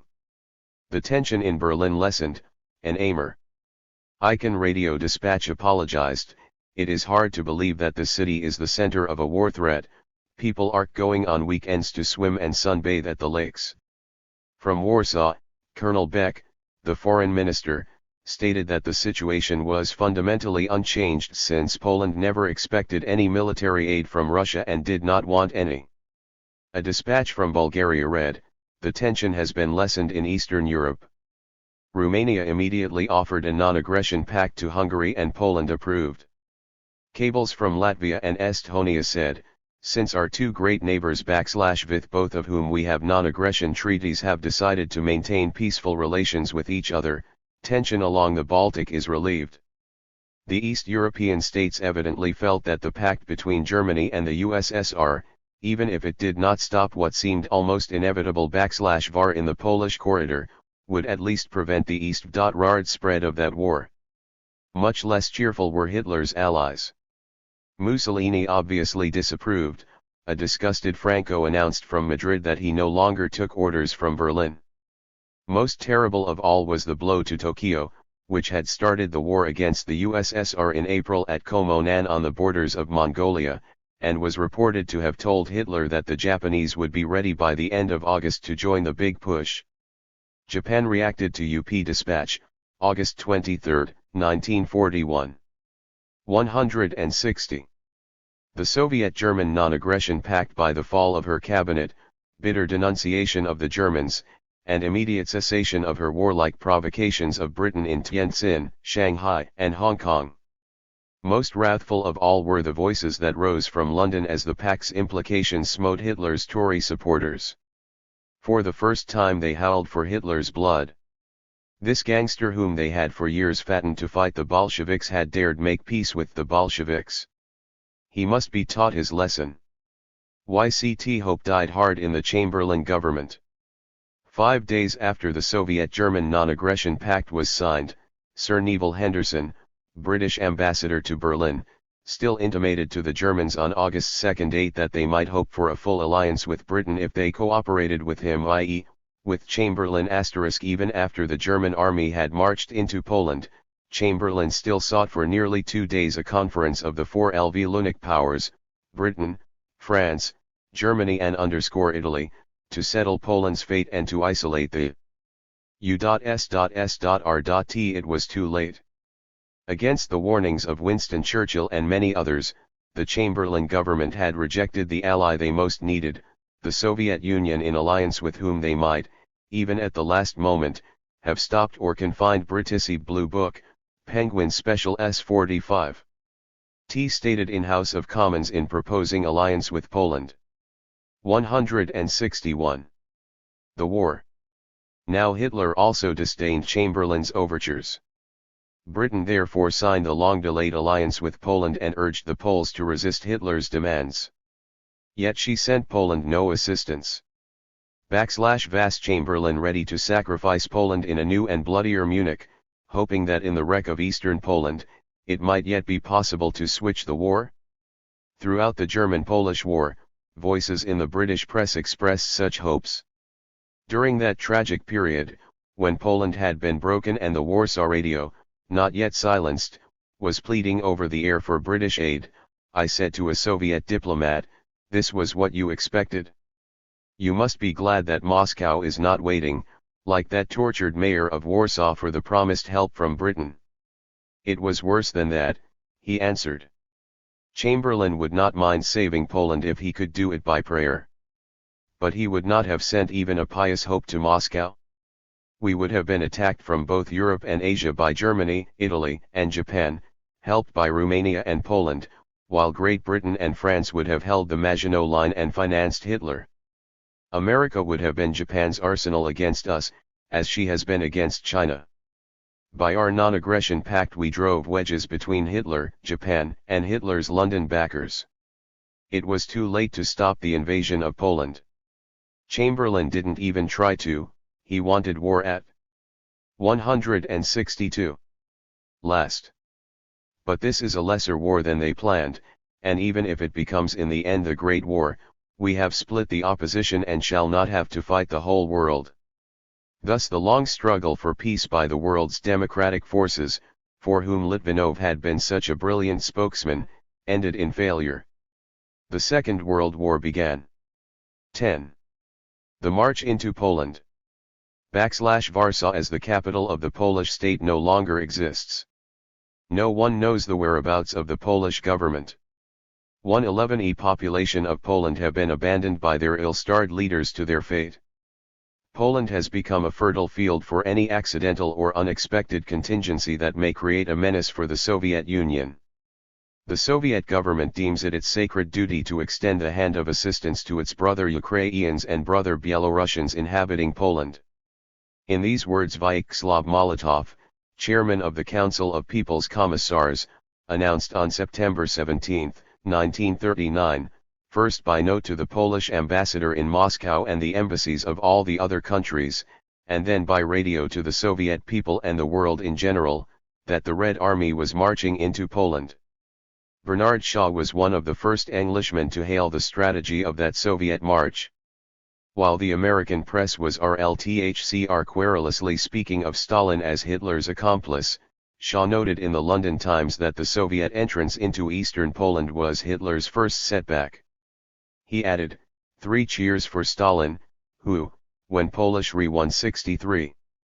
164. Sistance has been wiped out, said to the Nazis, thus far and no fankr. The British generally saw the significance of that march far sooner than did the Americans. Americans still talk as if Stalin and Hitler jointly and cynically divided the UNF-Unit Poles. But Winston Churchill, then First Lord of the Admiralty, said in a broadcast on October 1, 1939. The Soviets have stopped the Nazis in eastern Poland, I only regret that they are not doing it as our allies. A few weeks later, on October 26, Prime Minister Chamberlain himself rather sourly admitted in the House of Commons that it had been necessary for the Red Army to occupy part of Poland as protection against Germany. The larger strategy of that march into Poland and its effect upon the Second/World/War will be discussed in a later chapter. Herc/VE will consider the effect of the march not on Europe but on the 13 million people of the territory into which the Red Army marched. All correspondents admitted that the Polish government and its army were broken. The Polish government left Warsaw mysteriously early on September 5, making no statement to Warsaw or the nation, wrote Richard Mower. It paused briefly at Kut on the Romanian frontier and on September 1 hopped into Romania. The supreme chief of the Polish forces, Marshal Smigly Rydz. Hopped too. In most of Poland, the officers had fled, abandoning their troops. General Valknius of Finland watched the defeated Poles streaming through Lodz for 36 hours and saw not an officer among them. German bombers were in the sky terrorizing the Polish population. Unparalleled hunger and desolation prevailed. The chaos that reigned throughout Poland was rapidly becoming civil war in the eastern part of the country. This territory, which Molotov called /Western Ukraine and Belorussia, was inhabited by Ukrainian and Belarusian peasants under Polish landlords. It was not given to Poland by the Versailles Treaty, both Woodrow Wilson and the British Lord Curzon left it outside their ethnic Poland. The Polish landlords thrust the new Polish state into a war of aggression in 1920 and took the lands. Through the Warsaw government, which they dominated, the landlords treated their peasants more brutally than had the Russian Tsar. They withdrew even such rights as the common pasture and the privilege of picking mushrooms and berries in the woods. In an effort to Polonize the territory by force, they settled demobilized Polish soldiers along the frontier, often by dispossessing whole villages of natives. For 20 years the League of Nations reports indicated that East Poland had one of the most brutally handled minority problems anywhere in Europe. The frictions were complicated by the fact that the cities and trading towns of the region are largely Jewish. Here lay the old Tsarist Pale of settlement, containing the bulk of Europe's Jews. Not even Hitler treated the Jews more brutally than did the Poland of the Pans, as the minor nationalities called it, using the Polish term for lord. A Jew child is a future Jew, twist its neck when it is born, read one of the anti-Semitic posters the Red Army found when it marched into Poland. Frictions between all the minor nationalities had been kept at boiling heat by pogroms. The pot began to boil over when the Polish state collapsed. Demoralized bands of Polish soldiers killed Jews and Ukrainians. Pro-Nazi Ukrainian terrorist bands killed Poles. Meanwhile, the advance forces of the German army reached Lvov, a Jewish Ukrainian city on the borders of Romania, and infested it on 3 sides. It was at once assumed in Eastern Europe that Lvov would be the capital of a puppet Ukrainian state, which Hitler would use as his base against the USSR. The Red Army's march was seen in Eastern Europe as a check to this plan of the Nazis, preventing the organization of the East Poland chaos into a Nazi Ukraine. The arrival of the Red Army was not only unopposed by the population, there are evidences that it was hailed with passionate joy. Russian troops went into Poland without firing a shot and were seen marching side by side with the retiring Polish troops, said the first Associated Press dispatch L/Lajor William S. Colburn, United States military attaché, met a column of Soviet tanks accompanying Polish troops. One of the Soviet tank commanders told him, /ver against the Germans. Anthony Drexel Biddle, United States ambassador to Poland, reported that the population accepted the Red Army as doing a policing job. The Polish commander of the Lvov garrison, who had held out for several days against the German attack, promptly surrendered to the Red Army when it approached on the 4th side of the city. He stated, "There is no Polish government left to give me orders, and I have received no orders to fight the Bolsheviks." That there was some opposition, but that it was only from small bands, is shown by the casualty figures later released by the Red Army: 737 dead and 1,862 wounded. I had personally known that those peasants of eastern Poland had longed for the coming of the Red Army for 20 years. /vhen I went to Poland in 192 with the American Friends Service Committee. I saw their wretched villages, sunk in ancient swamps and recent barbed wire entanglements from the First World War. Around them rose slopes of good soil, high and healthy. They September 18 from C. Maudie, also includes Kolb's statement. 168. Belonged to absentee landlords who used them for occasional hunting pennies. Our Friends Service gave quinine endlessly to cure malaria in those villages, but we knew it could never be stamped out until the peasants could move to the landlord's land. /ve heard them say, "When the Russians come back." VE knew they were waiting. Ukrainian girls hung flowers on the tanks of the arriving Red Army. Families sobbed on the necks of relatives they had not seen for years. Even before the army arrived, the local peasants often held meetings, set up local governments, and rounded up straggling Polish soldiers in the woods. /vhen these were delivered to the Red Army, they were usually disarmed and sent home. Officers and special police troops were more apt to be sent somewhere into the distant interior of the USSR, lest they organize attacks against the new rule. 5 weeks after the Red Army's arrival, general elections were held of that type looked at so skeptically by Anglo-Saxons and taken so naturally in Eastern Europe, in which a single ticket was put up and the population mobilized to greet it. They turned out with enthusiasm to the number of more than 9/10 of the electorate. The following week the National Assembly of /Western Byelorussia and the National Assembly of Western Ukraine met and voted to confiscate the land of the big landlords, to nationalize banks and large-scale industries, and to join the Soviet Union. The March into Poland 169. Despite the skepticism that naturally attends results reached in the presence of armed forces, few people who know the racial composition of Eastern Poland doubted that the population had resented the rule of Warsaw and felt liberated when the Red Army came. British governmental spokesmen immediately made it plain that their future claims for the restoration of Poland did not necessarily include that part into which the Red Army had come. Even the Polish government in exile did not venture to declare the Red Army's march an act of war. In simple oratory, the worker and peasant deputies to the new national assemblies told of their tortured past and of their happiness when the Red Army arrived. Women told how in former days young boys had been held on anthills by landlords' agents in order to break the spirit of rebellion, how a mother picking up fuel in the woods to heat water for a newborn baby had been caught by the Lord's forester, beaten, and afterward turned over to the attack of fierce dogs. It was a gruesome account of medieval conditions. Deputies from Grodno told how the Jewish and Belarusian workers of the city had organized their own militia before the Red Army came and had rushed out and helped build a bridge for it into the city under the fire of Polish officers. As soon as the Red Army came, said a carpenter from Białystok, we asked them to set up Soviet power. 170. For us. But they told us, Soviet power is the power of the people. Organize it yourselves, for now you are the bosses of your lives. A simple peasant women deputy said, let the priests pray to God for paradise, but for us the daylight is already come, the bright sun is come from the east. Letters telling a similar story reached America from Jews in the occupied regions. They especially commented on their rescue from death, for they had been threatened both by German bombing and by anti-Semitic bands of Poles. If the Red Army had been a day later, not a Jew in our town would have been left alive, wrote a man from Grodno. Other letters marveled at the new equality. To the Bolsheviks everyone is equal, there is no difference between Gentile and Jew.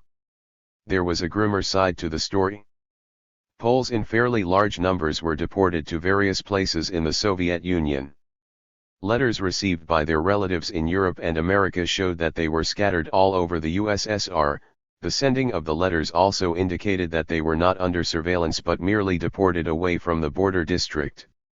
The Soviet authorities claimed that former Polish officers and military colonists had done considerable sabotage and kept the people disturbed by rumors of imminent invasions by Romanian and British troops. After the conclusion of the Soviet-Polish alliance against Hitlerite Germany, these Poles rapidly joined the Polish Legion. Under the Red Army High Command. Most of them then stated that they fully understood the necessity of the Red Army's march into Poland.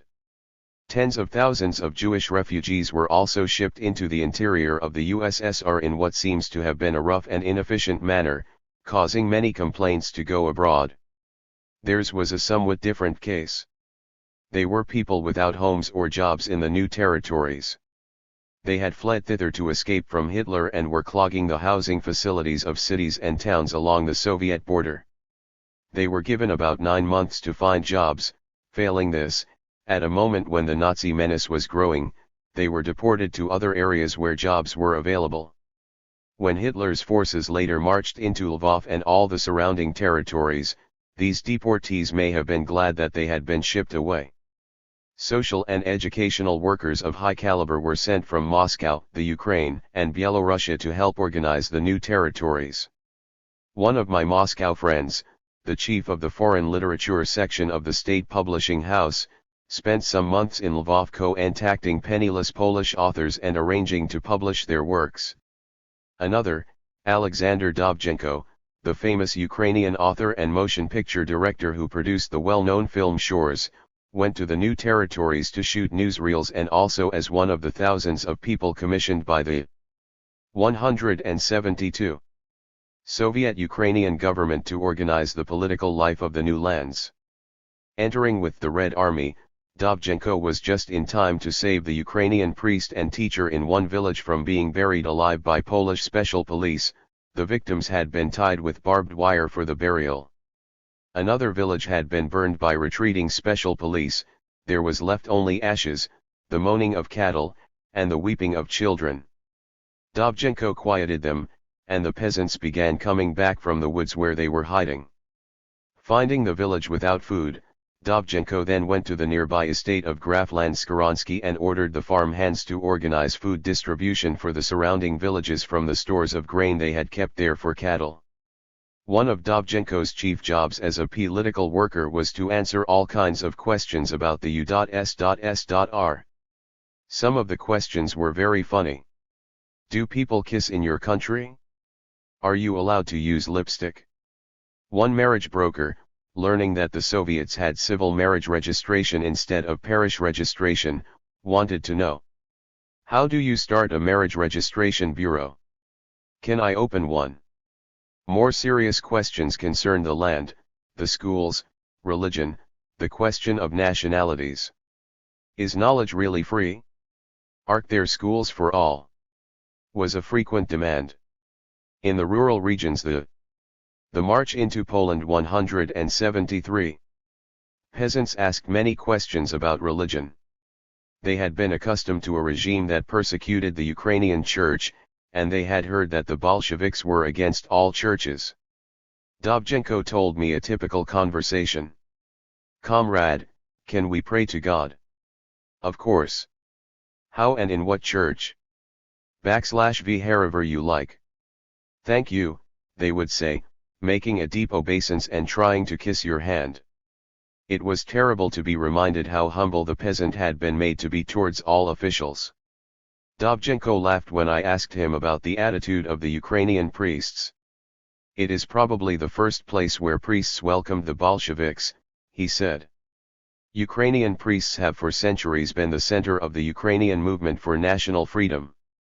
Under the Poles they were constantly being arrested for such crimes as false registry of names, which meant that they registered children in the Ukrainian language instead of in Polish. They looked upon the corning of the Red Army as the uniting of the Ukrainian people, who had been separated for centuries. \v and the elections to the Supreme Soviet were held on Sunday. After 6 months of Bolshevik rule, the peasants went first to church and then to the polls. Often they came from the church in procession with the priest leading the way and casting the first vote. Within 6 months after the coming of the Red Army, oil fields in Eastern Ukraine that had been idle for years were back in production. The unemployed in Lvov were getting work at the rate of 100 or 200 a day. A year after the occupation, Western Ukraine reported that 978 industrial plants that had been idle had been reopened, and 500 new ones had been built. Hundreds of new school buildings were constructed and hundreds of hospitals. An invasion of music followed the Red Army invasion. Led by opera artists of Soviet Ukraine and Soviet Byelorussia, the new territories rapidly acquired bands, orchestras, musical schools, and theaters of their own. They had less than 2 years' glimpse of their new national equality and progress. In those 2 years they gained a hope and an organization which strikes today at the German line in Eastern Europe in the fury of a people's war.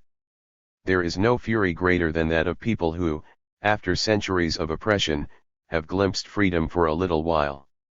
11. Building the buffer belt. The march of the Red Army into Poland had immediate repercussions in all the states along the Soviets' European border. The first reaction seems to have been one of amazement tempered by relief. Correspondents from Hungary and Ruthenia all noted this amazement. They said that respect for Russia had been greatly increased, and that there was no question that the peasants preferred Russians to Germans along their border. In Romania it was noted that the march of the Red Army had probably prevented violent Nazi uprisings intended to turn that country over to the German troops. A second effect of the march was the swift intensification of class cleavage in all these states. All of them had dictator governments, which had kept the people uninformed about the Soviet Union. But nothing could stop the news that the peasants of East Poland, with Soviet approval, were taking the landlord's land. This stirred new hopes among the poor and landless rural populations and also, of course, increased the anti-Soviet attitude of the upper classes. A secret delegation from Lithuanian ruling circles went to Berlin to invite Hitler's direct AP dispatch, September U. See also Chapter 13. 175. I-76. intervention. The mere suspicion of its purpose caused such outcry among the Lithuanian people that it was repudiated by the Lithuanian government, especially as Hitler was not yet ready to send troops. Moscow's next moves were directed towards strengthening her European frontier by military alliances with neighboring Baltic states. The way was prepared by the Soviet refusal of the boundary line which Hitler first offered in Poland, and which would have given to the Soviets territory in ethnic Poland as far as Warsaw. This refusal not only preserved Soviet neutrality in the eyes of Britain but helped convince East European powers that the Soviets were not only strong but just. Next, the Soviets presented Lithuania with her ancient capital Vilna, seized 20 years earlier by the Poles. It was an important gift, being twice the size of the present capital Kaunas. Its 550,000 population increased Lithuania's total population by 20%. Molotov later stated that it was not given because Vilna had a Lithuanian population. After 20 years of Polish domination, most of Vilna's inhabitants were Poles and Jews. The Soviet government took into consideration the historic past and the national aspirations of the Lithuanian people. In other words, the gift was made, not for the sake of Vilna, which didn't particularly want to be transferred, but for the psychological effect on the Lithuanians. Having prepared for friendly intercourse by these actions, the Soviets next combined invitation with pressure. They seized the incident of the escape of an interned Polish submarine from an Estonian port and the subsequent torpedoing of a Soviet ship to invite the Estonian foreign minister to Moscow to discuss a mutual alliance. He went and signed on the dotted line. Similar invitations were issued to Latvia and Lithuania with similar results. By October 1939, less than a month after the Red Army marched into Poland, these three Baltic states, which had always been highways for a military invasion of the Soviet Union, had military alliances with the USSR. Every day it becomes clearer that Russia is constructing a great defense barrier from the Baltic to the Black Sea, wrote an American commentator. Most of the British and American press greeted these first Baltic moves of the USSR with the outcry of denunciation that had been habitual in mentioning Soviet moves. The Baltic governments themselves, after the first plunge, seemed to have found the swimming not too chilly. They noted realistically that they formerly had to be acceptable to the British or Germans to get loans or commerce, and now they had to be acceptable to the Soviets. They added that the Soviets could have demanded. Walter Lippmann, New York Herald Tribune, October 10, 1939. 178. Anything up to annexation and complete Sovietization of their countries, and neither Germany nor the Allies could have stopped it. Their internal organization was no more affected by the new alliance than the governments in South America are affected by the acquisition of naval bases by the United States. The countries were not even required to join in the defense of the USSR unless the attack upon it came directly across their territory. Baltic diplomats and press therefore commented on the shrewdness and reasonableness of Moscow and on the expected trade advantages. They much resented the term vassal applied to them by the Anglo-American press. A powerful chain of naval bases, originally constructed by Peter the Great, thus came under Soviet control. Fully as imponent as the naval bases was the removal of about 500,000 Germans from the Baltic states. Some of them had been in the Baltic for centuries, but most of them had come from the Polish corridor when it was taken from Germany by the Treaty of Versailles. All of them were highly conscious of themselves as a superior race. They formed the upper class in the Baltic states. For centuries they had been the outpost of German imperialism. They owned the big estates and dominated the industries. At the time of the Russian Revolution, much of the native population sided with the Bolsheviks. It was the Baltic Gdai, NCIJ, York Times, October 1939. 179. Germans who overthrew the local Red governments, calling the troops of the Kaiser to their aid. The removal of these Baltic Germans by Soviet pressure on Hitler scattered what was, for the USSR, the most dangerous Nazi fifth column anywhere in Europe. Baltic newspapers expressed regret mingled with pleasure at their going, and remarked that it gave the natives a chance at the better paid jobs. Having secured herself against surprise attack via the southern Baltic by shrewd timing, with practically no EFF on, Moscow next approached Finland, which controls the gateway from the Don. Finland was in a position to nullify most of the previous gains, for the Finnish shores control for 100 miles the sea approach to Leningrad, while the Finnish frontier was only 20 miles from Chat City within gunshot range. During the Wars of Intervention from 1918 through 192, Finland had been the country through which was launched the first and also the last attack on the USSR. The best approach to Petrograd is from the Baltic and the shortest and easiest route is through Finland.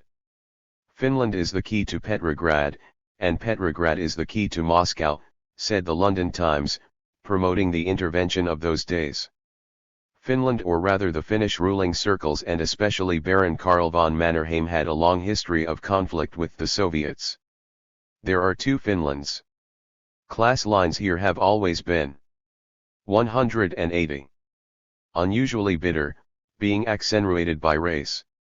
The upper class consists of descendants of Swedes who once ruled the land, and who, like the Germans of the southern Baltic states, disdained until recently even to speak the language of the natives.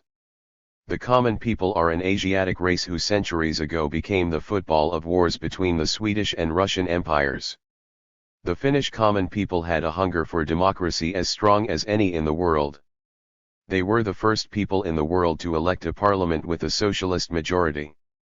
This was at the 1916 elections, and was a wartime protest against the Russian Tsar. Finnish independence was a gift from the Bolshevik Revolution.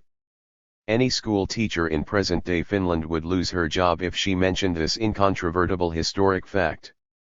When Kerensky came to power, Finland applied for independence. The Kerensky government refused. Neither Britain, France, America, nor any foreign power approved of Finland's independence in those days. Only the Bolsheviks approved. On motion of Joseph Stalin, who said that since the Finnish people through their representatives definitely demand that their independence be recognized, the proletarian state cannot but meet the demand of the people of Finland, Finland's independence was confirmed by Soviet Russia on January 4, 1918. This early democratically elected Finland was quickly suppressed. Baron Karl von Mannerheim, a Tsarist general, called in German troops to overthrow the government. After this victory he won the title butcher by his slaughter of some 40,000 of the Finnish working class and put so many more of them in concentration camps that the industries couldn't run for want of workers. He dominated the country through his civil guards, a privately organized army with government subsidy, the first army of the fascist type in Europe. From that time on, despite many bitter struggles, Finland never got back its democracy. More than half of the farmers possessed a total of less than 4% of the farmland. Trade union membership, which in 1919 was 161,000, was only 90,000 in 1939. Finland's constitution made the president independent of the Diet, with the right to dissolve it, veto its decisions, and promulgate legislation without the Diet. Citizens' rights might be restricted in time of war or under any other circumstances. Whatever democracy the constitution permitted was nullified by the civil guard. What concerned the Soviet Union was not Finland's internal organization, but the fact that for 20 years the ruling class of Finland was a center of international actions against the Soviets. Helsinki vied with Riga as chief source of anti-Soviet forged documents and the chief entry port for spies bound for the USSR. Armaments were supplied to Finland by any nation that felt in an anti-Soviet mood. In the early days the Manner 182 Heim Line was built under British direction. It was a system of offensive-defensive forts well calculated to shield a large force attacking Leningrad. Later Finland's aerodromes were built by the Nazis, who by that time had become the center of the anti-Soviet forces. Built to accommodate 2,000 planes, while Finland had 150, they were clearly planned as a base for one of the major powers. Baron Mannerheim represented Finland in 1935 at the East Prussia meeting called by Göring to discuss joint plans against the USSR. Finland was therefore known to the Soviet leaders as the most hostile of all the Baltic states. The others had signed up easily. It was known that an alliance with Finland would be the hardest to get. But Moscow had something to offer. The Anglo-German War was ruining Finland's foreign trade and causing a severe depression. Finland wanted trade with the Soviets and the use of the Murmansk Railway for access to the outer world.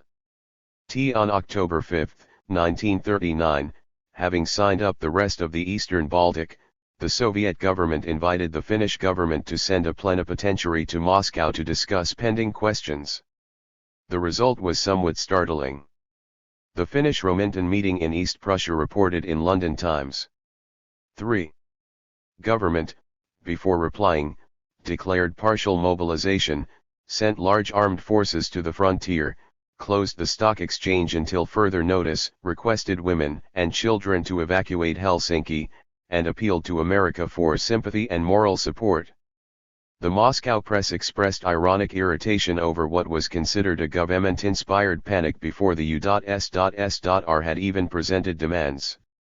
The Soviet proposals thus heralded did not seem especially alarming when finally made to the Finnish delegation, which arrived in Moscow October 1 under chairmanship of M. Paasikivi, an experienced diplomat. Moscow first proposed an alliance, such as she had with the other Baltic states, but almost at once dropped the proposal in view of Finland's clear unwillingness. The Soviets next proposed that both sides agree not to join a military coalition against the other and that certain exchanges of territory be made for the protection of Leningrad. The Soviets wanted the frontier moved back far enough to take Leningrad out of gunshot from Finland. They did not ask, as some have thought, for the Mannerheim Line. They also wanted some small islands that covered Leningrad Sea approach. They had fared in return twice as much equally good but less strategic land. Later they raised the offer. They also asked a 30-year lease of Hango, or some other point at the entrance to the Gulf of Finland, as a naval base. 184.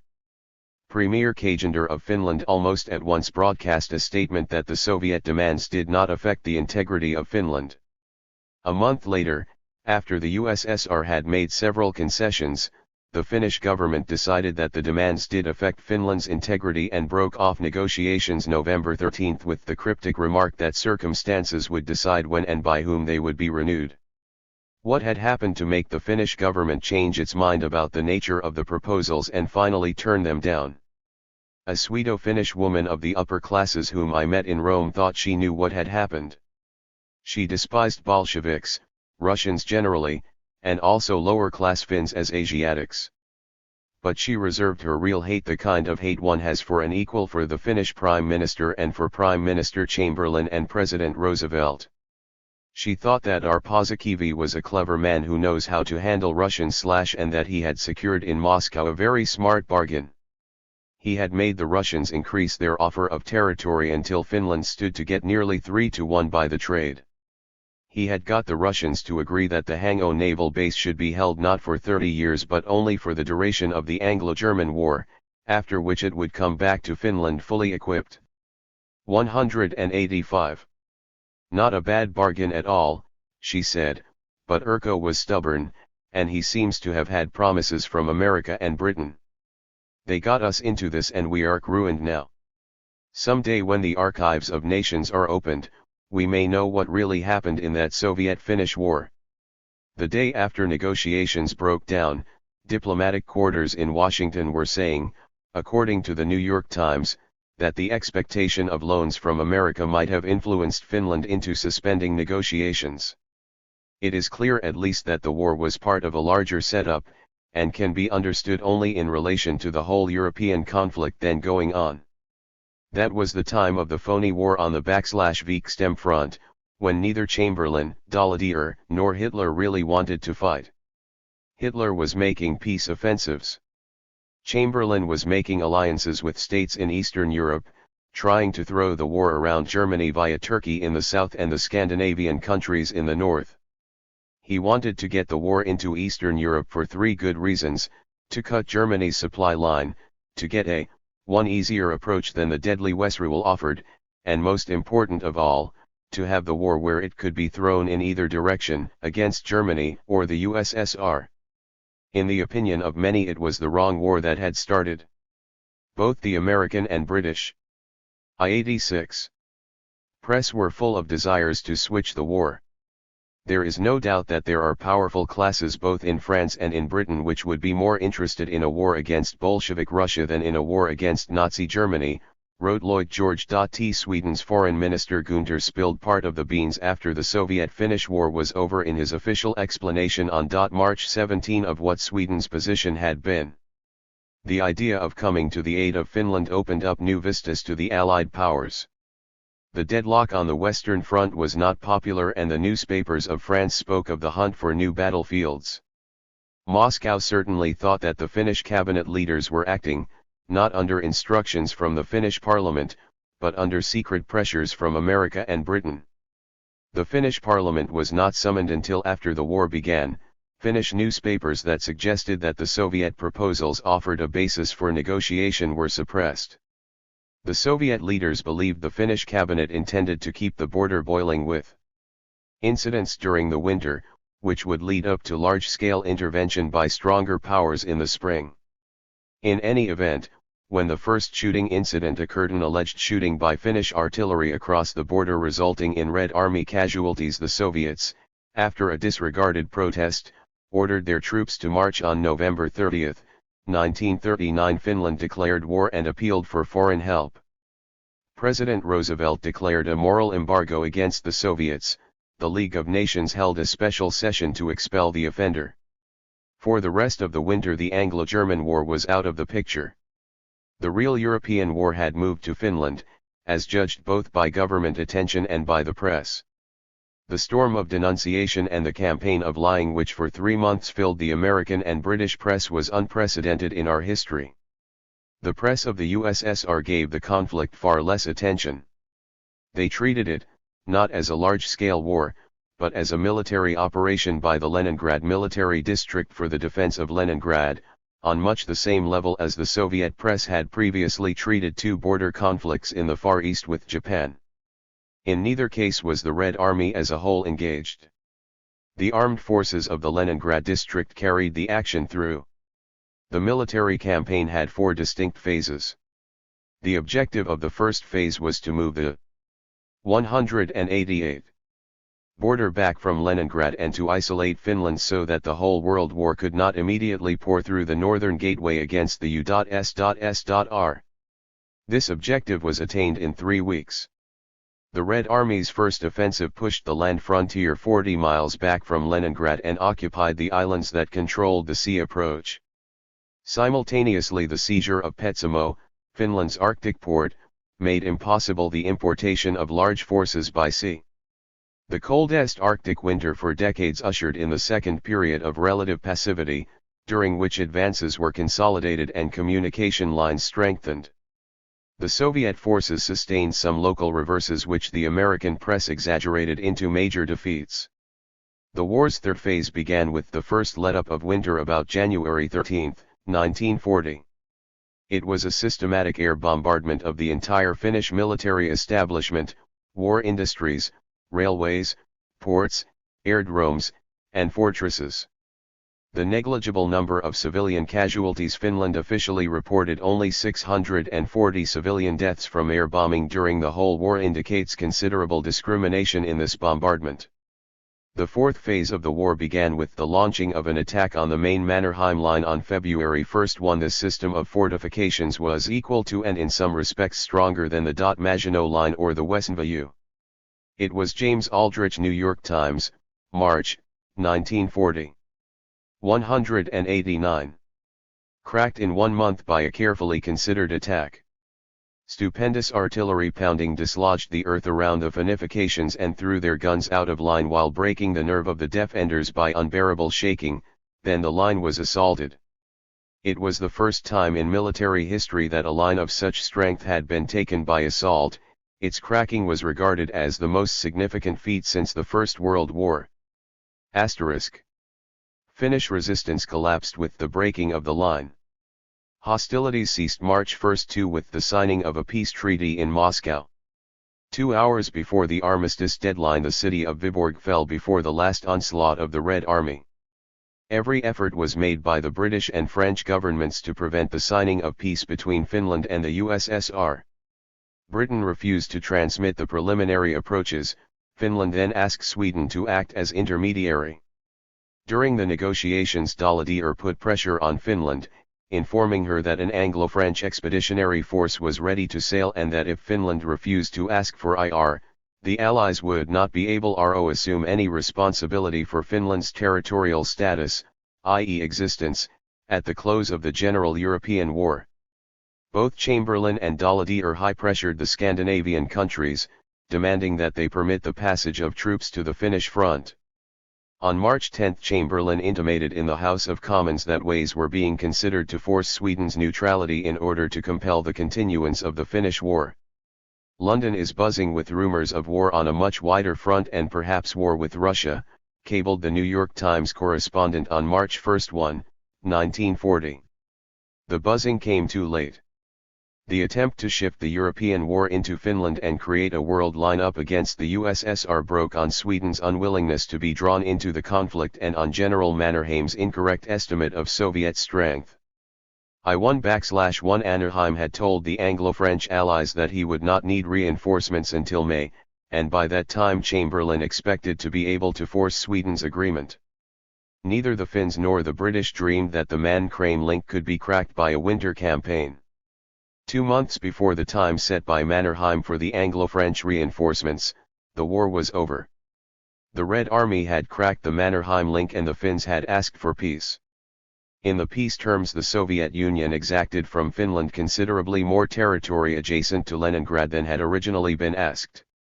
The Man-Crane link was taken and turned in reverse. The naval base at Hango was secured. But the Soviets returned Petsamo and the nickel mines near it, which they had captured. They asked no indemnities, but agreed on a trade treaty whereby they supplied Finland with food. As terms go, these were not excessive. Some people think today that the Soviets did not take enough. Petsamo today is in the hands of Nazi Germany, Finland's perennial ally. The Germans use it as a submarine base against Britain as they did in the First World War. Sir Stafford Cripps, British ambassador to Moscow, thinks that the terms might well have been stiffer. As I sat in his embassy at tea in late 1940, he told me that all the Soviet annexations from Finland to Bessarabia had been necessary strategic moves against the coming attack by Hitler.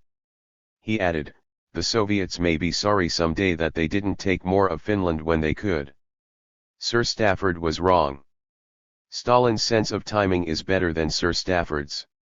The Soviets had to make peace when they did. Finland, it is true, was broken. She could not have stopped a Soviet march to her uttermost border. But behind Finland lay Sweden and the French and British troops. A march of the Red Army toward the Swedish border might well have melted Sweden's unwillingness to permit the passage of the Anglo-French armies. British, French, Swedish, and Norwegian troops would have brought the World War to the Soviet borders. The world front that today crystallizes against 192. Hitler would have crystallized a year earlier against the U.S.S.R. So Moscow was well advised in that swift peace signing. Besides, it was well to be done. No decent person, I think, can feel happy about the Soviet-Finnish war. The Soviet people, I know, were never happy about it, nor were their leaders. For Finland it shattered an already depression-cracked economy and plunged the people into famine. For the Soviet Union it shattered a hard-won reputation as a non-aggressive country and spread dismay among thousands of former friends throughout the world. But I think that if a hostile country were located in the middle of Long Island, which refused to agree with the U.S. government on a joint continent defense, but set up against Manhattan fortifications provided by Germans and Japanese, the U.S. would attack it even more quickly than the Russians did. Finland is as near to Leningrad as the middle of Long Island is to Manhattan. A German panzer column, sheltered in the excellent offensive-defensive system of the Mannerheim Line, could have reached the heart of Leningrad in half an hour. When the Great War finally came, Leningrad had space, and space means time to organize defense. Besides, the Soviet-Finnish War had victories outside Finland. The sequence of Soviet acts from the march into Poland to the peace treaty with Finland convinced the states of Eastern Europe that the 193 U.S.S.R. was strong and knew what she wanted. She was not like Hitler, making and breaking promises and eternally grabbing more. But she wanted definite things and gave her reasons and was serious about them to the point of war. One of the things she obviously wanted was a broad buffer belt from the Baltic to the Black Sea. Romania knew then that the time had come to give back Bessarabia, which she had seized from the young Soviet power in the days of its weakness in 191-8. The population was not Romanian but was allied to the Moldavians in the nearby Soviet Ukraine. It had risen against Romanian overlordship 153 times in different places in 6 years. The U.S.S.R. had never recognized the validity of the seizure, but had never made it a cause of war. Romanian boyars, Bessarabian peasants, and the Soviet people all knew that someday the Soviets would take that country back. The Soviets were strong now, they had waited 22 years for the right moment. When Hitler was occupied with France, Moscow asked Romania for Bessarabia and got it without war. So Marshal Timoshenko, commander-in-chief of the Soviet forces, came home to the Bessarabian village where he was born. He embraced his brother, who was still a poverty-stricken peasant, as the parents of both had been. The villagers made festival and stared at the son of theirs who, in 22 years while time stood still in the 194 Lage, had become a marshal of the great USSR. Throughout Bessarabia garlands were laid on the graves of those thousands of long-tortured people who through all the seemingly hopeless revolts had believed in this hour.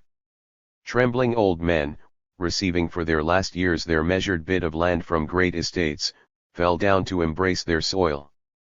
Soviet ships sailed up the Danube, the non-Herne branch of whose delta became the Soviet frontier. The long buffer belt across Eastern Europe was completed pound Romhango on the Gulf of Finland to the Danube mouth on the Black Sea as Hitler, from his ravaging of Western Europe, turned east. 12. The Baltic goes Soviet. I had the tremendous luck to arrive in Lithuania in July, 1940, just after the Red Army marched in.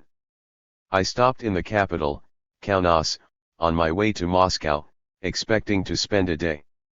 The day grew to a week, the week to a month. Lithuania had become imponent, perhaps even decisive for future world history. The Soviet Union was building in the Baltic states its border defense against the war that was shaking Europe. It was all being done so deftly that 9/10 of the Lithuanians I talked to thought, and rightly, that they were doing it themselves. Never in any land in Spain, in Russia, or in China have I seen a whole people so swiftly come alive. Day and night, for weeks, singing did not cease in the streets of Kaunas.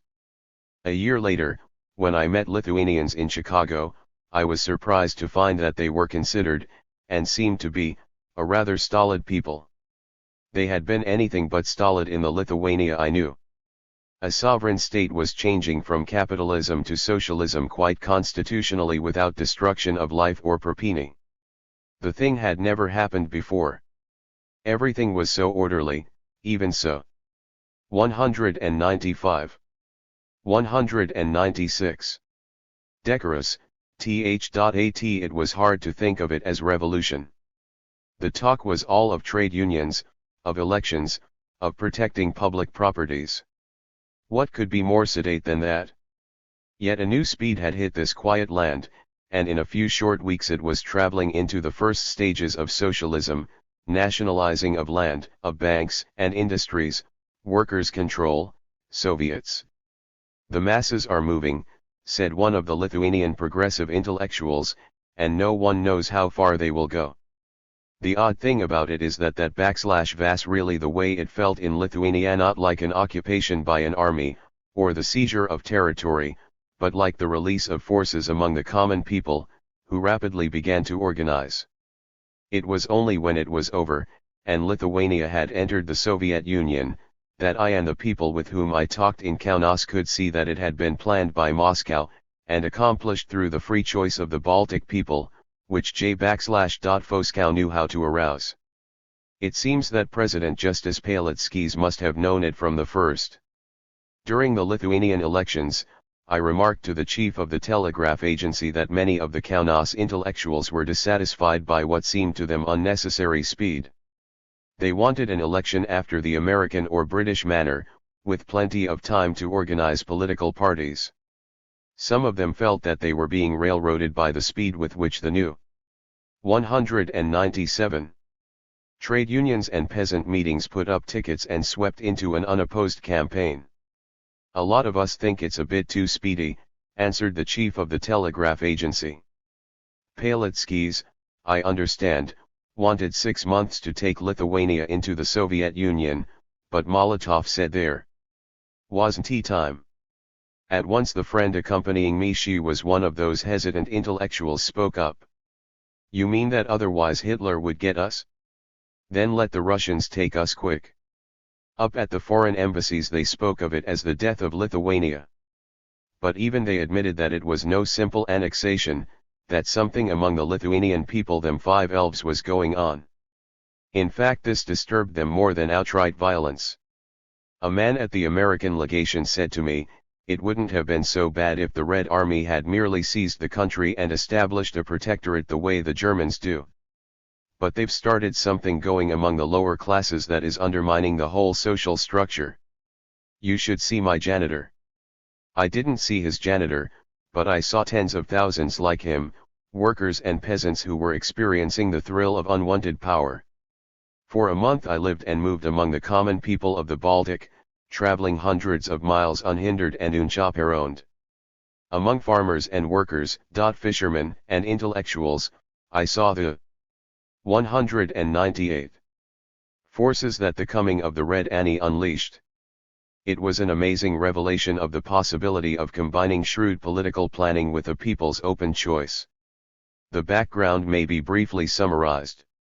Treaties of mutual assistance had been concluded the previous October with the three Baltic states Estonia, Latvia, and Lithuania, permitting the U.S.S.R. to establish naval bases along their coasts and to send there a mutually agreed number of Soviet troops.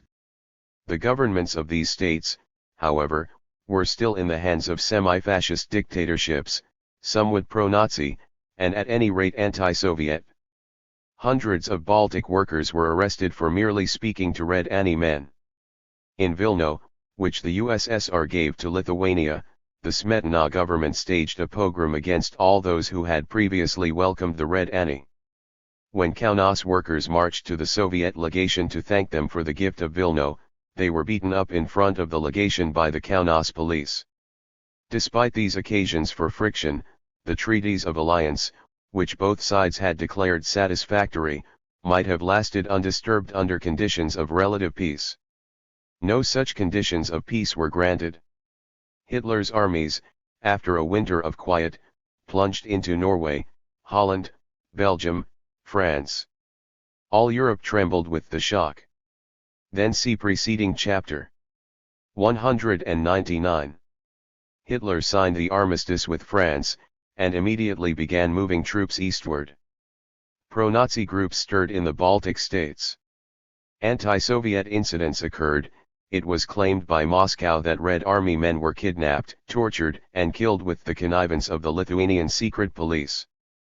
Using these incidents as a ground, the Soviet government presented an ultimatum, demanding the formation of a government that would fulfill the Treaty of Mutual Assistance and asking the right, in view of the increasingly disturbed conditions in Europe, to send a much larger armed force into the Baltic states. The ultimatum was accepted. On June 1, 5 technically as allies and in agreement with the Baltic governments, considerable forces of the Red Army marched in. Stalin beat Hitler into the Baltic states by about 24 hours was the considered judgment of an American in Vilno who had been a press correspondent in Eastern Europe for more than 10 years. Many Lithuanians told me that they agreed with him. Among the reasons they gave was the fact that a large group of high Nazi officials had arrived some days earlier in one of the leading hotels of Kaunas, in connection with a grand sport festival of German sport clubs who were coming both from Germany and from all parts of the Baltic to convene in Kaunas during the coming weekend. In the existing international situation, the CONVOCing 200. Of all these athletic young Germans looked suspiciously like preparations for a coup d'état. President Smetona of Lithuania and the chief of his secret police, suspected of pro-Nazi plotting, fled to Germany as the Red Army, presumably an ally, arrived.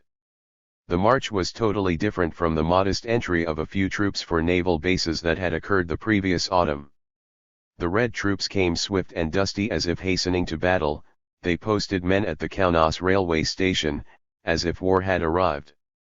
But Hitler was not ready for a showdown, so Berlin hastily denied that any friction had been created by the Red Army's march into the Baltic states. Ralph Barnes, Berlin correspondent for the New York Herald Tribune, was expelled from Germany for sending a story implying friction. A year later, in his declaration of war against the USSR, Hitler admitted that he had been greatly annoyed, as he had always considered Lithuania part of the sphere of German political interests. The most applauded folk in all Lithuania during my visit were the Red Army boys. At concerts, dances, trade union meetings, I heard them mentioned scores of times and never without cheers. In the earlier weeks they were not yet our army, for Lithuania had not yet become Soviet. They were cheered as our great ally.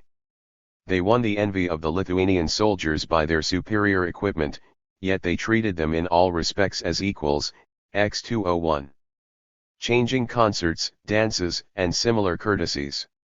They amazed the peasant by their scrupulous consideration of his property, even to the last fence post. They startled the intellectuals by their culture and knowledge of world affairs. The factory workers were with them from the first. The Red Army men were not merely allies. They were the bearers of a new idea. International propriety forbade them to preach the idea in words, but they proclaimed it by their acts. A peasant told me, the Red Army tanks were coming through our village, and there was a hen with a brood of chickens on the road. The tanks stopped and a soldier got out and drove off the chickens so that the tanks could go on. Our own Lithuanian soldiers are not as careful of the peasants' property as that. Peasant children were soon shouting with delight as they were given joyrides in the Red Army's trucks. Workers in Siauliai told me that an aged worker, bedridden from arthritis and given up by the local doctors because he was too poor to pay, had received medical help from a Red Army surgeon who was brought to him by one of the local Siauliai communists. An American relief worker who spent 6 months in Vilno told me, in all these months I have not heard of a drunken Red Army soldier or of any scandal with women. Any army in the world, no, any group of cultured gentlemen in the world might be proud of the record they have made. 202. Old-time Lithuanians said, we have seen in our lives 3 armies: the old Tsar's army, the German army of occupation during the First World War, and now these Soviet troops. This is by far the most cultured army we have ever known. As boosters for the Soviet Union's reputation, the Red Army did an excellent job. The coming of the Red Army and the flight of President Smetona released forces among the working class, the peasants, and the progressive intellectuals that had been suppressed for 14 years. 1,000 political prisoners were almost at once let out of prison. A large part of them were communists. Most of them had close contacts with the factories. With their encouragement and leadership, the workers organized. Within a week after the flight of Smetona, the first of the big popular demonstrations took place. Tens of thousands of workers marched through the streets of Kaunas demanding the legalization of the communist penny and secured it. All of the opposition parties had been suppressed by the Smetona dictatorship, but the Communist Party had preserved itself through years of illegality. It was the only organized party to emerge. The new government was progressive, but by no means communist. By Smetona's flight, Prime Minister Merkys became president, appointed Justice Paletskis, a brilliant progressive journalist, as prime minister, and shortly thereafter resigned. 203. Thus Paletskis became president, and appointed a cabinet of well-known intellectuals. Some of them had held cabinet posts in the democratic days before Smetona's armed seizure of power. Krzyw Michevicius, the new chairman of the cabinet, was the best-known author in Lithuania. His writings had been issued in 10 volumes. There was no doubt that the great mass of the people was sick of the Smetana dictatorship and trusted the new government. It was all very highly constitutional. Even the foreign legations admitted that. But we only half recognize you, the American legation told Paletskis frankly. Soon we may not recognize you at all.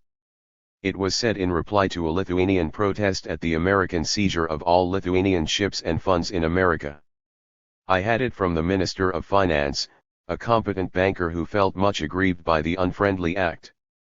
The Lithuanian people recognized the government not only by words but by acts. Without any special decree they took it for granted that they were free to organize trade unions, and began to do so at once.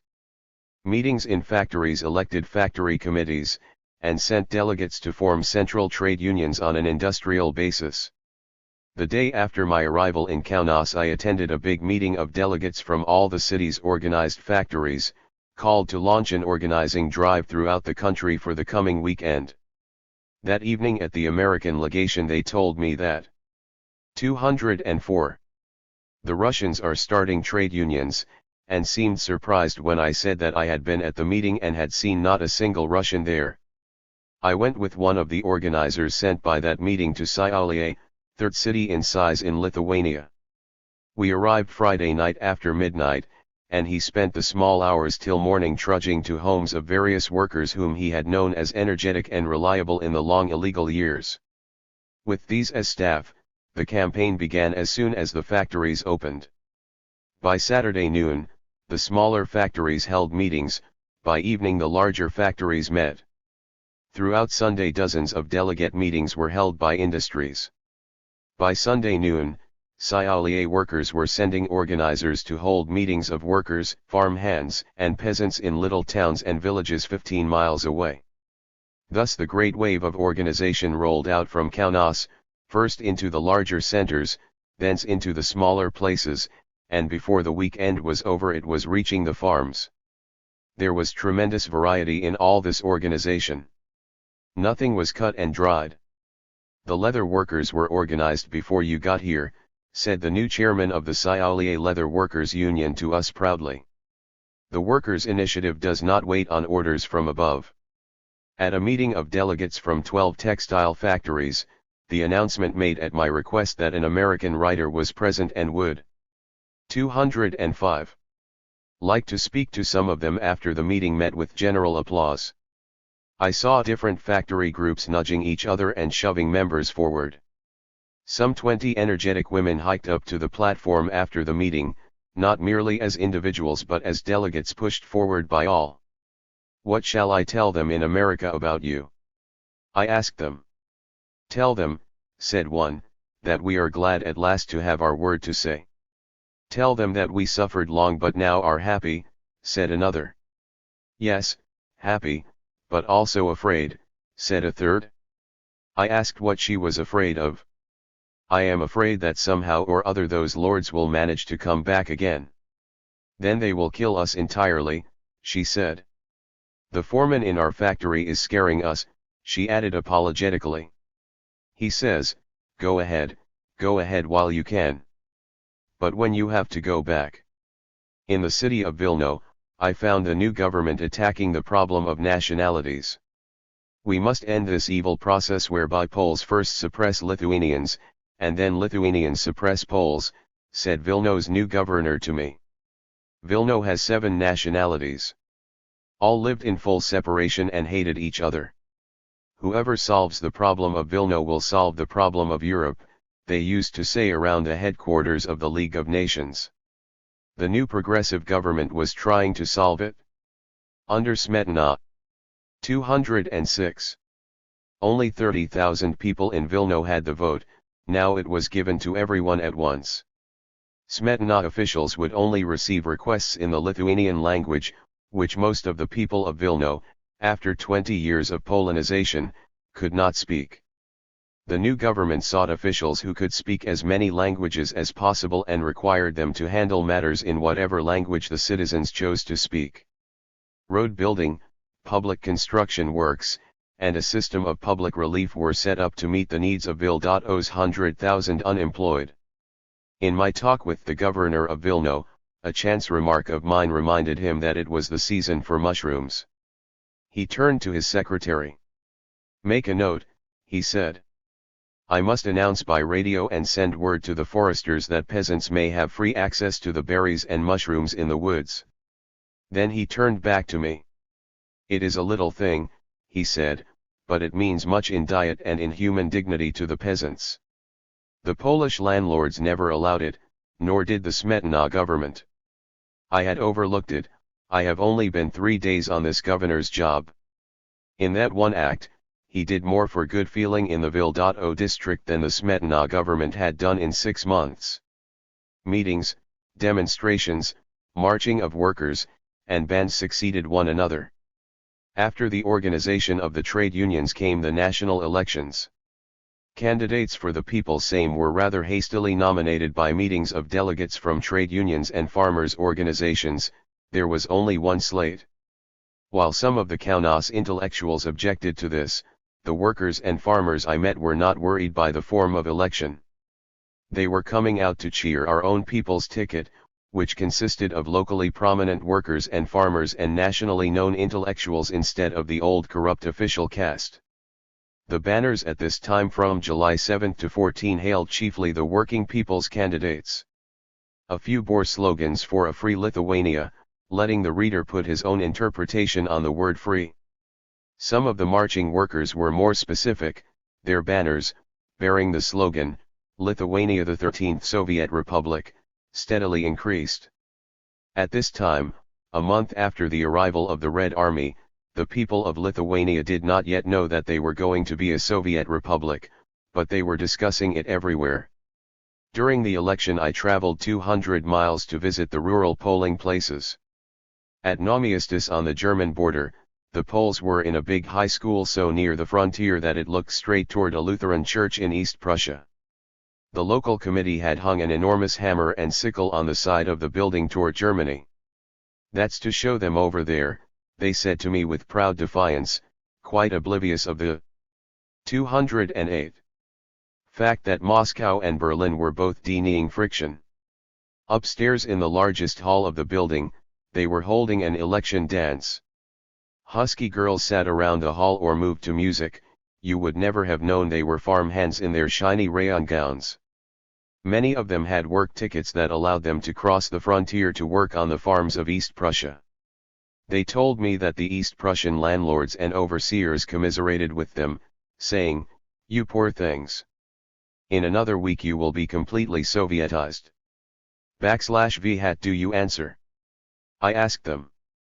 A girl in black slinky rayon tossed her head cheerfully. I told my boss, "Sure thing, that's what we're voting for. Maybe Königsberg will vote for it next." He told me, "All the same, we're going to have to fight you. Your Stalin is taking always more and more." They were well-informed young folks, these farm hands of the frontier. When the votes were counted after the election, it was found that 95.5% of the total adult electorate had come to the polls. The Lithuanian government ministers were surprised at it. They had never dreamed there would be such a turnout. I was not surprised, for I had seen them coming out in the rural districts even in the rain and the mud. At the American legation they explained that people were afraid not to come to the elections. But Smetana had openly used police terror to make 109. The peasants come to previous elections, yet they had not come. It was not terror that brought them to the places I visited, it was new hope. Events moved even faster after the elections. As the drive for trade unions had aroused the workers, so the elections aroused the whole people. They were holding more meetings than ever and passing resolutions demanding the nationalization of banks and industry and the incorporation of Lithuania in the Soviet Union as a constituent republic. In the chief cities the industrial workers began electing Soviets. It was done without hint of disloyalty to the government already existing. The Soviets were not yet government, they were formed to assist our people's government in the preservation of law and order and the protection of property. I attended the organization meetings of half a dozen of these Soviets.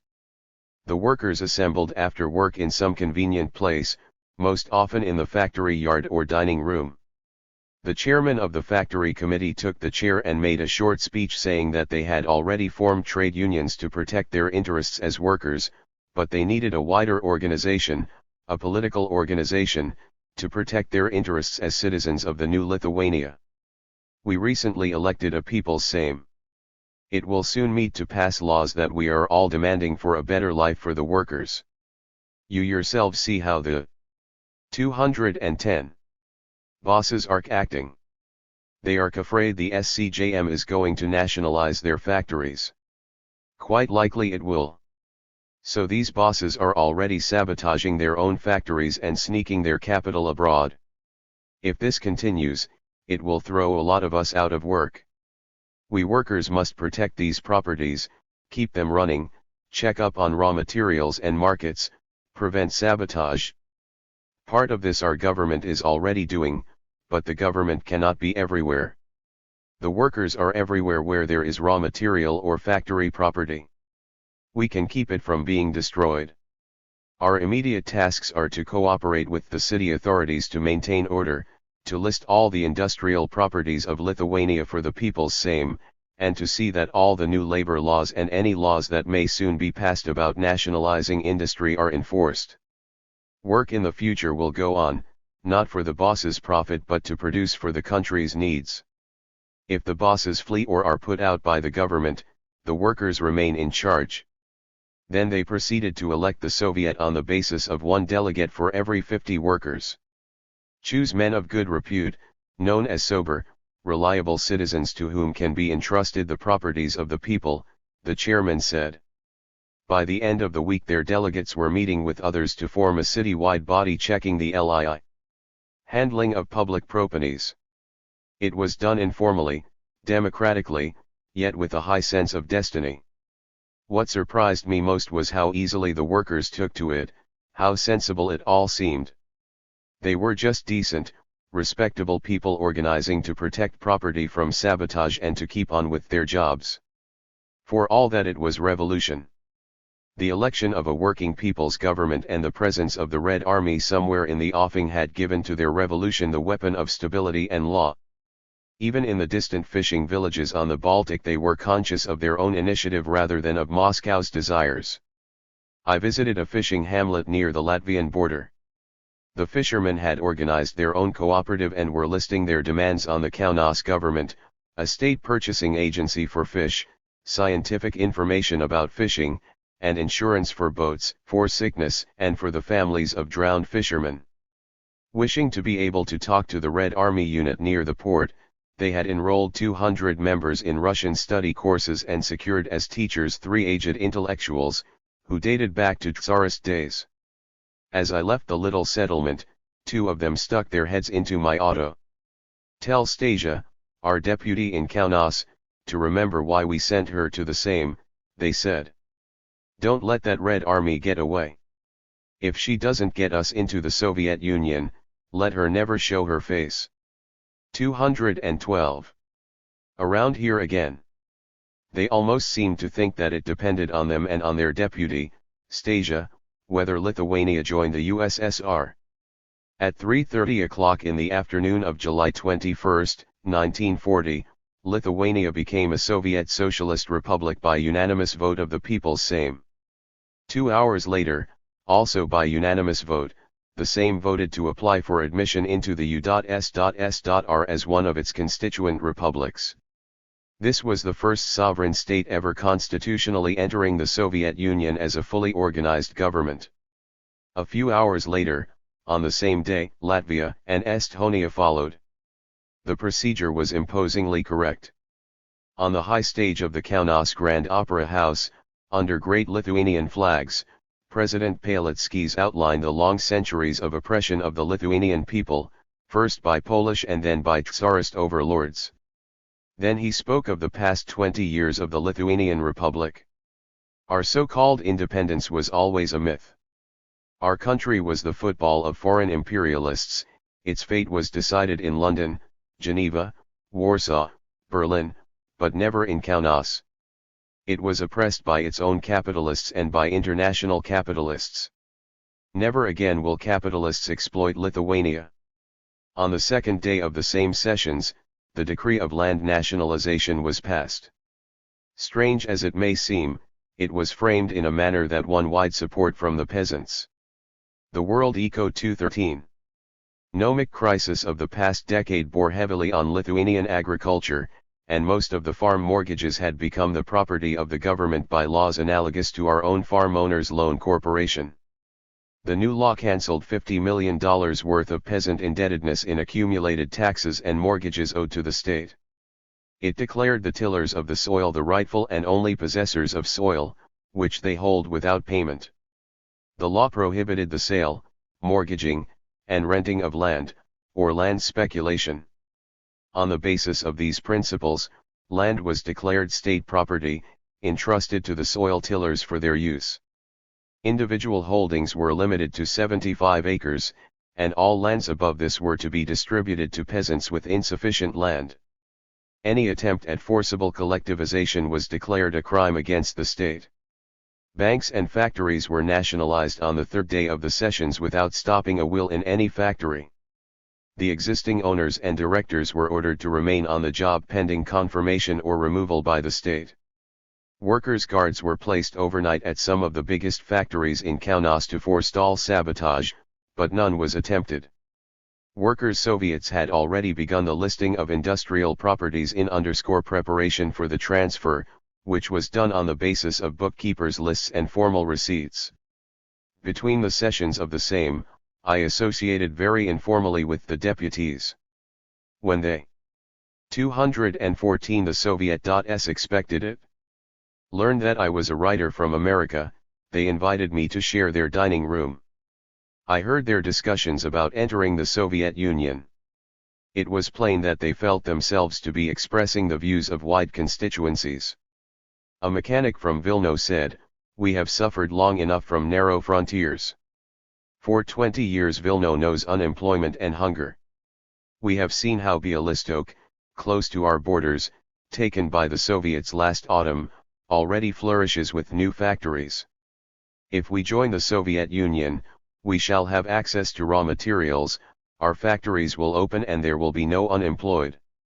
A peasant delegate said, "All of our peasants say, let be what social system you will, only no war. What is the use of all these little nations? They only put on heavy taxes for big armies and then their armies are no good anyway. We see what is happening in Europe to all the little countries. In the Soviet Union, we shall have the big red army that can really protect." A well-known, non-communist writer told me. For us patriotic intellectuals there was a certain opium in the words Free Lyrova. Even when I lay in prison, I consoled myself with the thought that Lietuva was free. But now we must look at the facts.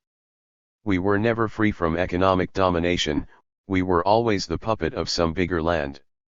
In the present situation in Europe, there is no longer room for even those so-called independent 215 states that existed before. There is only left the choice between our two great neighbors, Nazi Germany, which will destroy our state forms and despise our nationality, and Soviet Russia, which, while destroying our state forms, will make us equal citizens, respecting the nationality of the Lithuanian people. As an honest lover of Lithuanian freedom, I must vote to enter the USSR. These were the views that caused the same deputies to vote for union with the U.S.S.R. Sitting at tea in the session intervals in a room behind the theater boxes, President Palecki said to me, cheerfully, informally, "Lithuania's path to socialism is the easiest ever known. We have no large capitalists and our intellectuals side with the workers and the farmers. /VE have done it all by the will of the Lithuanian people through constitutional forms. I have seldom seen a man more happy. It is tragic to think of what has happened to him now and to those hopeful deputies.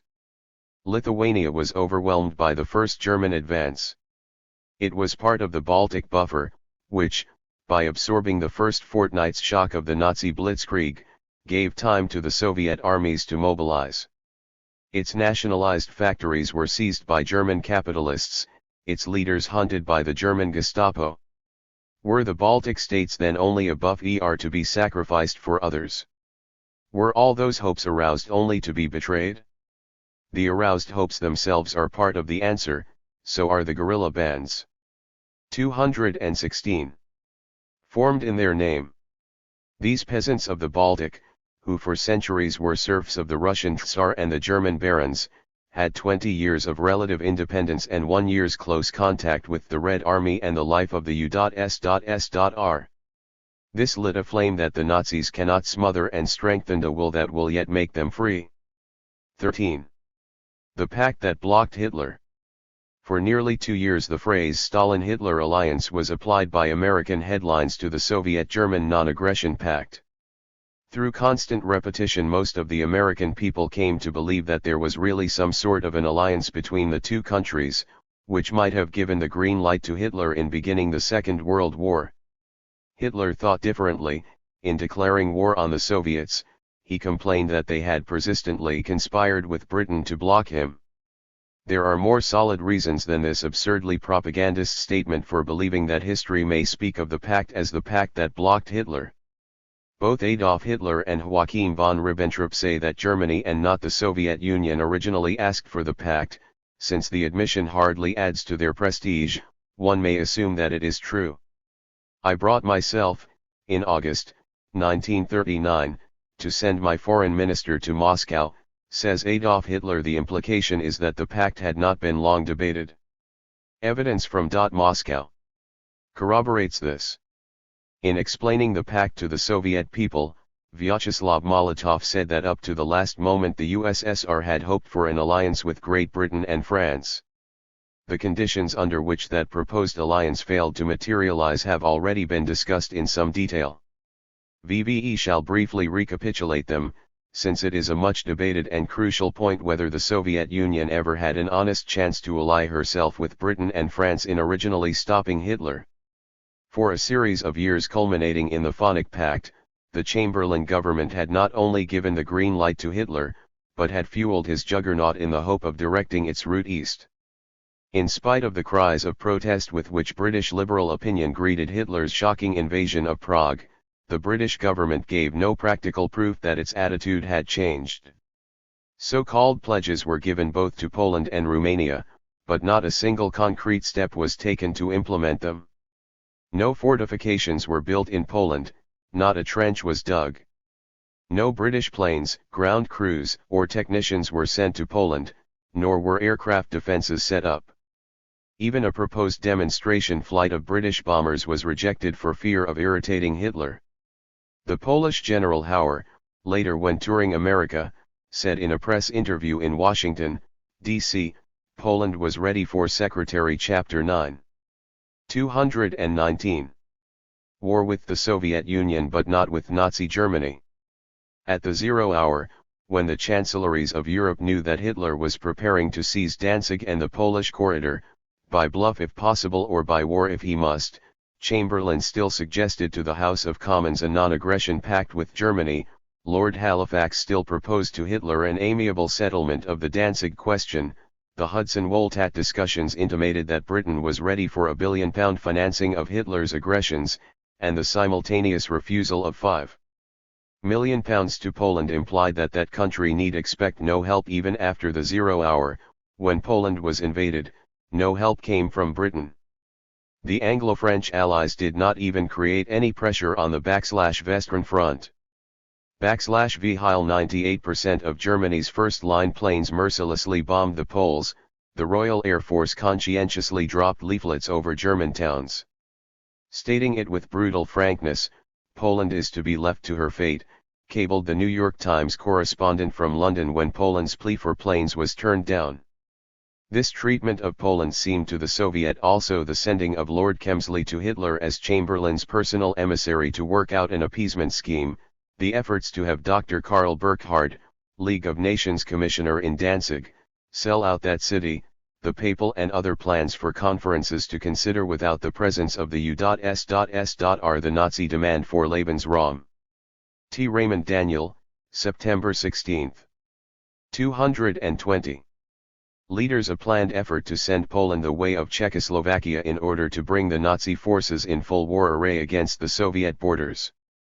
The Chamberlain Guarantee had so often turned out to be the kiss of death. The Soviet-German Non-Aggression Pact, on the other hand, gave the USSR almost 2 additional years to improve its preparations. Through it, the Soviets obtained far stronger outposts in the Baltic than they had even ventured to suggest to Chamberlain. They secured a wide buffer belt from the coast of Finland to the Black Sea. The Non-Aggression Pact was not an alliance. The USSR did not sign with Hitler the type of mutual assistance pact she had offered to Britain and France. She signed a pact practically similar in form to the various non-aggression pacts she had been signing for 15 years. IR was not even mutually exclusive. It did not preclude the signing of similar pacts with Britain and France. Without violating the pact, the Soviet Union was free to oppose, even by armed force, a German attack on Turkey or Yugoslavia. She had agreed not to take part in aggression against Germany, but had promised nothing about resisting an aggression that the Nazis might start. We shall see that the Soviet Union actually did resist such aggressions without violating the pact. The pact did more. The Soviet Union, acting as a neutral, blocked Nazi expansion. On several important occasions more effectively than she could have done by engaging in war. The pact was accompanied by a trade agreement in which the USSR agreed to supply Germany with certain raw materials in exchange for German machines. No estimates ever made of this trade place it as high as that carried on in 1931 between the USSR and the German Republic, in other words, normal commercial trade. The USSR never became the arsenal for Germany in anything like the sense in which America, while still technically neutral, became the arsenal for Great Britain. America has even been the arsenal for Japan in her war against China to a far greater extent than the USSR ever was for Germany. The only commodity sent by the Soviets to Germany that could be classed as a war commodity was oil. The highest foreign guesses assume that the Soviets may possibly have sent as much as 1 million tons. America's supply of oil to Japan, even under the government licensing system, /VAS more than 3 times as much in the second year of the pact. The Soviets signed a trade treaty with Romania by which they got Romanian oil that Hitler presumably wanted. There is no proof of the often made assertion that the Non-Aggression Pact provoked Hitler's march into Poland. 4 months before the GER 1938 to 32.8 million barrels, 1940 to -24.6 million, equivalent to more than 3 million tons in the latter year. Man-Polish War broke. American ambassadors in Europe were cabling the United States State Department that the betting was 10-1 that there would be war. Poland had specifically refused Soviet assistance. The pact therefore did not affect the war in Poland but tended to limit its spread to other lands. Its immediate effect, as we have seen in an earlier chapter, was a slight easing of the situation, as far as most of Eastern Europe was concerned. The lessening of tension in Berlin after its signing, the similar lessening of tension in the Baltic, the 16 points grudgingly given out by Hitler, all this suggested that Hitler was ready temporarily, no doubt to settle for Danzig and a plebiscite in the corridor.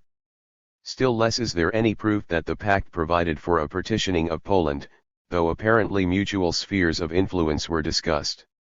Joachim von Ribbentrop states that the fixing of the frontiers was done at the later conference on September 2. This is supported by many details of the German-Polish War. When the Soviets began mobilizing for the march into Poland, Berlin papers expressed c. ed. surprise and concern. The boundary between Germany and the USSR in Poland was changed 3 times. This suggests a rapid improvising by 2 powers that do not wish to fight each other, rather than a predetermination of boundary. Rise. Shall one suppose that Hitler's forces went all the way to Lvov and for several days violently attacked that city for the purpose of giving it to the U.S.S.R? It seems more likely that they went to get it for Hitler and were thwarted by the coming of Soviet troops. This was the interpretation made by most of Eastern Europe. The first great check the Soviets gave Hitler was given by that march into eastern Poland. It blocked for more than a year Hitler's drive into the Balkans and into the Baltic states. The action of the Soviets has checked whatever designs Herr Hitler had on Romania, was an immediate London view. Leslie Horbilisha, the British /VAR minister, was only one of several important Britons who held that the real German objective had been not only Poland, but Romania and the Balkans, and that this had been blocked by the Soviet troops. A later dispatch from Bucharest to the New York Times even said that the Romanian Secret Service claimed to have known the exact number of divisions Hitler had planned to send into the Balkans that autumn. Some evidence that Hitler had planned to invade the Balkans and possibly the Baltic is given by the strategy of their Polish campaign. After cracking the Polish front, the German forces pushed rapidly in two directions, leaving behind them great areas of Poland untouched. They drove southeast to New York Times dispatch, September 28. 124. Lvov, gateway to the Balkans, and northeast toward Vilno, gateway to the Baltic states. That the Red Army was moving to prevent this was implied by an order to Soviet troops to reach Vilno by midnight when they were still 70 miles away. The swift advance, confined by necessity to a relatively small group of motorized forces, led to unusual Red Army casualties at Vilno.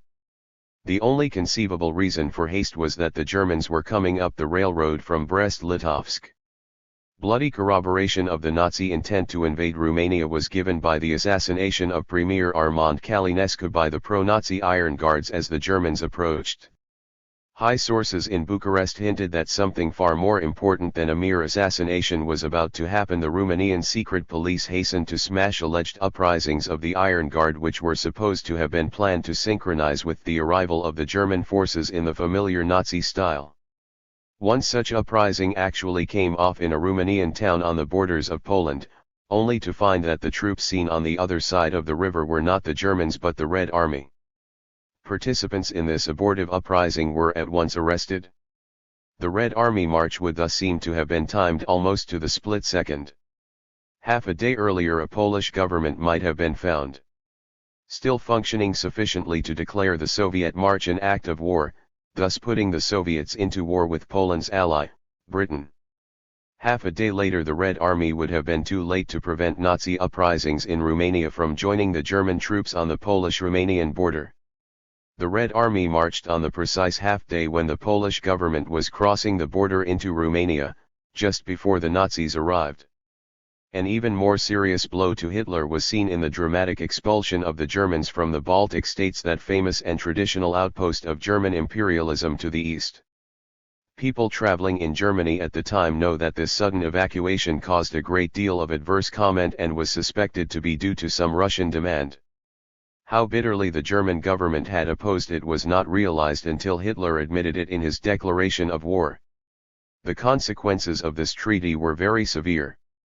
Far more than 500,000 men and women were forced to leave their homeland practically overnight.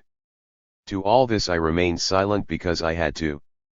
Are these the words in which a victor speaks?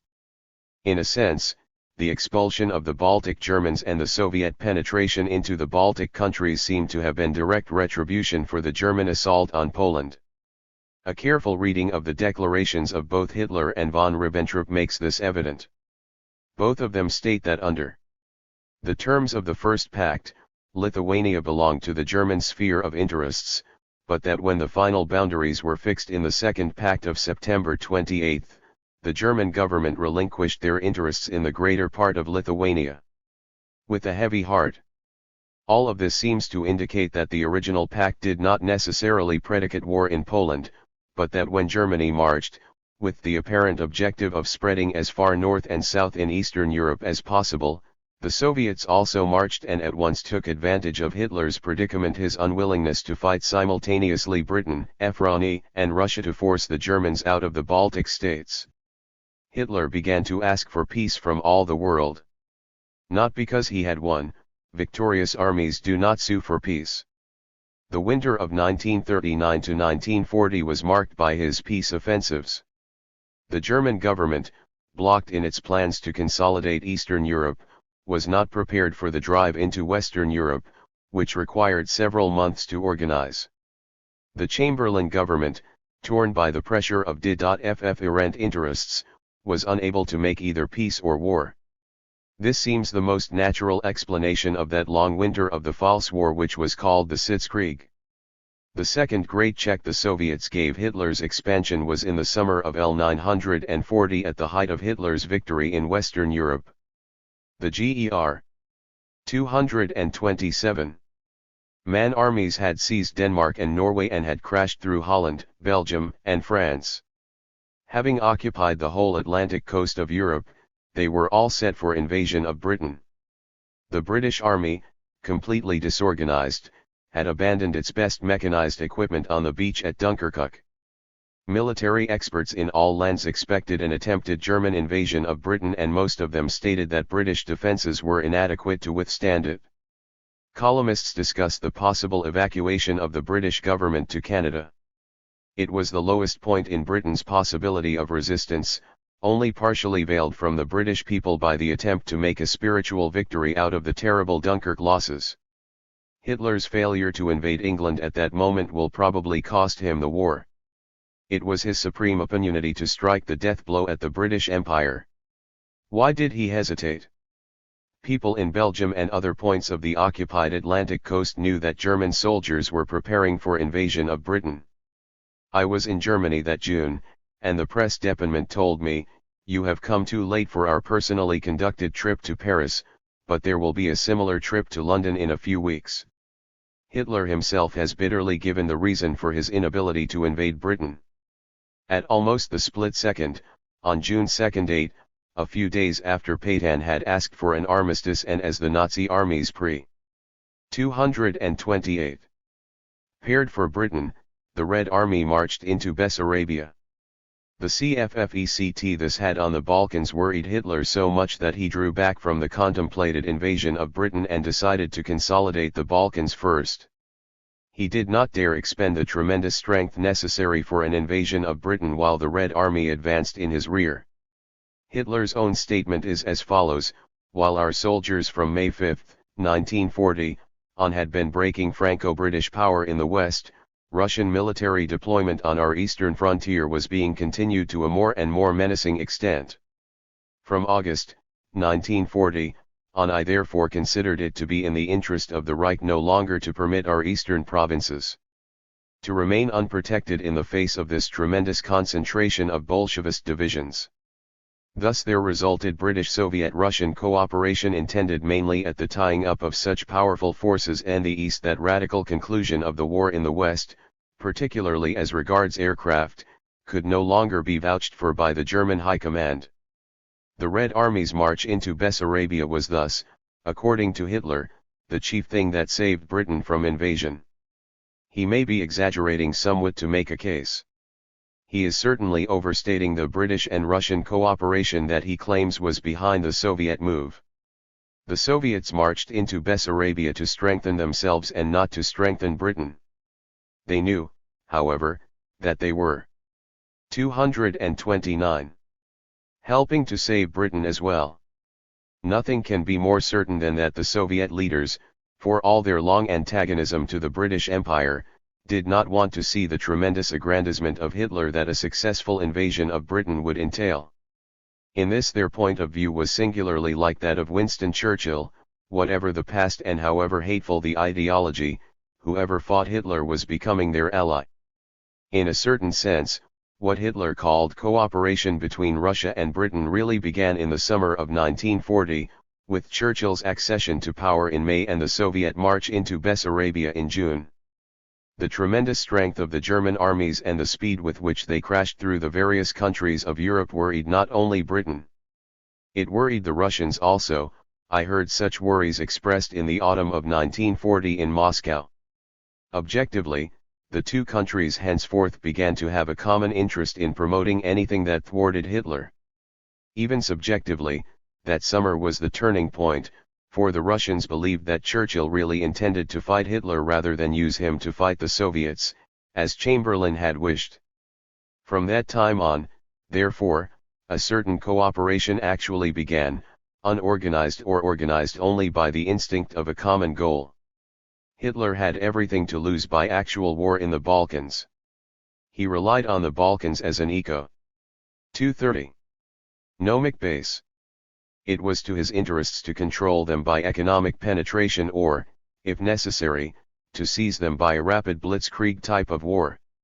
It was very much against his interests to destroy the harvests and the industries of the Balkans by any serious conflict. Two important events had disturbed the Balkans as an economic base for Hitler: the Soviet march into Bessarabia, which both took territory and deeply stirred the anti-Nazi forces in all of Eastern Europe, and Mussolini's attack on Greece, which disrupted the Balkans without subduing them. The German drive to the Balkans, for which Hitler abandoned the proposed invasion of Britain, had therefore these goals: to smash the British-Greek armies as rapidly as possible, to consolidate the whole Balkan Peninsula against the Soviet Union, and eventually to seize the eastern Mediterranean and the Suez Canal by an advance through both Africa and Turkey. Instead of attacking the British Isles, Hitler would attack the British Empire. He especially needed swift access to the oil and other riches of the Middle East. American aid was increasingly flowing into Britain, and it looked like a long-time conflict. The drive was therefore on for oil. From that time on, declares von Ribbentrop, Soviet Russia's anti-German policy began to become steadily more apparent. Thus he formulates the fact that Hitler's drive into the Balkans met 231. Increasing resistance from the USSR. The friction was so obvious that the whole world remarked it. Among its outer signs were, the Soviet censure of the Bulgarian government for capitulating to Hitler, the Soviet non-aggression pact with Yugoslavia, the endorsement by the Soviet press of Greek and Yugoslav military resistance, the Soviet statement to Turkey that any act of resistance to the German passage of troops would be sympathetically understood by the USSR. Besides these open acts of the Soviet Union, the statements by Hitler and von Ribbentrop have now revealed that the Soviets protested to Germany against the sending of German troops into Bulgaria, that the USSR proposed an alliance to Bulgaria, which the pro-Nazi Bulgarian government refused, and that Soviet determination to prevent German armies from crossing the Dardanelles was a serious and perhaps deciding factor in causing Turkey to refuse their passage. Conflict between Hitler and the Soviets sharpened in Yugoslavia. Here Britain and the USSR found themselves in active, even if unorganized, cooperation. Von Ribbentrop charges that the USSR secretly assisted Yugoslavia in arming against the Axis powers from November 19, 1940 on. He claims that the sudden overthrow of the government in Yugoslavia after it had agreed to let the German troops pass through unopposed was inspired in part by Great Britain but more by the 232 USSR. After the Serbian government fell, according to von Ribbentrop, almost 200 Yugoslav aircraft carrying Soviet, Russian and British agents were flown off, partly to Russia. These officers are today serving in the Russian Army and partly to Egypt. It is an interesting detail, if true. In any event, it was true that both Britain and the USSR did what they could to inspire and help the Yugoslav resistance. The Serbs were crushed by the might of the German armies, but the fact that they resisted spoiled Hitler's plan to use Yugoslavia as his highway into Greece. Yugoslavia is today useless to Hitler, through the internal struggles that were chiefly inspired by the Soviets. I myself knew, in Moscow in late autumn of 1940, that the Soviets were sending food to both Greece and Yugoslavia. In all of this, and even in the shipping of the alleged armaments, the Soviet Union was within its rights as a neutral nation and within the non-aggression pact. To enable a Balkan state to protect itself against invasion could be called an act of aggression only by a Nazi imperialist. Hitler achieved important success in his drive to the Balkans and into Africa. He crushed the Greeks and drove the British army into the sea from southern Greece and Crete. He smashed Yugoslavia and terrorized Romania, Hungary, and Bulgaria into abject submission. He drove General Vavel out of Libya. Konethelks he failed in his major objective, which was Mosul oil and the Suez Canal.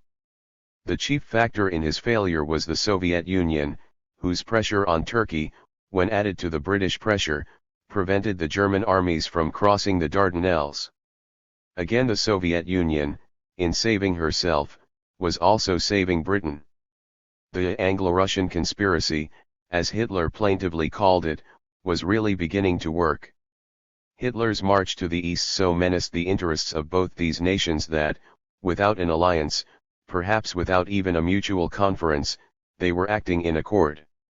Only the future will show what went on in tight little Turkey under the pressures of Germany, Britain, and the USSR. It was clear at least that Hitler had reached the Turkish borders, and the world's commentators predicted that his next move would be against the Dardanelles. Instead of this, he chose a long and difficult way southward, fighting through Greece and then proceeding by water jump to Crete. It looked as if he might achieve a new road to Suez by parachutists from island to island. Possibly these island jumps proved too costly. Possibly, as some think, Hitler became convinced through Rudolf Hess that England would in part support him if he turned against the Bolsheviks. All that we can now is that the fall of Suez was expected by military experts, as the invasion of Britain had been expected the previous year. Hitler's forces were said to be already in Syria. They had gone instead in the other direction to the borders of the USSR. Hitler saw at last that while the greatest ultimate foe of German expansion is the Anglo-American joint empire, which holds the seas and most of the continents of the world, yet the most immediate barrier in his march toward world domination was that neutral country, T1 USSR. Under the Non-Aggression Pact and using its position as a neutral nation, the Soviet Union, in the 22 months of the pact's duration, had checked Nazi expansion more than it was checked by all of Europe's armed forces: Polish, Norwegian, Dutch, BCJ Guyane, French, Greek, Yugoslav, and British combined. Not once in that time had Soviet policy harmed in any way the German people. YCT steadily it had thwarted the Nazi imperialist advance. 3 times, especially, this had happened. The Soviet march into Poland checked for a year the German advance to the east. The Soviet march into Bessarabia and into the Baltic states caused Hitler, by his own account, to abandon the invasion of Britain. The complex power politics of the Soviets in the Balkans prevented Hitler's drive through the Dardanelles. Could the USSR have done so much as partner of Chamberlain's Britain? Not if Chamberlain had remained at the helm. The history of his promises and betrayals justifies the Soviet conviction that he, 135, would have left them alone to fight an onslaught from Europe and Asia, nay more, that Britain, France, and America would have been banker and arsenal for the anti-Soviet war. But if the Soviets could have made an alliance with that other Britain, which later threw out Chamberlain, then they might indeed have done more than they did alone as a neutral. Acting in time and with determination, Britain, France, and the Soviet Union might have stopped the second/world/var. As it was, the U.S.S.R.S. Joan neutral hand blocked Hitler's immediate plans for expansion more than did the combination of Hitler's open foes. Hitler therefore turned and struck at the Soviet Union in the mightiest assault of human history. 14.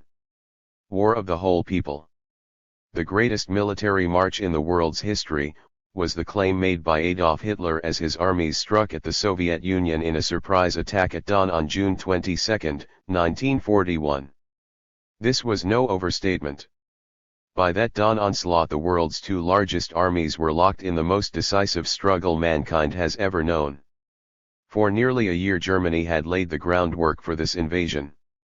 After the Red Army marched into Bessarabia and Hitler turned east, 100 German divisions were kept continuously along the Russo-German border. Many strategic roads were built in Poland. By occupying Romania and later by sending large units to Finland, the Germans gained access to the whole 1,800-mile Soviet frontier. The German army attacked with full strength along the whole length of this border, equivalent to the Canadian border from Vancouver to Buffalo. Thousands of German planes smashed at Soviet airfields before their occupants knew that a war was on. Hordes of German bombers and tanks led the hitherto unbeatable German military machine, striking in the north from Finland toward Leningrad and the 236, 237 Arctic port of Murmansk, in the center from Poland and the Baltic states toward Moscow, and in the south from Romania toward Kiev, Odessa, and the wheat and oil beyond. Hitler claimed, perhaps accurately, that 9 million armed men were actively engaged, in both countries millions more waited as reserves. The prevailing view in Berlin, London, and Washington was that Russian resistance would be smashed by a one-month blitz. Even before the war, some of our best-known columnists tried to tell Hitler that the U.S.S.R.W. easy and valuable prey. It was not only predicted that the Red Army would be rapidly smashed, but that peasants would revolt and that sections of the USSR would set up puppet governments under Hitler.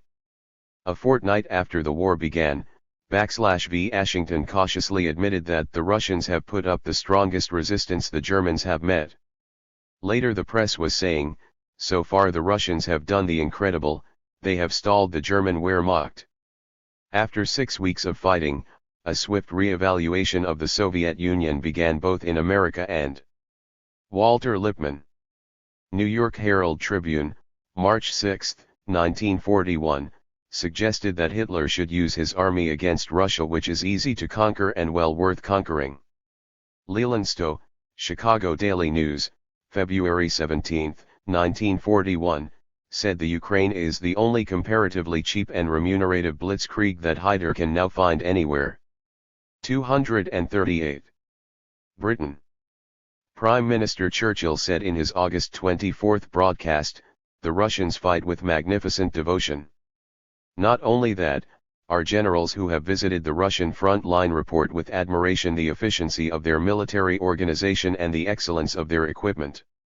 /var correspondents in Europe began to say that the fighting was the hardest the world has ever seen, that the Germans had found in the Soviet people a new type of enemy and a new type of war. The first evaluation of the war from Soviet sources was made in Stalin's radio address to the people 2 weeks after war began. Stalin said that the Germans had already taken considerable territory. He clearly implied that they were going to take more. For while he ordered the Red Army to defend every inch of Soviet soil, he also told what must be done in case of forced retreat and in areas occupied by the enemy. He gave instructions for orderly evacuation in which collective farms would participate, thus implying that the Germans would go further than the Buffer belt, which had few collective farms. It was later rumored in Washington that Stalin even told Harry Hopkins that Kiev might have to be evacuated. If true, this was not surprising, for Kiev is very vulnerable. In the earlier wars of intervention it changed hands 17 times. Stalin told his people that the German army was not invincible and that there was no excuse for panic-mongering. There are no invincible armies and never have been. However, the enemy is implacable. Armed to the teeth with tanks and aircraft, and the Soviet people must understand the full immensity of the danger. The Germans had gained an important military advantage by the surprise attack, which hurled 170 divisions against the U.S.S.R. in a state of complete readiness. Whereas Soviet troops had still to effect mobilization. Factors which Stalin knew but for diplomatic reasons did not mention were the experience gained by the German war machine in 2 years of victory and the enormous reserves of war supplies and armament factories taken over intact by Hitler in Europe, from the great Skoda works which he got as a gift from Chamberlain to the stores of American planes and munitions secured through the collapse of France. It would take some time for the U.S.S.R. to overcome these handicaps, but Stalin seemed confident of the ultimate outcome. He summoned the Soviet people not merely to resolute resistance but forward to victory. The larger strategy of the war implied in Stalin's analysis was soon elaborated by military experts in all lands. The German army would naturally make 240 the most of its initial advantages and would try to force a decision before winter, even by wasteful use of men and materiel. The Germans had an immediate preponderance, both of seasoned troops and of war materials, which they might cease to have if they allowed the Red Army to gain experience and the Soviet armament factories to continue operations. Soviet strategy must be the exact opposite, to defend territory with as little wastage of men and material as possible, to make the enemy pay dearly for every advance, and to retreat when necessary to preserve their armed forces intact. The chief of the Soviet press department, Lazovsky, told a correspondent that the Soviets would of course abandon a city to save a living army. There were several times in the early part of the war when British strategists, judging from London, thought that the Red Army should have retreated sooner than it did. The first impression the war seems to have made upon the Germans was that Red Army men fought with spectacular valor. They complained that the Soviet soldiers did not fight sensibly but kept on even when surrounded and outnumbered. "These fellows," said a Nazi war correspondent on the second morning of the war, "fight with the consistency of madness until they cannot move a limb." The Berlin correspondent of the New York Times noted. 241.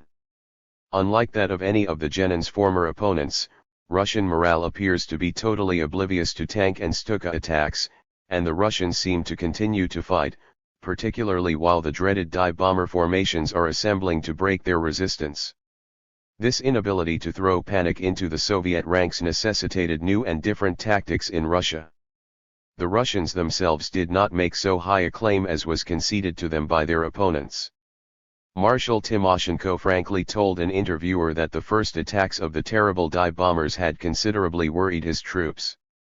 They soon got used to it, and even displayed amusement at some of the whistling and noise-producing devices with which the Germans tried to make psychological attack. The first stories of Red Army valor reached the world from Berlin rather than from Moscow. A German soldier, for instance, told of an attack on a forester's cabin, which turned out to be a Russian machine gun nest. Several times the Germans thought that the nest was completely demolished. They shot into the house with field guns until it was in flames. But the machine guns continued to spatter pitilessly. "We encircled them and threw in flame from flamethrowers till the entire house was ablaze. Still the daredevils would spring out of it, throw a bunch of hand grenades and then slip in again. Finally, our artillery crashed the charred, blackened ruins to pieces. Not a single man escaped from that hell." Many similar tales were told by Germans to indicate that in taking forts they had to blow them apart wall by wall and room by room, and that even when they thought they had destroyed everything living, they found wounded Red Army soldiers still fighting on. To the world's military experts, the first surprise of the war was the Red Army's excellent equipment and technique. The Air Force, tank arm, and artillery proved surprisingly up to date. Observers reported tremendous tank battles in which the clash of steel against steel sounded like the end of the world. In these battles it was noted that Russian tanks could often smash or overturn the Germans in head-on collision. The Red Army had several types of tanks which the Wehrmacht lacked: high-speed tanks, amphibians, and giants of 100 tons or more. Not only the equipment of the Red Army, but its staff work and strategy showed complete mastery of the complex processes of modern war. "It is an army modern in structure, tactically efficient, strategically realistic," said one expert. Another analyzed the Russian tactical methods as including defensive positions of great depth, stoutly held everywhere, camouflage of remarkable skill, protecting Russian artillery. Erskine Caldwell, PMT Max Werner, New Republic, August 18, 1941. I4L. Artillery from German air attack, mobile counter-attack units against German panzer columns, and an air force which fully supports the ground troops. As the war progressed, military observers even declared that the Russians had solved the blitzkrieg by the tactics of permitting a breakthrough of the panzer columns and then cutting them off from their supporting infantry. "Infantry is the weak spot in the German army," claimed a Soviet war correspondent. "It is accustomed to move behind great masses of tanks. /Vhen isolated, its losses are enormous." The tactic with which the Red Army opposed the blitzkrieg demanded tremendous morale and initiative. Tremendous bodies of Soviet troops were left far behind by the German spearheads and were sometimes even encircled by the enemy. According to previous military theory, they were entrapped. These Red Army forces fought their way across and through the German encirclement, disrupted German communications, and in the last resort were capable of splitting up into small units and rallying the local population around them to form guerrilla bands. It almost seemed as if they had been left behind on purpose, if not, They showed surprising initiative in meeting conditions. The amazing tale of one of these lost divisions, which finally fought its way back to the main. 244. Lines of the Red Army after more than a month in western Byelorussia, shows the chaotic condition of the German rear. The division lost contact with its higher command during the first German offensive into Byelorussia. Several hours later, German planes circled overhead and dropped a map showing that the division was encircled and should surrender. "Thank you for giving us our bearings," the commander remarked, glancing at the enemy planes. Taking advantage of the map, he evaded the enemy troops and turned east toward the main Red Army lines. During the ensuing month of fighting, the division exhausted its ammunition but captured and used German supplies. It became necessary, on one occasion, to have exact information of the enemy's strength. An exceedingly short officer, less than 5 feet tall, went to a village, donned children's clothes and gathered a group of Russian children.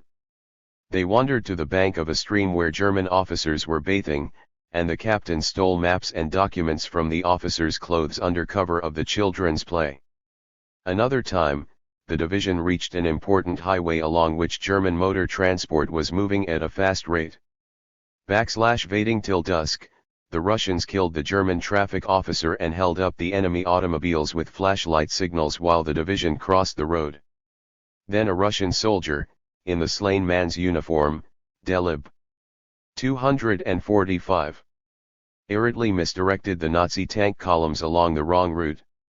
For the first time, said a New York Times editorial, Hitler is fighting in a new dimension. It is doubtful if the writer realized the full truth of his words. He was speaking of geography, but the Red Army had created a defense in depth that transcends geography and reaches into the whole consciousness of the Soviet people. The war has become a total defense, a war of the entire Soviet people as a unit. It is the first time in history that such a total defense has been seen, the first time that it has become possible. It is possible in the USSR because the whole population rallies around a country whose wealth they all share, and because the Soviet people and the Red Army have grown accustomed to joint activities for 2 decades. Despite the picturesque tales of guerrillas that have found their way into the American and British press, it is doubtful whether the essence of Soviet guerrilla war is yet understood by the Anglo-American experts. They are accustomed to think in terms of the wars of Europe, where the army does the fighting, while the civilians make their peace with the invader. At most, the experts think of guerrilla war as an affair of pitchforks and shotguns that are seized by a desperate population after the regular army has gone. In Soviet tactics there is no break between the activities of the army and 246. Those of the people. They fit into each other flexibly at all times, before, during, and after the regular army's retreat. The collective farm, as we have seen in an earlier chapter, fits in admirably to the military organization. It already has its defense group, its labor battalions, its organization for caring for children and the weak. If the farm is in the immediate rear of the Red Army, its activities are those typified in the Ukrainian village K. Through its formerly quiet streets roll endless truckloads of fuel and ammunition bound for the front. In case of need, the collective farm's machine shop offers minor repairs. Many of the farmers are now in the army and are replaced by women. The remainder have rapidly harvested the crops and threshed more than half of them, taking them to the railroad for transport to the rear. During a brief lull on the front, 50 Red Army men came to assist in the reaping and threshing. They accounted for 50 acres of peas and 40 acres of wheat before they had to go back to fight. Some 40 of the farmers are working full-time repairing roads for the army. Gangs of girls and women, under the direction of army sappers, dig trenches and camouflage them with foliage. This organized dovetailing of the activities of army and people continues without a break if the army is forced to retreat. Some of the civilians see Chapter 7. 247. Retreat with it as labor gangs. They destroy the village completely before they go. A detailed account of this total destruction was given by a village designated only as X/VHC, and the Germans approached. A group of young people entered the granary, loaded 9 trucks, and sent them to the railway station camouflaged under green boughs. 4 tons of barley and vetch, which could not be removed, were burned. The tractors plowed down and uprooted the beets. The milkmaids drove the cows through the maturing wheat and rye. They were followed by 80 girls and women with sickles and scythes who chopped up what was left. The mechanics broke the fuel tank, the blacksmiths destroyed the harvesters and thresher. The broken machinery was thrown down a steep precipice.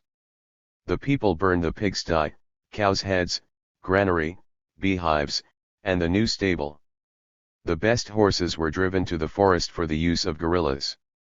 14 fattened pigs were slaughtered for the Red Annie commissary, the rest were driven to the railroad and shipped to the rear. The wells were filled with earth, and the water from the pond was let out by breaking the dike. Even the green apples were picked by the gardener with the remark, "They shall not ripen for the robbers." If possible, the entire population of the village scatters in an organized manner. If there is time, the children and weaker adults are evacuated by train to the interior of the country, a fortnight after. 248. The war began. Trains of evacuated people began arriving in Sverdlovsk and other towns of the Urals, where jobs or accommodations in rest homes were at once available for the newcomers, a fate quite different from that which befell the refugees of Western Europe. The most able-bodied of the population go into hiding in the woods as a guerrilla organization that harries the enemy's rear under direct orders from the Red Army and often in coordination with the fighting at the front. Leadership and equipment for these guerrillas are supplied partly from their local Osovyakim group, which even in peacetime often possessed rifles, machine guns, anti-tank guns, mine-throwers, flamethrowers, and other modern weapons of war. These are supplemented by sections of the regular Red Army that have disintegrated under the German attack. Any section of the Red Army that is surrounded fights on a circular front as long as it can afford to do so, and then scatters over the countryside to furnish both leadership and equipment to the guerrillas. Thus there comes into being a kind of guerrilla organization such as has never been seen before. It consists of all types of troops: infantry, artillery, engineers, cavalry. They try to avoid fighting large units of the enemy. They specialize in attacking headquarters, railroads, bridges, military trains, and stray German generals. As a sideline, they take care of any local quislings that may emerge, thus making it impossible for the 249 Germans to stabilize the rear. The guerrillas communicate with the Red Army by two-way radio or by plane sent from headquarters. Some of them have even their own planes. From the Arctic Ocean to the Black Sea, these guerrillas materialize wherever there are German troops. They slash out from ambush, strike in the night, and vanish, leaving the Germans to count their dead. A favorite tactic is to cut German telephone and telegraph wires and ambush the technicians sent to repair them. 4 leaks at a time. German communications in some areas have been interrupted. Another tactic is to sow the roads with steel spikes in order to damage tires. This is especially effective on narrow forest trails used by motorcycle messengers. When they dismount to repair the tires, they are killed from ambush. Any new ideas developed by any guerrillas are rapidly spread by guerrilla newspapers, which circulate in the occupied area. "You can't stop the wind in the fields," say the local farmers of Grandfather's Detachment, a band which has already won renown. One of its exploits was the clever capture of 8 German tanks. A 16-year-old boy brought the information that the tanks had halted in a certain gully. Cautious investigation showed that they had run out of gasoline. The guerrillas formed 3 groups: riflemen, gasoline throwers, and tractor drivers. They located themselves at strategic spots. On a signal, the gasoline 250 throwers hurled 30 bottles of gasoline at the 4 end tanks, which went up in flame. 12 Germans jumped out of the other 4 tanks and were shot by the riflemen. The 4 tanks that were captured intact were promptly driven away by the tractor drivers. "We are camped in a virgin forest," wrote one guerrilla commander. "Only the people who guard our supplies stay in camp, the rest are always on the march." The population of the occupied villages loves us like a mother and keeps us informed of the enemy's movements. The Nazis worry themselves to death hunting us. Not all these irregular fighters are in the woods, some of them are in cities. In one Russian city, the civilians broke a siege after German tanks had reached the outskirts and encircled the town.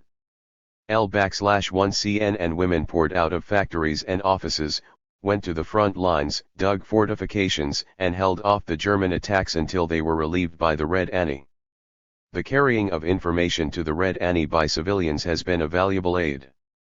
The Merkulov brothers in the Smolensk district brought such accurate data on the location of several machine gun nests and an airfield used by German bombers that Soviet long-range guns destroyed the field and the nests by night firing. On the Odessa front, a 15-year-old girl went by night to the leader of a guerrilla detachment and told him that Romanian troops had arrived in her village and were quartered in a 251 schoolhouse.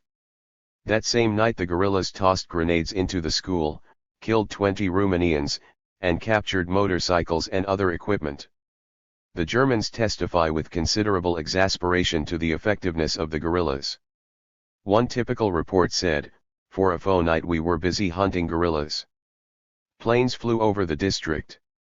Several detachments, under the command of experienced officers, combed all the surrounding forests, hills, and gullies, but did not discover any guerrilla detachments. However, subversive acts and mysterious murders are becoming more frequent. In the last 10 days, they killed 2 lieutenants, 2 non-commissioned officers, and 20 privates. They caused 11 fires, the most important being a fire at the oil depot, at the provisions depot, at a flour mill, a wooden bridge, and an ammunition dump. No single culprit has been discovered. It is not difficult to imagine the weariness of carrying on war in a country where the village that was to afford relief is found to be a smoking heap of ashes, and where the sudden shock of unexpected combat keeps the nerves forever tense. The Germans retaliate with a policy of frightfulness. Vih is generally conceded to be more ferocious than anything they have hitherto done in the war in Europe or in Gestapo concentration camps. Prime Minister Churchill speaks of the indescribable atrocities, many are unprintable in UP Dispatch, September 2, report from district near Zhytomyr. 252. Nature. Details are naturally hard to check, but the machine gunning of civilians in large groups seems to be a common occurrence, and so is the use of torture to get information about guerrilla bands. Cases are alleged of the gouging out of the eyes of wounded, the torture of children in the presence of their mothers, the pulling of men and women to pieces by tying them to tanks.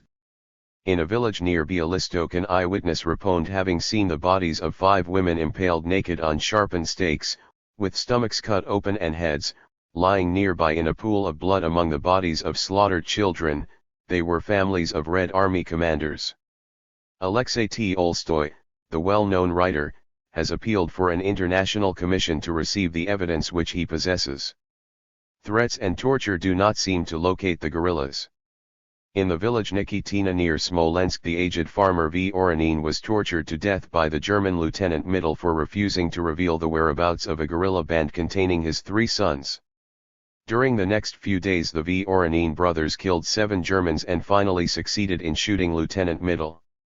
They chalked on the house where his body was the words, "For our father and for outrages against the Soviet people." Threats and torture sometimes drive to flight whatever population remained.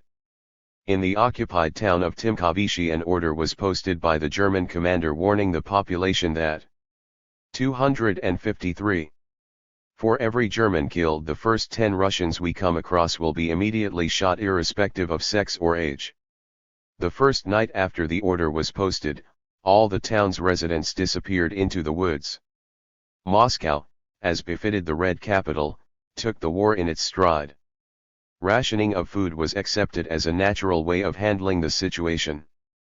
Shop windows were covered with crisscross blue and black ribbons to prevent shattering during air bombing. Much of this taping was done in artistic designs. The streets were full of soldiers, and the city was sandbagged and camouflaged to the utmost, but there were neither demonstrations nor parades. Traffic remained normal. Telephone, lights, and water system functioned. Operas and concerts went on. The activities of sport continued, but acquired a grimmer note. A competition in throwing bundles of 5-hand grenades attracted considerable interest. German planes brought down near Moscow were exhibited to large crowds in the various parks. The bestseller among children's books was a volume showing how to recognize various models of airplanes so that the children could tell a German from a Soviet plane by its silhouette against the sky. Far up in the pale blue August sky, the Soviet air patrols passed back and forth, too high to be seen but giving by the measured drone of their motors a new undertone to the rhythm of Moscow. 254. Life.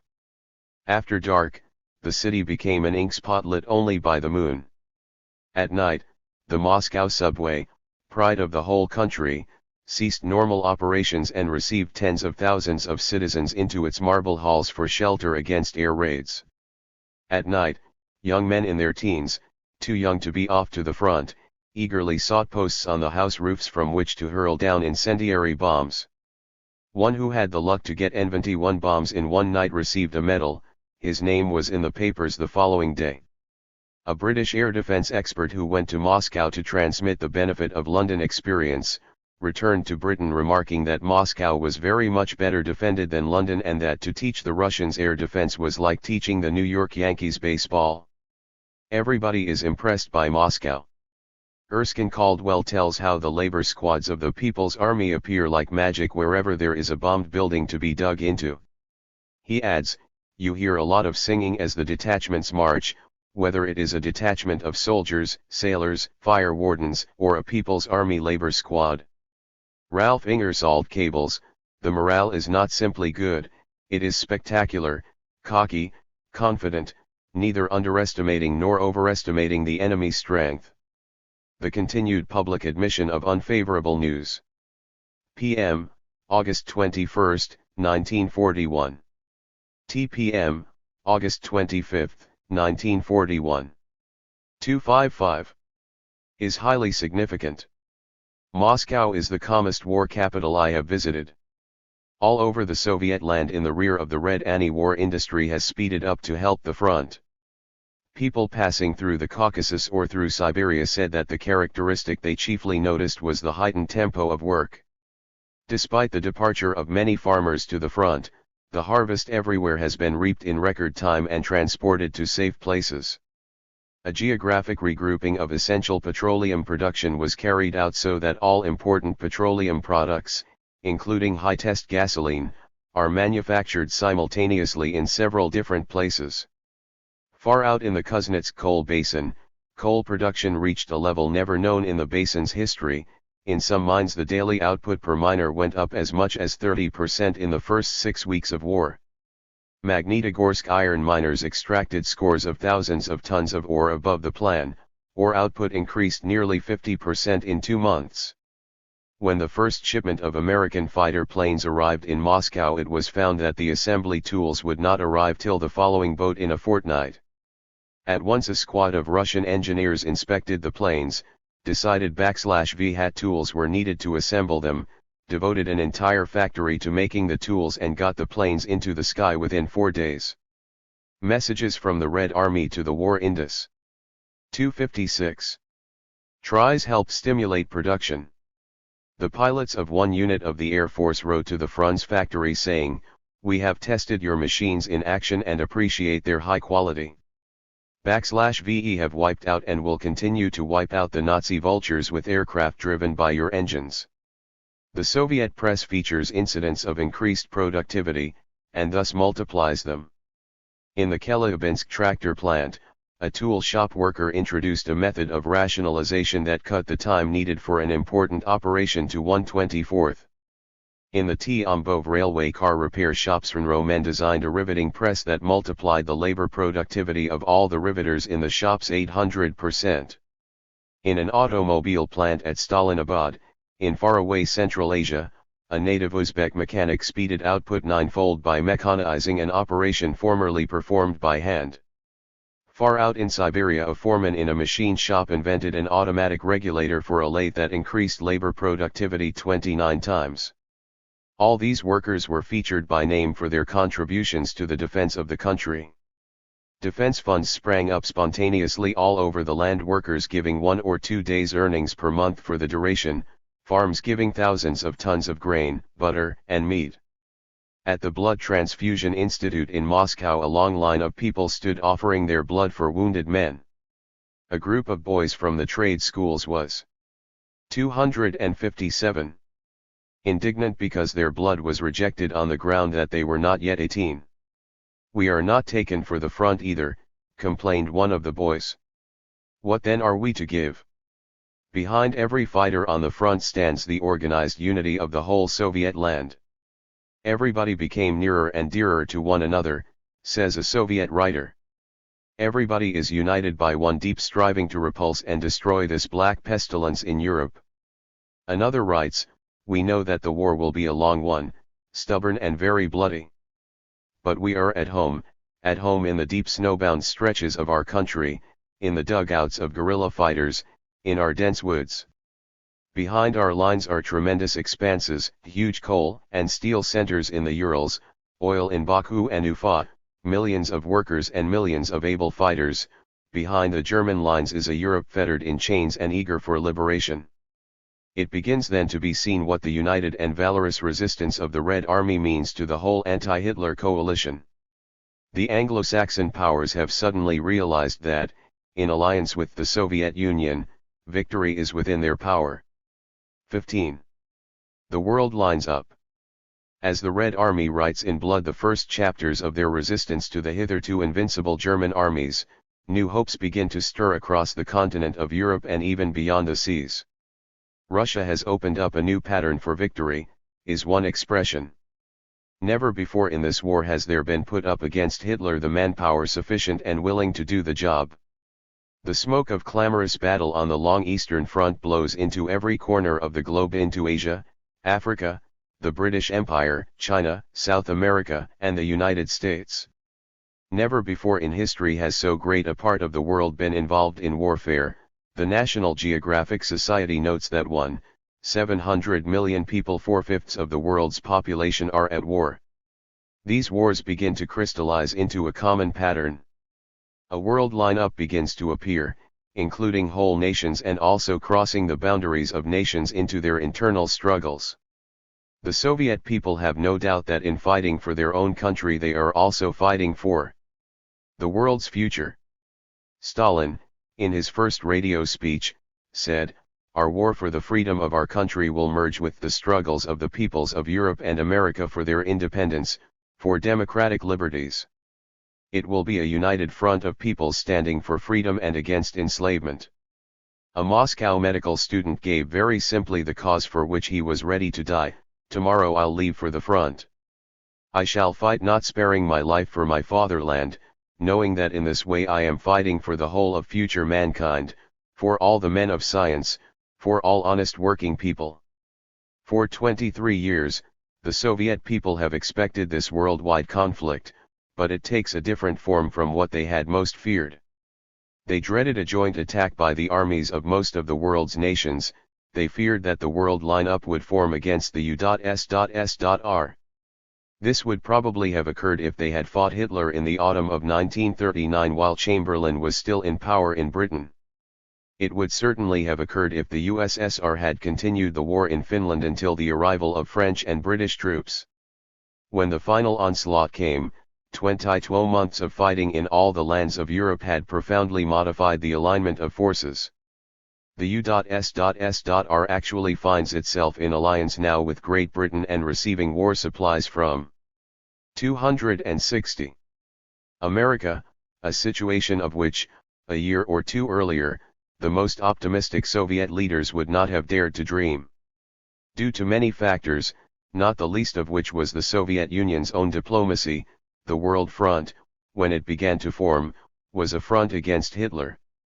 Outwardly, the armed forces that assault the Soviet border are stronger than they were 2 years ago. Hitler has conquered the greater part of Europe. He possesses the industries and the farms of a continent. He can starve all Europe to replenish his war machine.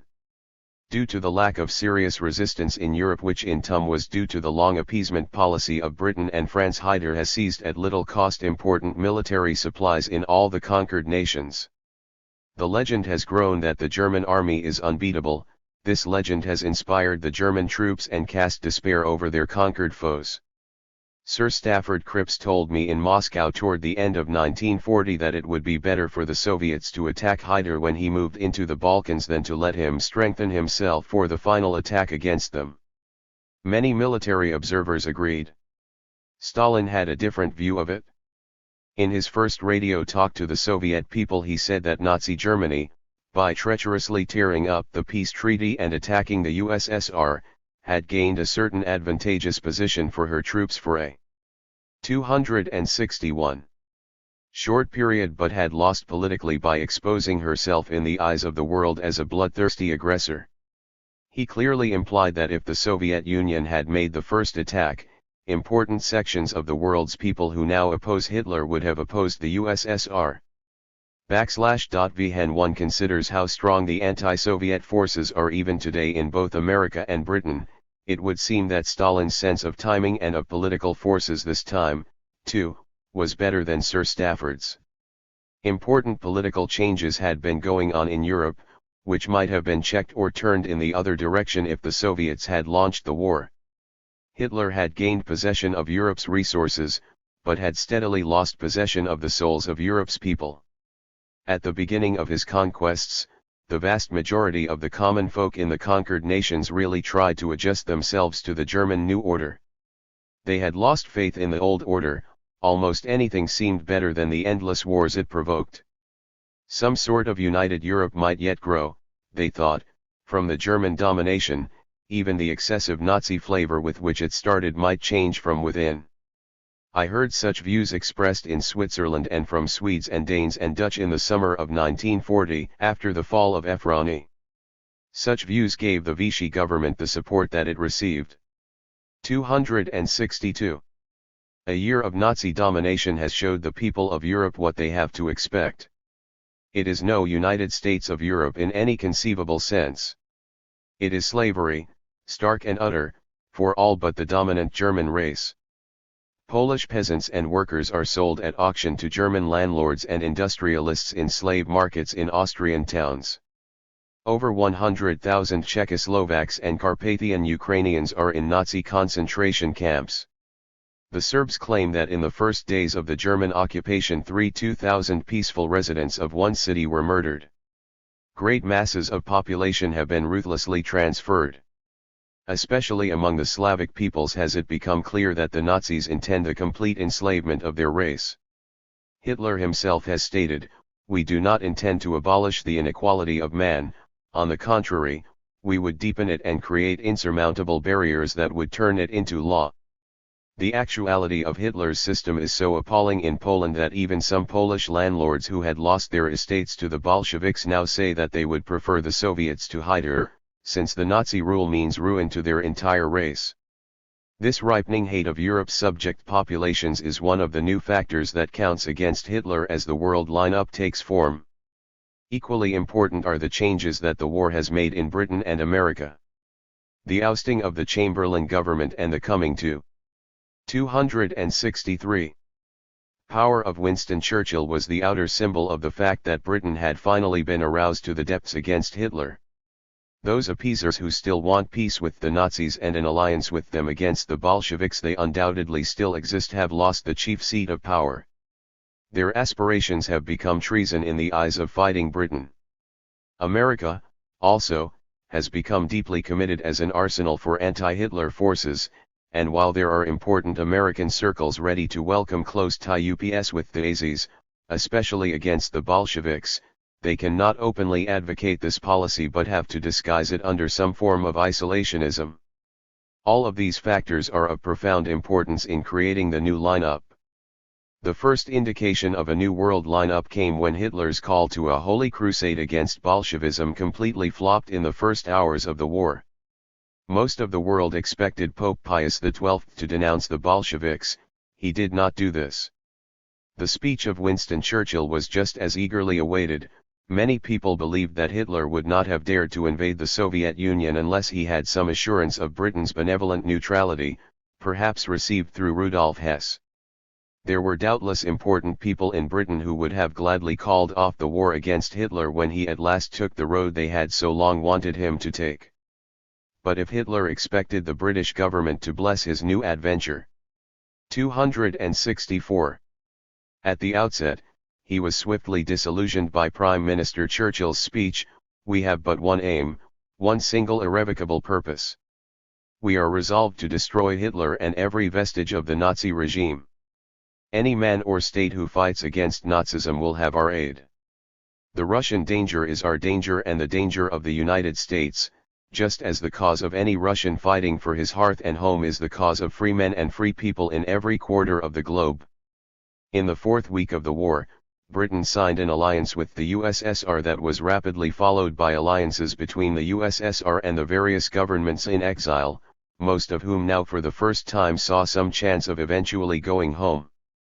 The 6-week stand of Russia has changed the outlook of London, Washington and Europe in exile, said a well-known commentator. More important than Europe in exile is European prison. Even under the heel of the Nazis, this Europe begins to move.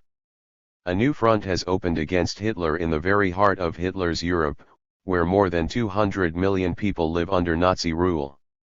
It was at first only an underground front, partly spontaneous and partly directed by unknown leaders from hiding places in cellars, woods, and caves.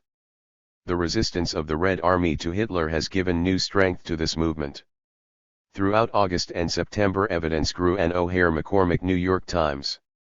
265. That Europe's underground battlefield was becoming important. In some countries, it is rapidly approaching open civil war. In Greece, the Germans no longer sound alarms for British ARR raids because this sends cheering crowds to the rooftops. In Holland, waves of strikes prevent food from being taken to Germany. Many munitions workers have been arrested for turning out faulty arms.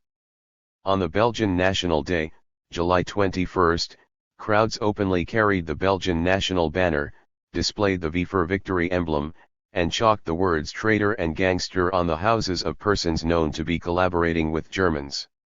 In Denmark, the Gestapo has been investigating the cutting of communication cables of their armed forces. The occupying troops complain that the Danes are just like ice. In Romania, the valves of a tank car were mysteriously opened, and oil for the war machine of Germany leaked away. Telephone lines have been cut in Norway. In Bohemia, an arms plant burned down. In Montenegro, grenades exploded, wiping out Italian patrols. In Bulgaria, the peasants formed armed groups to protect their food against German requisitions, and Bulgarian soldiers, opposing war with the Soviet Union, shouted, "Send us back home," from their tents after roll call. Punitive detachments of stormtroopers ravage Czechoslovakia, where the peasants are concealing grain. Near one town the peasants killed 11 stormtroopers who had 266 been looting. In retaliation, every 10th inhabitant was arrested and many were shot. Seeing the golden opportunity for the smashing of Hitler, President Roosevelt and Prime Minister Churchill held a conference on the high seas and wrote 8 points for peace around which they hoped to rally the nations for an Anglo-Saxon kind of democracy applied to the world. As they returned from the conference in which they had talked over every section of every continent, the chief worry of both heads of state was the appeasement bloc at home. The New World lineup cuts squarely across both these dominant nations. Both countries have powerful elements who would far rather help Hitler than the Bolsheviks. In America, Republican Party leaders have played party politics in the hope of arousing isolationist sentiment against the warmongering president. In Britain, important Tories in the Army and the Foreign Office appear to be pressing the talk for a negotiated peace. The man in the street in Britain has demanded a British invasion of the continent. A Gallup poll showed that 65% of the people considered this the most immediate problem of the war. At this critical moment when Hitler is forced to concentrate his whole striking force against Russia, when there is a ferment of unrest in every one of his conquered nations. /C find ourselves. Almost spectators in the war. What is the matter with us? Said an editorial in the London Sunday Express. 267. The matter, in the opinion of many, was that ultra-reactionaries held high army and air force posts. Despite these inner frictions, both British and American foreign policy have gained new firmness from the strength of the Red Army's battle line. Great Britain's planes have flashed into action on the Arctic front in coordination with Soviet planes, after Molotov's stiff answer to Tokyo on the question of Vladivostok. The notes of the United States State Department to Japan also gained a new firmness. Soviet and British armies have moved into Iran to protect the Russian supply line, and incidentally, Mosul Oil and British India, and the action was hailed in the press as the first occasion on which the British took the initiative in time. British trade unions have formed a joint council with the Russians. British workers, denied the outlet of the proposed invasion, expressed their feelings by a 20% increase in production in the Tanks for Russia week. Both London and Moscow have made conscious attempts to give organization and form to the seething unrest in Europe. The V for Victory campaign and the British type of appeal has generally had its chief effect in Western Europe. In the Eastern Slavic countries, the Conference of Slavs in Moscow has won the widest response. The propaganda of the two countries is not in conflict, they supplement each other. In all the countries of Europe, the Red Army's resistance, and the hope it gives. 268. That the Nazis are not invincible, is the driving force. Stalin's radio speech seems to have reached all Europe on the day that it was delivered. In spite of German attempts to suppress it, it was posted and circulated in all the oppressed lands. Many letters of acknowledgement reached Moscow from Bulgaria. In Serbia and Croatia, the statement that the Red Army was fighting for all Europeans enslaved by fascism was especially stressed. The people of Carpathian Ukraine, the eastern tip of Czechoslovakia given by Hitler to Hungary, organized guerrillas, attacked the German aerodromes on their territory and claimed to have destroyed 27 German planes, large quantities of gasoline, and many trains loaded with German troops. They sent a report about it to Moscow and added, /VE consider our country as one of those territories referred to by Stalin as temporarily occupied. How the people in Poland learned of the Soviet-Polish alliance signed in London is unknown. The German press did not mention it, and death was the penalty for listening to a foreign broadcast. But the day after the agreement was signed, the body of a commander of a Nazi storm detachment was found in the street in Lodz. On his chest a note was pinned by a dagger reading, "The Soviet-Polish Treaty has entered into force." Long before any actual Polish battalions could be organized in the USSR to fight at the front. 269. Guerrilla actions spread widely through Poland itself. Soviet planes are reported to be dropping ammunition to thousands of armed Polish soldiers who had been hiding in the forests and swamps for nearly 2 years. A manifesto from Poland smuggled to London disclosed that more than 2,000 organized groups were carrying on active opposition to the Nazi war machine. 13 illegal Polish daily newspapers keep the population informed about their activities. Through these channels, the appeal issued by the Moscow Rally of Slav Peoples was posted in /Warsaw and Krakow and circulated throughout the villages only a few hours after it was made. This rally appealed for unity of all the Slav peoples against Hitler, a unity based on the equality of Slav nations and not on the old pan-Slav concept of Russian dominance. A secret Polish radio station, broadcasting from German-occupied territory, gave the Polish response. This rally of Slav peoples was attended by representatives of more than a dozen Slavic nations. It was addressed by a Polish general, a Czech professor, a Montenegrin poet, a Serbian professor, a Bulgarian doctor, a Slovenian journalist, and representatives of many other nations, each speaking in his native tongue. It was only one of the attempts made from the Soviet Union to organize the European anti-Hitler front. The rabbis of conquered Vilno sent an appeal to the Jews throughout the world. A meeting of Soviet authors called upon the 270 writers of the world to fight the book-burning Nazis, A congress of brilliant Soviet women summoned the women of the world to joint struggle against Hitler, who deprives women of their rights. Even in the hard-pressed Crimea, a meeting of Greek collective farmers sent a call to the Greek people: the hour has struck for the great fight for freedom for the Greek people. Rise up in sacred war against the accursed fascist on your soil. Serbia has become the center of Balkan resistance. Here the continuous uprisings against the Nazis reach the proportions of active civil war, and compel a steady increase of the German armed forces in order to hold the people down.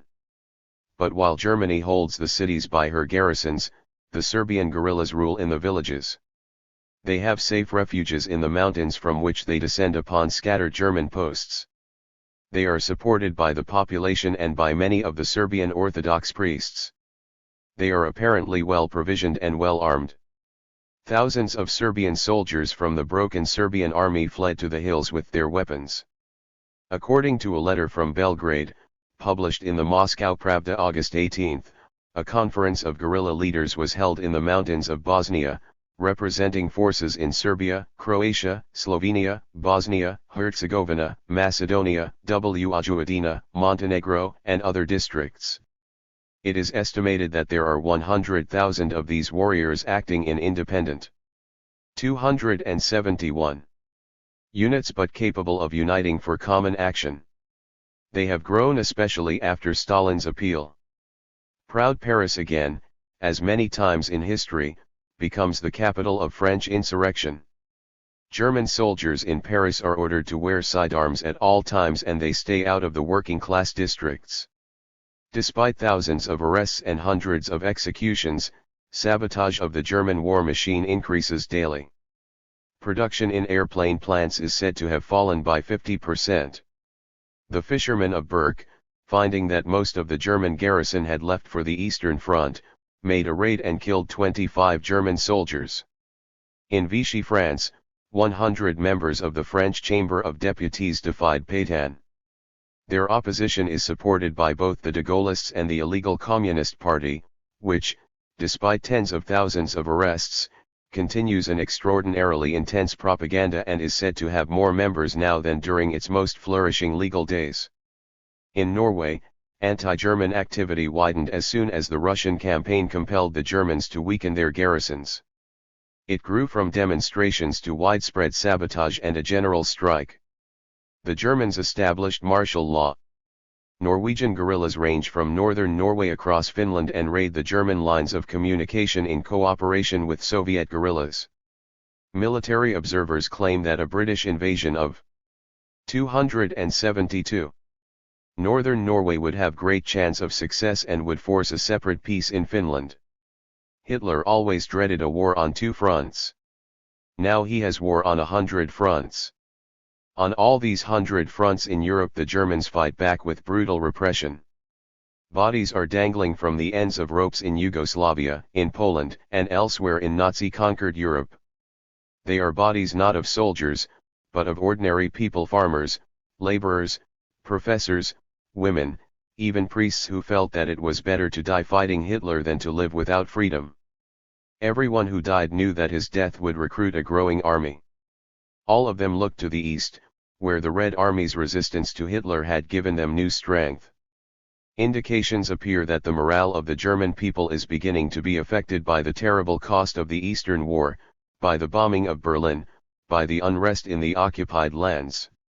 Trainloads of wounded returning from the Soviet front were first sent into Poland, Hungary, Austria, and other countries to prevent German civilians from knowing the number of casualties. But the news gradually seeps out into every town and village in Germany and almost into every home. And news of a growing disillusionment and even despair comes back to the men at the front from their families. Usually it is not allowed to reach them, the censors succeed in stopping it, but sometimes it is brought by a returning soldier.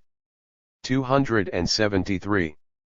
The Red Annie has come upon large numbers of letters, sometimes in the pockets of German soldiers and more often in the censorship department at various captured German headquarters. The letters from home contain comments like this: every day the papers print 15 or 20 obituaries. \V hat is happening to you. Everything is hopeless. The night train came in with 260 wounded. I watched them and kept thinking, where is my husband? Why don't those apes send you home? We are doomed and betrayed. There is only one hope, maybe everything will soon blow up on all sides. Most of the German officers and men taken prisoner or killed in August and September, 1941, kept in their pockets last wills and letters to be sent home after my death. Earlier, in June and July, the Red Annie did not find such letters. A steady stream of propaganda from 150 powerful Soviet radio transmitters seeks to break the morale of the German people. Its effectiveness lies in its friendliness for the German people, its individual approach, and the detail with which it announces German casualty lists. As follows to Frau Kramer of Elberstadt. Frau Kramer, it is with deep regret that I have to inform you that your husband, Ludwig Kramer, of the 116th Infantry Regiment, was mortally wounded. It happened as follows. Soviet troops repelled a German attack. The German regiment withdrew, leaving behind 174. More than 1,000 dead and wounded. Your husband was found with a wound in his lung. He was rushed to hospital where he died. Frau Kramer, we are asking you, what was your husband doing on Soviet soil? He was a locksmith and contented with his work. From the papers he left we know that he was a good soldier, he took part in campaigns in Poland, France, and the Balkans and was decorated with the Iron Cross. Frau Kramer, /VE know that he was also a good husband. He died with a photograph of you and your 2 children in his hand. In a few days the Nazi authorities will inform you that he died for his country's honor. We are asking you, Frau Kramer, is it honorable to break into a foreign land under cover of darkness? Is it honorable to bring destruction and death upon other people? With such appeals, and with daily lists of German casualties, the Soviet radio tries to wear the German resistance down. What does the battle hold for Europe, for America, for the world? In Europe and Asia, in the Atlantic and the Pacific a war goes on which involves all the world's people. 4/5 of them are belligerents, but all of them, even the non-belligerents, help determine the war's outcome and must share its results. /VE feel around us, says Churchill, the upsurge of the slave countries of Europe, they defy Hitler's firing parties. Far away in the east we see the patient, faithful, inexhaustible spirit of the Chinese race, who too are battling for home and freedom. 275. We are marching in company with the vast majority of mankind. While the Soviet people are without shrinking the lives of millions of their radiant young people, young men who have so much to live for that they cannot choose but die, while the groaning peoples of Europe move relentlessly towards the horrors of a continent-wide civil war, power over the world's future passes into American hands. And the hands are very careless hands, busy with their own games and their own grabbing. Yet they have the power, by firmly restraining Japan, to release the Soviet Far Eastern ANES, they have the power to enable Britain to open a Western front. 2 kinds of people in America hailed the Red Army's resistance for 2 quite different reasons. Appeasers and isolationists see in it a chance to let the Nazis and Bolsheviks tear each other to pieces, leaving Anglo-American imperialism supreme in the world. Those who are ready to fight for world democracy soberly see in it a chance to cast our whole weight against the Nazi threat and banish it from the world forever, a golden opportunity to be exploited with all our energy. Whose full exploitation demands the immediate and vigorous action of the people of the United States. It will not last forever, nor, once lost, will it recur. Our aid must become a torrent, says President Roosevelt, engulfing this totalitarian tyranny which seeks to dominate the world. Piecemeal resistance to aggression is doomed to failure. We are furnishing this aid as a means of defending America. It was on this basis that the First World Conference on Globe Strategy convened in Moscow. On the initiative of President Roosevelt and Prime Minister Churchill and on invitation of Joseph Stalin, the military and political representatives of 3 countries began the pooling of resources for a conflict on a terrestrial scale. This is the hour on which hangs mankind's whole future. There have been other such hours, but none so decisive. For never until science and modem technique knit the whole world together could one/world/var decide the fate of the world. This is the battle for the world's resources and productive mechanism, which at last is capable of producing plenty for all. This is the hour when the monster oligarchy, whose striking fist is Berlin but whose pans live and move in all the nations, threatens to seize the world mechanism and make all mankind the slaves of its machine. But this is also the golden hour when s/vift rallying of all people, organizations, and governments who hate that Nazi world of master and serving races can take the world's resources and mechanism in the hands of the world's people and make mankind the master of its machine. 177. The Soviet Union holds the last bastion. Nation after nation crumbled, less from outer attack than from inner betrayal. If Hitler can defeat the Red Army and subdue the Soviet people, or if he can even exhaust them so that they can no longer block his drive against other lands, then Nazi fascism will sweep like wildfire through Europe, Africa, and Asia. It will leap both oceans to the American continent, striking at every government both from without and from within. In every Latin American nation important fifth-column attacks have been made upon government. Even in our own United States we have too many allies of fascism to be able to withstand a fascism sweeping upon us from the conquered continents of the world. Not again in our generation and not for many generations would the hope of the people's rule again arise. But the long retreat of the world's peoples before the forces of the Iron Heel was checked by the stand of the Red Army on the Eastern Front. That may be made the turning point, if we seize it, in our battle for the world. If we fail to seize it, we may lose the battle for the world, or, if the world goes on to victory without us, we shall lose the battle for ourselves. If the Red Army wins, and the peoples of Europe and the peoples of China win with them, and if we Americans are not with them in the victory and the final organization of peace.